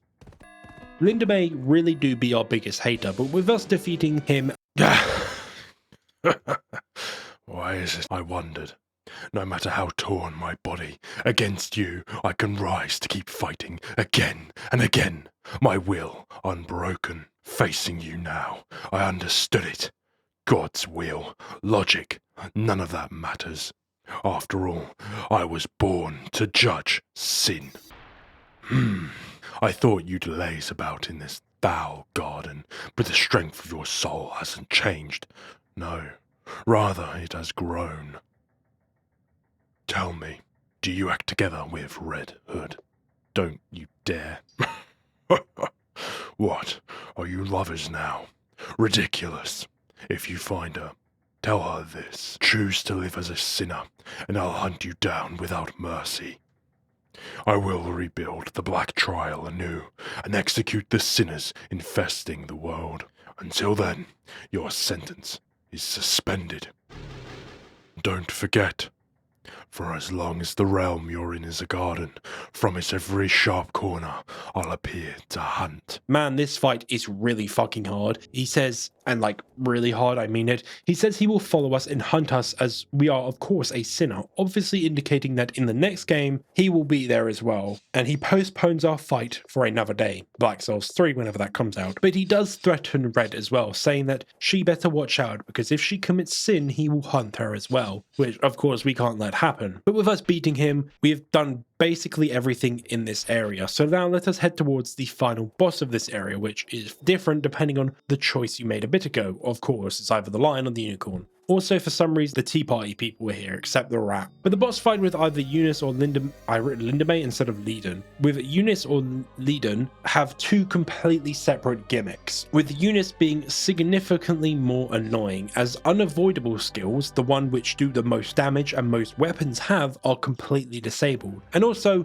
gun locking don't work in this one. So I utilized the funny machine gun, Hans's machine gun, and fear, because also Unis has a high chance of dodging, and fear reduces the chance of dodging, and the machine gun inflicts fear if it hits. But eventually, in a couple of attempts, because of course I was using a tactic that was chance based, I eventually killed her and she goes down, and she goes on about how all men are evil and pigs and just want sex. I mean, some do, but not all. But if you kill the lion, and she goes on about survival of the fittest and how she isn't worthy for the throne because we beat her. Obviously, each woman's reasons for fighting is different, but it has led to the same outcome. They're protecting the ones that they care about specifically, and they want to rule with an iron fist. But also, both of them are incredibly selfish and not suited to being leaders. Unis wants to basically ban all sex and enslave men themselves. Not a good way to rule the society because it won't work. And Leiden wants to basically rule in the way of the animals, with the strong prevailing, which again won't work because it won't work. So out of the two, who's right and who's wrong? I mean, neither. Both fail and aren't strong enough compared to us to actually fulfill their goal. Neither of them will get the crown, and that's clear. Their morals and goals are so lofty, but the reason they fight is clouded. They're not fighting for a good enough reason to actually reach that point. But honestly, it doesn't really matter. Whichever one you picked kills the other. So let us just move on to the next scene. And moving to the castle town, we are visited by a certain girl of Nyad. And here, depending on who you picked, she confronts us in a slightly different way. With Unis actually betrays us and wants to eliminate us because she now sees us as a threat to the crown. And Mabel steps in and Who do you think you are? Your presence here makes me feel uncomfortable. I'm giving you 5 seconds to disappear from my sight. Otherwise, you'll force my hand. 5. in which she now curses us, and you can choose to do whatever you want with her. You can leave her, kill her, or rape her, in which she reveals why she is the way she is. She walked in on her mum and dad having sex, which scarred her as a child, which, I mean, damn, it's a bit dramatic, I say so myself. But also, if you rape her, you can actually break her horn off, which is kind of brutal in a way, I will be honest. I mean, she is a bit of a... She's not the kind of lass I think I would get along with, but I think that's a bit much in my eyes. And with Leiden, she doesn't betray us, but Mabel does try to kill her. And you can either let it happen and she dies, or intervene. And saving Leidman, she gets really upset about it, because she wants to be a strong, independent woman who don't need protecting. I mean, She definitely does need protecting from a much higher god. So with that, she leaves and returns to where we first met her. Both characters are stubborn and unwavering in their approach and view of life and how life should be, with one being at odds with you at all times, and the other is now fighting beings much stronger than her, not making her brave, but a little bit reckless and stupid. But with the girls now left to the fate that you have outlined for their story, we can move forward and leave this area behind, with now joining Mabel entering the White Castle town. But before moving on, you might ask, who is the White Queen and why are they hunting for the crown of the White Queen? So why was the crown abandoned? Well, using context clues and some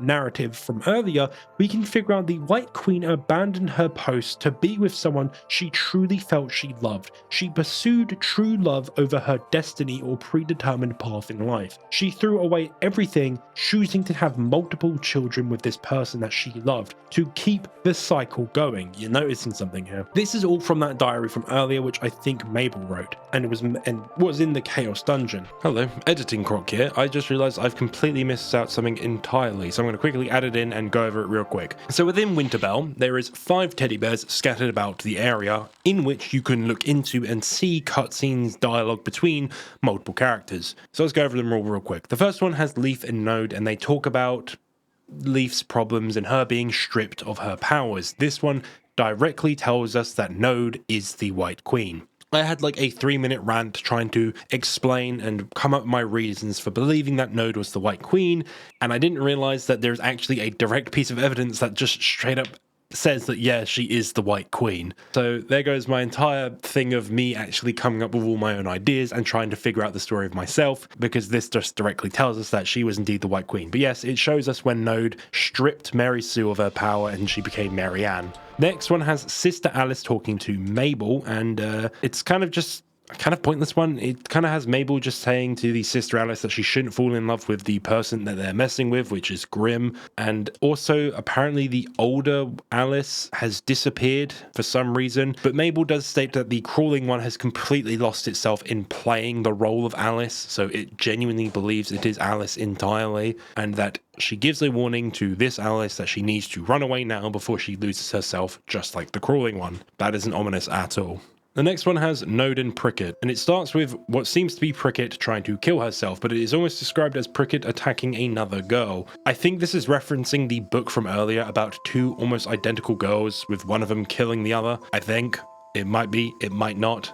But Prickett wants to kill herself because she believes she's been causing all this harm to, I'm just going to say it, it's talking about Grim at this point, and there's an obvious link here now that is trying to be set up between Prickett and Grim for some reason, that they have been forced apart for some reason. I'm wondering if that's hinting that this is actually the real Alice or something. Who knows? Spoiler alert, it is. Prickett is kind of revealed to be the true Alice and sort of the remnant of true Alice, and this is directly saying that. Like, directly saying that. The next one has also Node and Prickett again, and it has Prickett basically explaining to Node a plan that she wants to do in order to save us, the player, Grim, from what is happening with the crawling one in the cycle, and also reveals that Mabel is in on the plan, which explains Mabel's behavior throughout this part of the DLC. And then the next one we have Node and Mabel, where basically Mabel talks to Node about how she gave up her posts as the White Queen. I legit just had to sit down and try figure out if it would make sense for Node to be the White Queen, and this just directly says it. I really wish I found these when playing the game, and I didn't find them by complete accident while going through Evil Archives channel, who has been very helpful in ensuring that I've got all the things that I needed, and also anything I missed I've also pulled from his channel, because it is really good footage. I'll be honest, I love these archive channels for just doing these sort of games. But she does state to Node that she shouldn't fall in love and that humans and their love and all that is kind of stupid, but Node believes that it is something beautiful and that it is something that the great ones should be pursuing, almost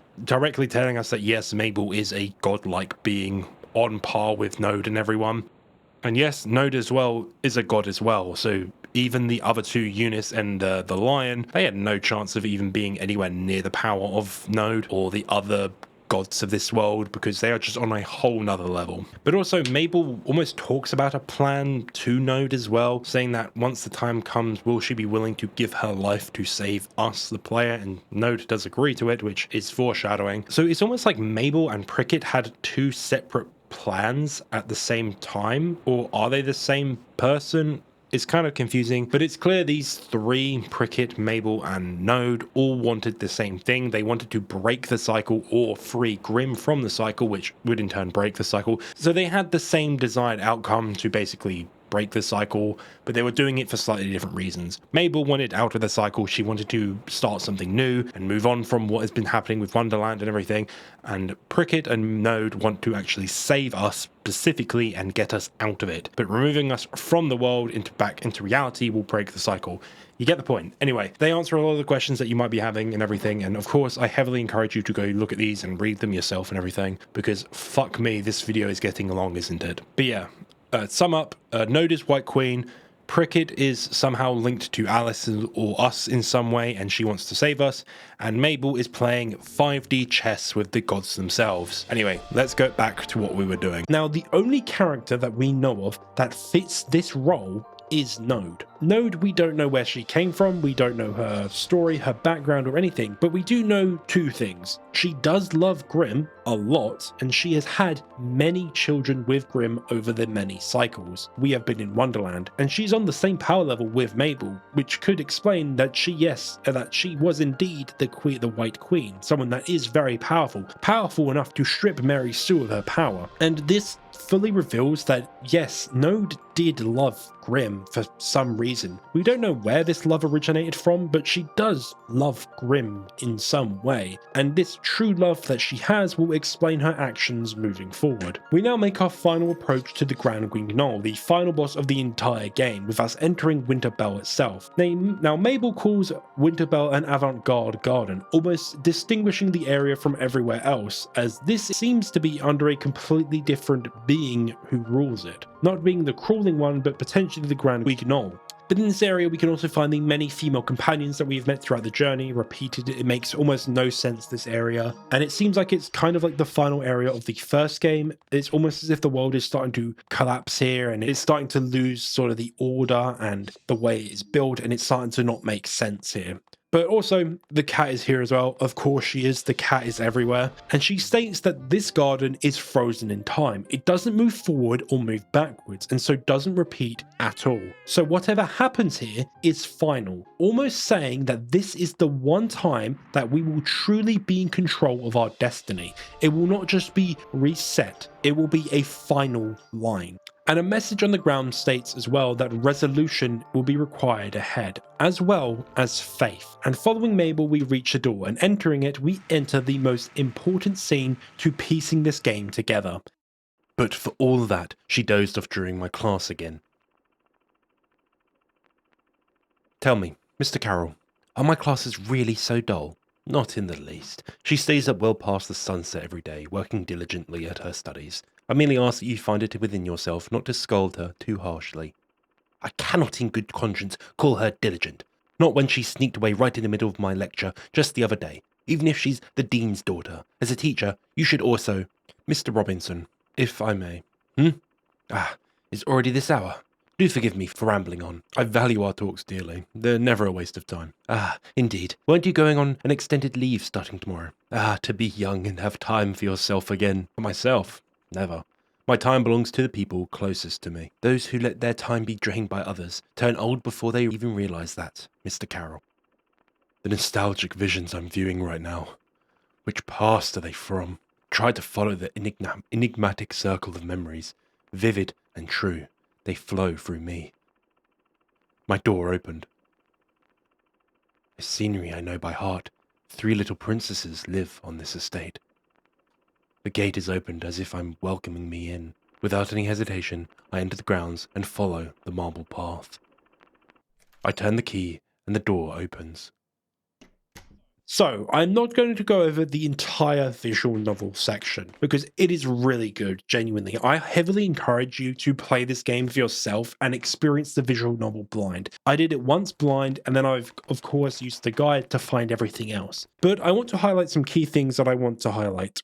This is clearly a memory, akin to what we have been collecting throughout the entire game, and it is 100% clear now that the main personality that is behind Grimm is Lewis Carroll. Lewis Carroll is an interesting man. He wrote the entirety of Alice in Wonderland for a girl 20 years younger than him, Alice Liddell. It's in the name. And while their relationship is impossible to figure out, there is two main prevailing guesses as to what the pair's relationship was. One guess is that he wanted to court Alice Liddell and marry her, a girl who was 10 at the time, by the way, and he met her in his 30s. Or the second one, in which Carol wasn't exactly normal, and he was, let's say, different. It is reported by a lot of sources that Carol himself found it very difficult talking with women his own age, or maybe he had a issue which made it difficult for him to actually socialize with people. Of course, we don't know this because it wasn't reported. He potentially had some sort of mental disability that we just don't know about, but we know that one thing is true. He was quiet, he was distant, and he found it difficult socializing with people. And this is kind of the two things that are the main theories behind why he was so close to Alice. He either wanted to court her and marry her, or he was not mentally developed. He was mentally potentially younger. I'm not going to sit here and say he's a pedophile or anything like that because there just isn't enough evidence to make that call, and I can't definitively say he had a mental disability, a learning disorder, anything like that, because again, we just don't know. He was also a maths lecturer, so I don't think he was mentally, I don't think he had a severe mental disability that limited him, but maybe he was, on the spectrum or something like that.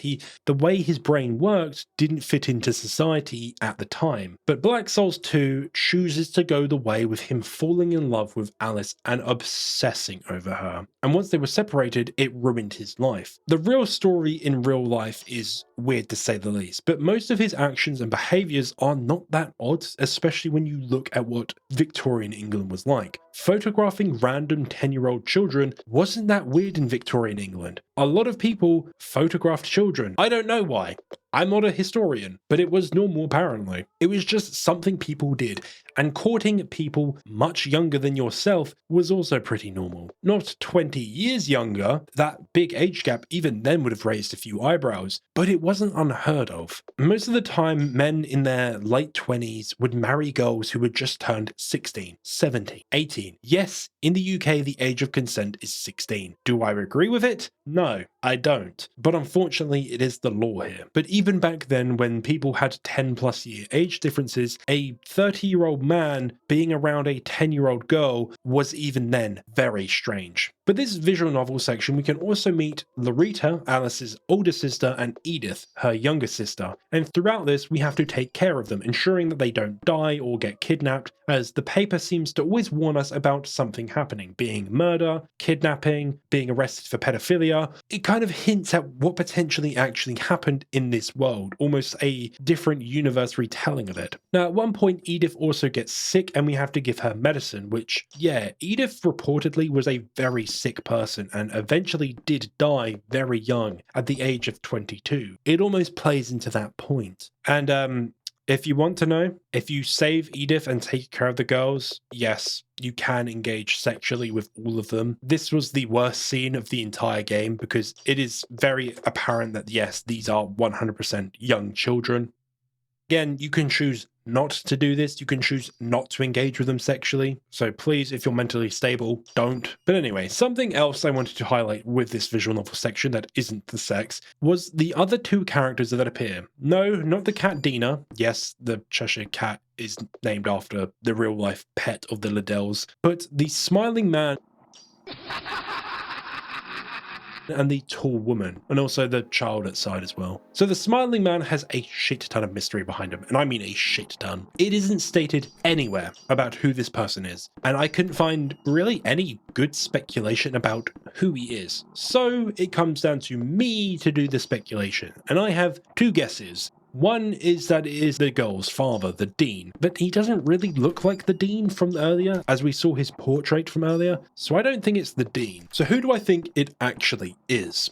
Well, I think it's the real Alice Liddell's husband, and therefore I believe the ghost girl is the real Alice Liddell. Now, why do I think this? Well, the real-life Alice Liddell had black hair, but obviously Lewis changed it to blonde for his story, an almost perfect depiction of Alice, what he believed was the perfect girl, potentially to him. Or maybe because he wanted to actually just make a different looking girl. Now, the ghost woman follows you around but doesn't really do anything. She just stares, and I think that's intentional. One of the memories stated a party where Carol went to and saw an older Alice and described her as almost an old hag, a ghost of who she once was. Of course, this is just my theory, and the man being Alice's husband could be how Carol perceived his friendliness, not in kindness or just being friendly, but like he was mocking him, making fun that he got the girl that he wanted. It plays into the idea of social anxiety and isolation, which Carol very much became in this story after being separated from the only people who appreciated his story. Again, complete speculation on my part, and I don't think we'll get any answers about who these two characters are until Black Sails 3, but I would 100% remember them for when that game comes out, or maybe when I make that video, eventually when that game comes out. Anyways, I won't explain any more of the visual novel. Go into this section completely blind. It's great and honestly worth playing through the game just for. But afterwards, Mabel pulls us out and reveals that the world itself is looping on itself, with this cool moment of us being swapped with another version of herself. And now we can finally approach the end of the game and the final boss. Welcome home, me lord. Heinrich, anything I can do? Look after my daughters. Most certainly, me lord. In which, heading inside to the throne room, we meet Carnacki for the final time. Brothers, forgive me. I couldn't succeed. There was no crown. Swallowed in a farce with the worst sort of joke as a cherry on top and made to dance along the flat of the tongue. I was the fool all along. In the end, what was I even doing? What did I come here for? Punchline. Too cruel. Even inside. So cold. So very cold. Can't even hear my own voice. Dying alone. It's too lonely. Someone... Is someone here? Please take this. Thank you. Ghostfinder Carnacki lives on.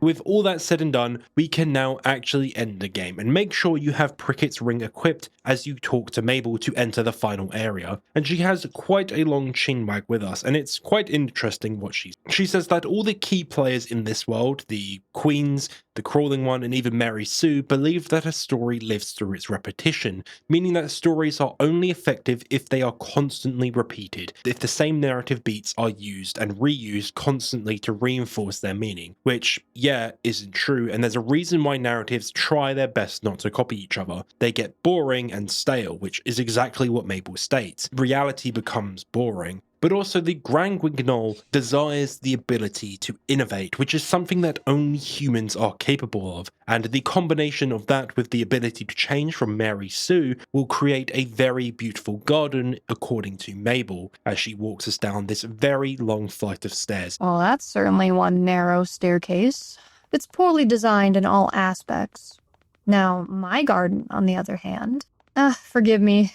We should find some pleasant topic, considering the opportunity. Sure, let's talk. Are you familiar with the great ones governing the 4 base elements?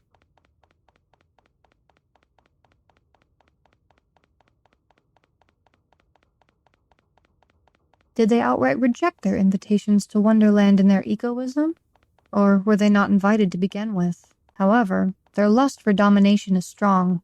They will certainly join the War of Gardens. Well, they're no enemies for me, the Viceroy. But if I get too full of myself, the idiot awakens. Poof. And then there were none. Do you know the meaning of the chant Le, Le, used to invite the Outer Ones? To be exact, it extols the divinity being summoned, though it can also be interpreted as, I'm starving. That's quite right. Great Ones are so happy to be praised and wanted, they just recklessly manifest into reality. My mind's telling me no, but my body is telling me le. Nevertheless, you shouldn't go around making le passes at just anyone. Your infidelity will get exposed. I heard of one very peculiar creation the Black Goat made, the Black Trial. They seem to have been actors made to fit perfectly into the lost empire overflowing with sin. But what about their master's pitch black soul? Oh, right. Haven't you already consorted with the black goat? The child born from the union of pure black. Just what sort of negativity will it be? Watch your step. You falling can be rather problematic. Should I give you a ride on my back? Not the other way around? Isn't that right? By human common sense, it's the boy who should be carrying the girl, yes. Then I'd take a Princess Carrie. Reaching the bottom, we find what appears to be a small teddy bear, and walking past it, it appears that Mabel tricked us into basically being forced in confronting the Grand Guignol herself. What sad, pitiful Croc. Yet again you've been deceived. Even the last straw you clung to has betrayed you. Grand Guignol isn't some convenient deus ex machina. You've been summoned here as a snack to be fed upon. With your current vessel, you can't become the king. Therefore, you'll have to be transferred into a new one. That is the real reason for your invitation.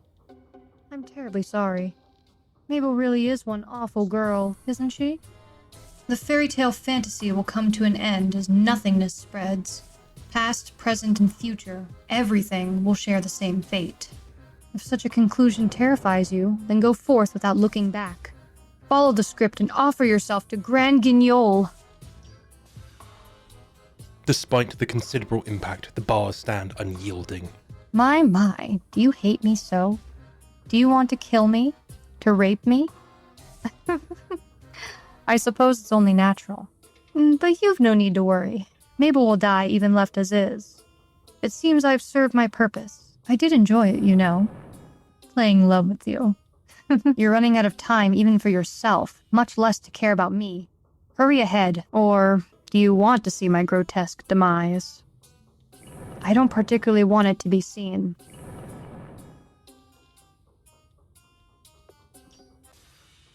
It's pointless. Your actions are futile, Croc. This is an execution site built just for me. It has been changed so that it cannot be stopped or destroyed. I don't get it. Do you not hate me?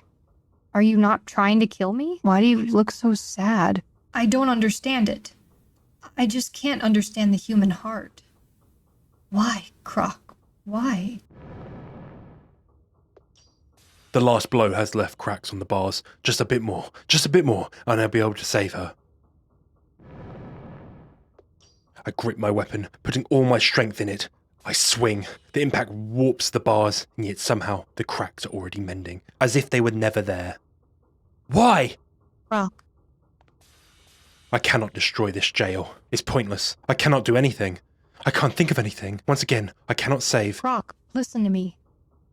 Mabel. It's all right. Calm down and listen, Croc. To tell you the truth, I don't get the taste of wine. I can't even feel it. I simply get drunk on the atmosphere. I was only acting it out to look just a little bit friendlier to you. Nothing more. The outer ones cannot understand humans, after all. But you alone, just a little bit. I understand. The hot feeling filling my chest now. I'm sure it must be the same as human emotions. Don't cry. It's time for you to go. Hey, Croc, close your eyes, all right?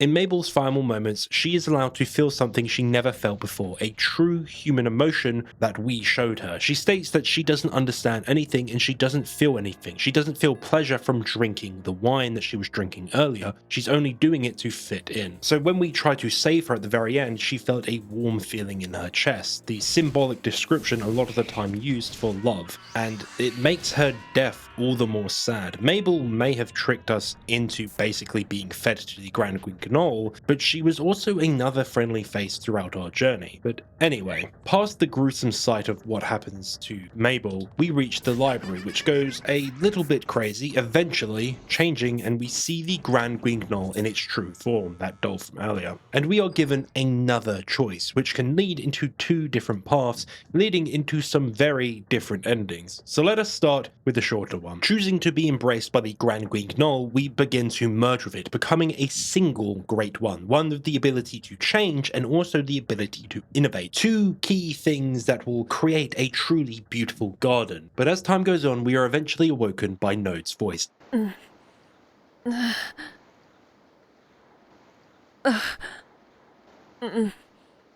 Lord Croc, Lord Croc, you've looked lovely during your short nap. It must have been a pleasant dream. As ever, the Crawling One continues its never-ending assault on Wonderland in a mad fury. But now that you've awakened as a creator, Lord Croc, it will be trivial for you to deal with it, I'm sure. All the preparations are done. The garden is ready. Our children are many in number. In full force, they will cover the land and blot out the sky. Once you've dealt with the Crawling One, together, we will all head for the end of the world. Neither the idiot nor the nothingness. You don't have to fear anything anymore. I'm terribly sorry. My long talk must have bored you. While you slept, I had to remain separate from you for so long. All this time, my body has been aching for your touch. Yes. I also love you, always, for all eternity. I'll be by your side, and so... please, use your node as a seedbed, my dear, beloved Lord Croc.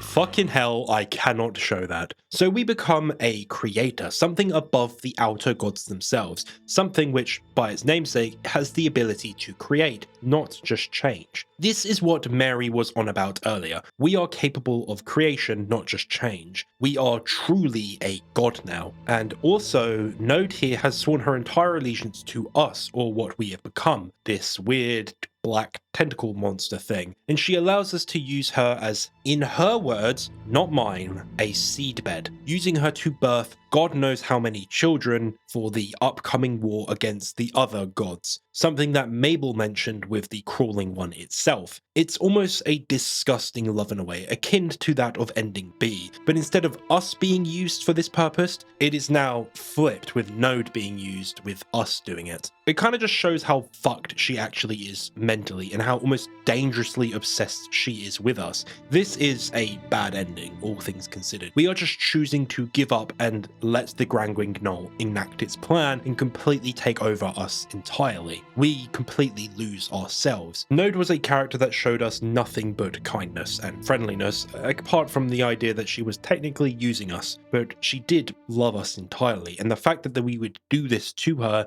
and force her into a fate like this is terrifying and disgusting in a way. So let us rewind and choose to resist merging with it, and we enter the hardest boss fight in the game, and my god, it is hard. It is an 8-stage boss fight, and it is so stupid. Honestly, it is just too much. I understand the design behind it. It's to make you engage with every part of the game, find all the items you need, and with this one last battle, you have to use everything at your disposal. But man, we were at like hour 60, 70, 80 at this point. I was breaking, and eventually, after a lot of slamming my head into a wall, basically playing this like a true Soulsborne, I fucking beat it by doing the most cheesy strategies I can think of, gunlocking it using the Angel's Sword, and just abusing different methods. And we get the final ending. And the story ends and we collect something from the Grangwing Knoll. And if I have to guess, I think this is the power of change from Mary Sue. And Node approaches us one last time. You've finally reached the end, because the ever-turning gears have stopped. I've never been so terrified of the passage of time in my life. I want your love. How frustrating it was to have that beautiful glow right before me, yet out of my reach. And then, at last, I realized that we were never going to be together. Lord Croc, I love you from the bottom of my heart. And for that reason, I'm stepping aside. Lord Croc, my end is not an unhappy one. being able to meet you, being able to spend so much time with you, all of it made me truly, truly happy. It was a good reality. With Node confessing her true love to us, but she now realizes that she can't be together with us and cuts off her hair, which again is a very symbolic thing in classic literature for letting go. Women's hair, especially back in like the Victorian era, was often this sort of thing that was seen as a sign of standing, of social class. Obviously, the better the hair, the higher in society you were. So longer hair, healthier hair, you get the point, was often seen as a more good thing. So her cutting it off is in a way her letting go, and it is of course her letting go of the thing that she loved the most, us, Grimm. She tells us to run and escape, holding off the crawling one with the help of Dina, the Cheshire cat, and yes, we try to escape, but of course we're ambushed by more Alices. But one Alice sides with us, saving us, and yes, it's the three nightmare creatures, the Jabberwock, the Job, and the Bandersnatch, showing they have all gone against the crawling one, letting us escape. And then there's a fight or something with these Alices and these things, like they're rejecting the idea of being controlled by the crawling one. I don't really know because it cuts to black, and I'm guessing they kind of kill the Alices that were controlling them in a way, I think, because it seems that the three creatures, the Job, Bandersnatch, and the Jabberwock, were controlled by the crawling one, and now they're rejecting it. That is a guess. Or they just killed each other. One of the two. But leaving this area, we now enter an area with a bunch of cliff faces, and jumping along, we see all of our children along the cliffs. And making one final leap, we are caught by Red Hood. Grimm! Red Hood grabbed my arm. It's okay. We won't ever separate again. But how can a slip of a girl like her drag up an adult man? No, that's wrong. That's not it. Red Hood's expression pales. Her eyes are focused on something below, something weighing heavily on Croc's lower body, squirming to move up. It coils around me, pulls me down. Against my better judgment, I look down to see its true nature. Why don't go, don't go, please, please, please, please, please, love me, Alice, love Alice, love Carol, Alice, love story will never end. We won't separate, ever. That might be true. No matter what, Red Hood won't let go of your hand, even if she will fall too. Everyone you loved, your involvement brought to the depths of misery. You have realized that all too well. I won't let her be sad. If misery is inevitable, let me be the only one to shoulder it. I bring a blade to my arm. What are you? Go, Red Hood. Now. No, Grimm, stop. Don't. Please. No! There's a seed of regret in being so cruel to her when she came to save me, but now all will be well. Together with the crawling girls, I fall. I fall and fall, down and crash. Teacher, together, love. I know, Alice. Forever I'll pursue your love, forever in this mad hell of a country, for all eternity. Hell end. And with us not wanting any more harm to come to Red Hood, as we know if we stay with her, she will die, we cut off our own arm to ensure that one person can get out of Wonderland alive. Now, of course, I can't show you this because it is kind of like the other ending where you're just surrounded by a bunch of Alices that you fuck forever. We're surrounded by a bunch of naked Alices, and this is the hell ending. You are stuck in a world forever surrounded by Alices filling your every thought, and you slowly start to lose yourself with every waking moment just being about Alice, and eventually Grimm starts to forget his real name. Dear Grimm, please open your eyes. You can't fall asleep. In the darkness I hear the voice of the dear little girl, but my memory is dead. I cannot remember it, and I do not care. Now you can finally escape. You can finally return to reality. I'm already so tired. Please, just let me sleep. My existence alone brings sorrow to everyone. I only want to disappear, unknown by all. Is that really what you want? After countless repeats? Is this where you want your end to be? Is this the scenery you struggled so hard to reach?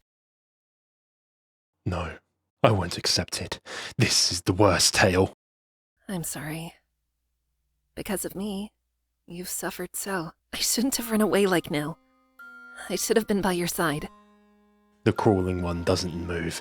Time stands still. But at least I can finally save you. Come, follow me.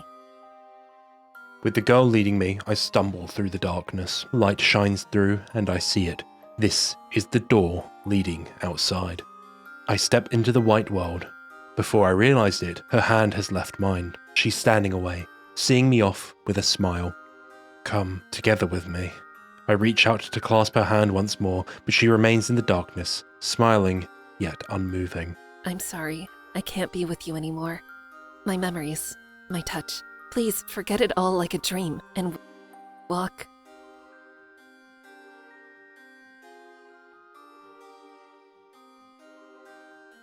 Run. Never stopping, never turning back. I'm sure you'll struggle, though.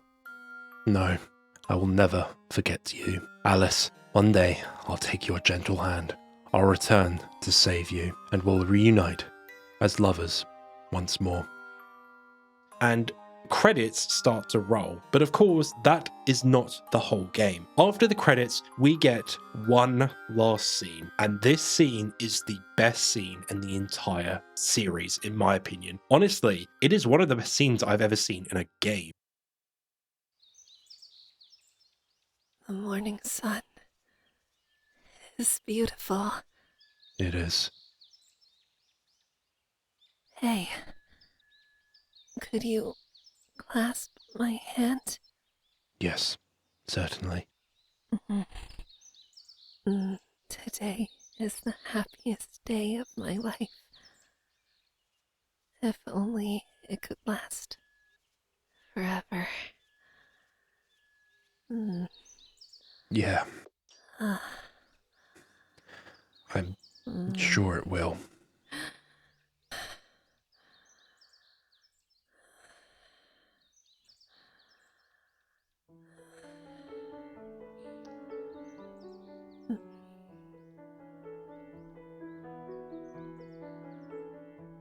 The fate Mary Sue told us that Red Hood would die once she reached 20 was true. No matter how hard we fought, we could never change that. Even when we try to break the cycle, Black Souls reminds us that we are still bound by the story, that even our role as a tragic hero will be fulfilled in the end, whether we want it to or not. Red was the only character who ever felt safe from that fate, the only one who didn't seem fated for a terrible death and end. Everyone else we met across the two games was doomed, mangled, corrupted, betrayed, or lost to madness, but Red Hood stood apart in the first game. She was the brightest point in the story and the only thread of genuine connection and the only real light. She was the only one that could survive past us. And maybe that's why her fate ends up being the cruelest, because just when she and Grimm finally escape the madness, just when there's no more fighting for them to do, she dies quietly, peacefully, and utterly final. It might be the most tragic end in all of Black Souls. There's barely any dialogue in the final scene, but it doesn't need any. The silence says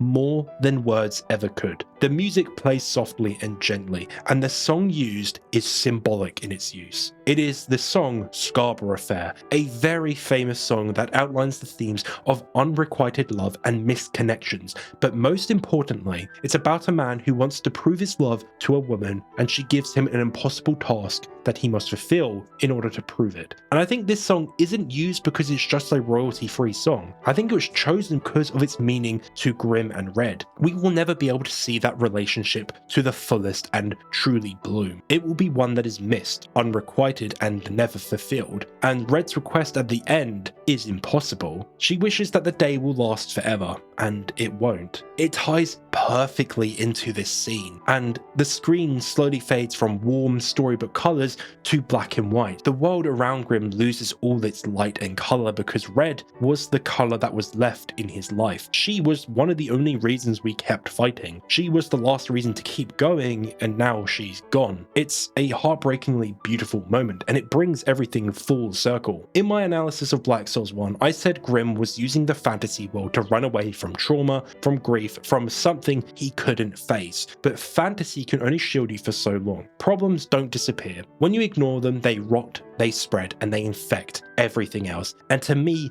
that is the central message of Black Souls. You can't run from grief. You can't run from pain. You have to confront these things and sit with it. and accept them. That's why this final scene is so powerful. Grimm doesn't run from Red's death. He doesn't lose himself in dreams or delusion. He sits by her bedside and he stays there till her last moment. He chooses to be there in the most human way possible, and in doing that, he finally accepts the truth. Grief is one of the things that all of us will experience one day, and it's one of the hardest emotions to truly confront. Many people try to escape it through stories, through fantasy, through silence. I myself have done this, but grief doesn't care. It waits for you to return, and eventually all we can do is sit there and let it happen and experience it.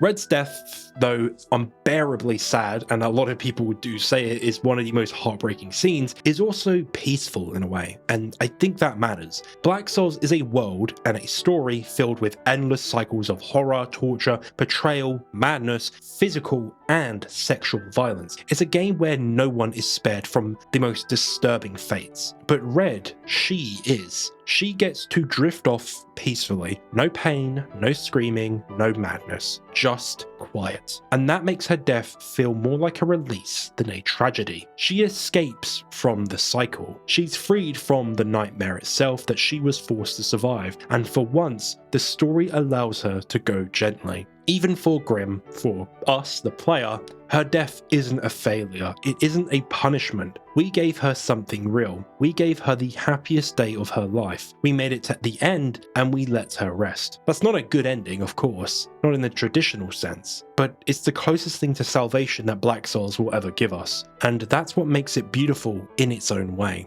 It hurts, and it hurts a lot, but we earned that hurt. We fought like hell to reach this point to give her that one day of peace. And maybe, just maybe, that itself is enough. Maybe that one day makes the entire journey worth it. Maybe that one moment of happiness makes all the pain worth going through. And thus at the end of this game, when I was sitting alone in the darkness of my office, listening to Scarborough Affair, watching Grimm or us sit at the bedside table of Red as she drifts off, I found myself thinking of a quote from one of my favourite games of all time. Make a girl cry? That's not gonna fly. Make a girl smile? You passed the trial. Now I know that is a very odd quote for me to think about from a game entirely the polar opposite of what Black Souls 2 and what it sets out to tell here. But in this moment, I want to try show that Black Souls 2 itself is so much more than what people will tell you it is. It is more than the dark fantasy hentai JRPG that it is. In its heart, it tells a story deeply about grief. The grief of losing something so deeply important to a person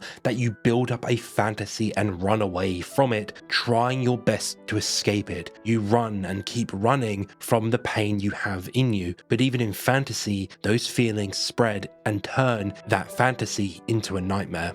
At the end of Black Souls 2, you don't save the world or change it or confront the big bad and defeat the big evil of the game or finally find a way to solve that pain in your heart with Alice. What we are given is a new choice: to confront reality itself and accept that not everything in life will go according to plan, and we get to confront one of the most difficult emotions anyone will have to face in their life. The fact that you can't choose to run away from Red's death in the final ending, to me, I think is purposeful. It's finally when Grimm accepts that the fantasy he is living isn't real, and that reality is often and is always heartbreaking. I'm sure all of you out there have experienced heartbreak, be it being broken up with, having a falling out with a friendship, or a loss of a family member, grandparents, parents, brothers, sisters, maybe children, pets. But that connection and losing that connection itself is what grief is. Grief comes in all forms. You can grieve for someone who is still living and breathing, and I've experienced more grief than I wish I ever would have to. But grief itself isn't an emotion you should try to run from. I know it's scary, and often many people are terrified of what grief is and what it is associated with, but I thought I always have about grief, especially now, is grief itself is the living proof of that love for that person. Be it for someone you lost contact with and you wish so dearly to return to those times and rekindle it, or for someone you've lost due to death itself. Grief is what love is in its purest form, an eternal longing and wishing to be with that person, be it friendship, loving them, or just to be around them. But being brave in those moments is such a human thing. Choosing to help others when they themselves are grieving, or when someone is reaching the end of their time, and you do such a simple action but is such a beautiful thing to do, i.e. what Grimm has done in this scene, to sit with Red till the very end. A few months back, I had to talk probably the person I'm closest with, which she would probably think is insane for me to say, through one of the hardest things anyone will have to experience in their life, the loss of a parent. And honestly, what surprised me the most was how comfortable I was talking about grief, death, and everything else that would come after. Running away from confronting death and choosing to sit with your grief is often the easiest thing to do, and it's what I saw this friend, what she herself was doing. She was distracting herself, running from it a lot, and I could see that. It is the easiest thing to do. I myself have done it, and I would never blame anyone for doing it. But like Grimm and his insanity, it bubbles up, and eventually it reaches a breaking point, and it will all come out in one go. You can only run for so long until those thoughts come back and they start weaving their way in. She often said to me that she hated the nighttime because it would basically be when her brain would start to slow down and when those thoughts would come back in, and that happens to a lot of people, and I'm sure many of you know that. You'll go to work, you'll be busy, and then you'll come home and then you'll think about what's happened, be it maybe your brother died, your sister died, or maybe, you know, the whole thing of what grief encompasses. It comes back in and it sort of just floods your thoughts and you can't escape it. You have to sit there with it. Confronting it can be so hard. Saying your final goodbye and sitting with someone who is dying can be hard to do, but to me, it is the purest form of what grief is. It's you showing that true love for that person, and that in itself is what Grimm does in this final scene. If there's anything I've learned from life itself, it's that grief isn't a flaw. It is something that, while yes, is technically sad, you shouldn't be scared of. It's not something to be hidden or solved or drowned in fantasy. It's proof that something mattered, that someone mattered. And even when that person is gone, even when that pain feels unbearable, we still have a choice that we can make. We can choose to run, to hide, to let that hurt twist into bitterness and hate, or we can choose to carry it with kindness, to let it soften us and teach us something, because that's what the real courage is, isn't it? It's not slaying the monsters, it's not saving the world, but choosing in the middle of all the pain that you yourself can feel in life to still be good, to be gentle with others, to help someone up instead of pushing them down, to make someone smile even when you yourself are still learning how to smile again. That's what Grimm probably learns in the end of the game here. That's what I learned, and that's what I hope that you all can learn if you are going through this. Grief never will leave you. It will always be there, but neither will love. Love will always be there as well. And being human means feeling both. If you love someone, you will grieve them at some point. So when the fantasy fades, and all you're left with is the weight of what you've lost, be kind, be brave, and be human.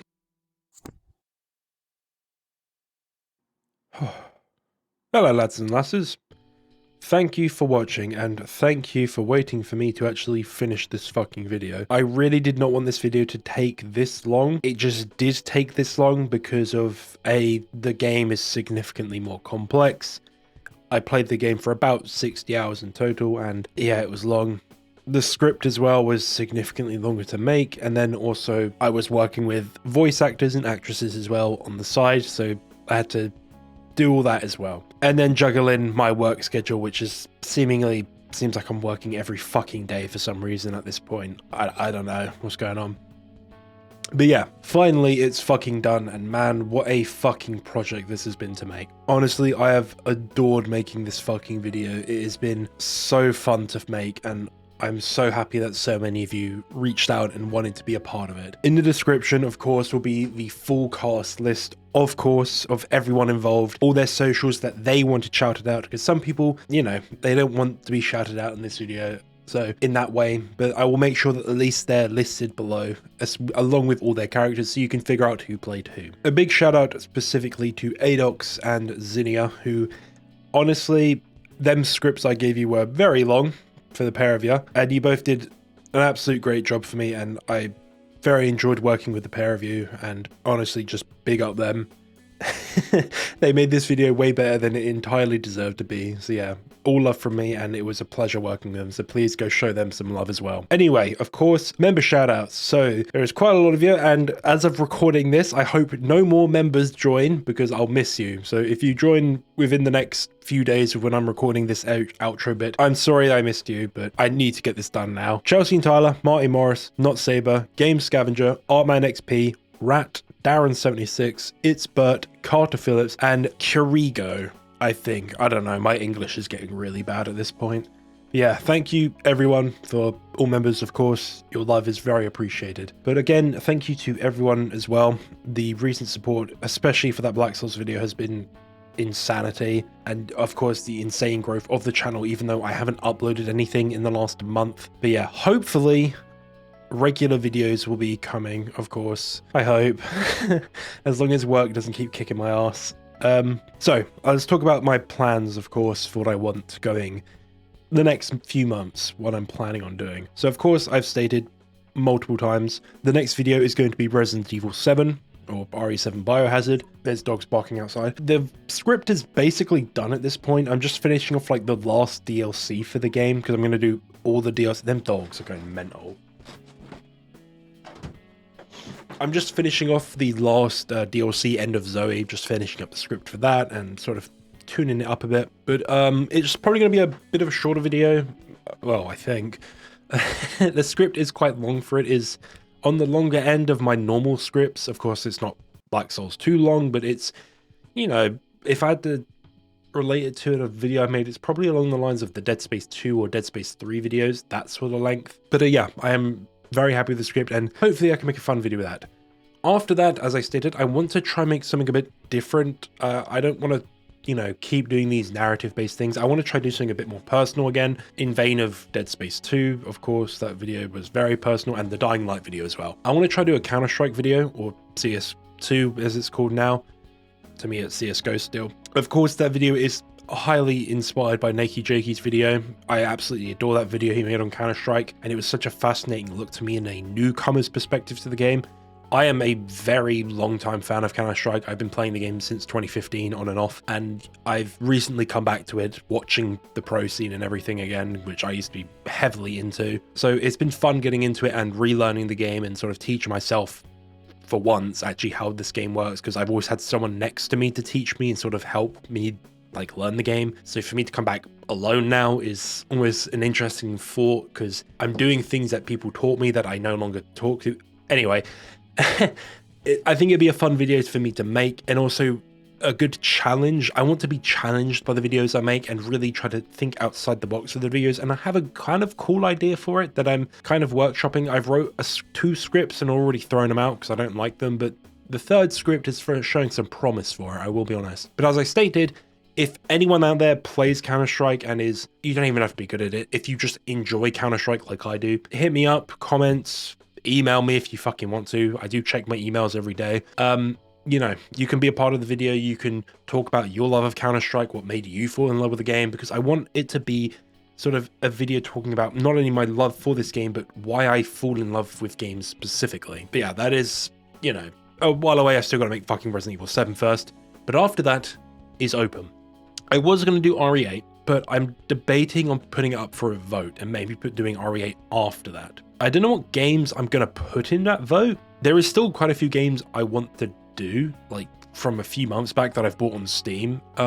So I'm going to probably put up to a vote. I'll probably figure out the 4 games that I'll put up for a vote soon. I know there's games I've put in the past for votes, like Fear was a game I was going to do. Unfortunately, I accidentally deleted all my footage for that game, so I don't plan on doing a Fear video anytime soon because I'm going to have to replay the game, and I want to do it for fresh head. But yeah, when the Black Souls 2 video comes out, I'll probably have a poll, and I'll probably link it in the comments for you to go and look at it. But I don't know what game they're going to be. Of course, Dying Light the Beast got delayed, so that's been pushed back now into September, which is kind of annoying because I was hoping to do Dying Light in August and then Silent Hill F in September, and then Silent Hill F would be the birthday video, I guess, even though it comes out on my birthday, so it would be impossible to release it for my birthday. But I was planning on streaming the game on my birthday because I've taken the week off of work for my birthday, which Yippee.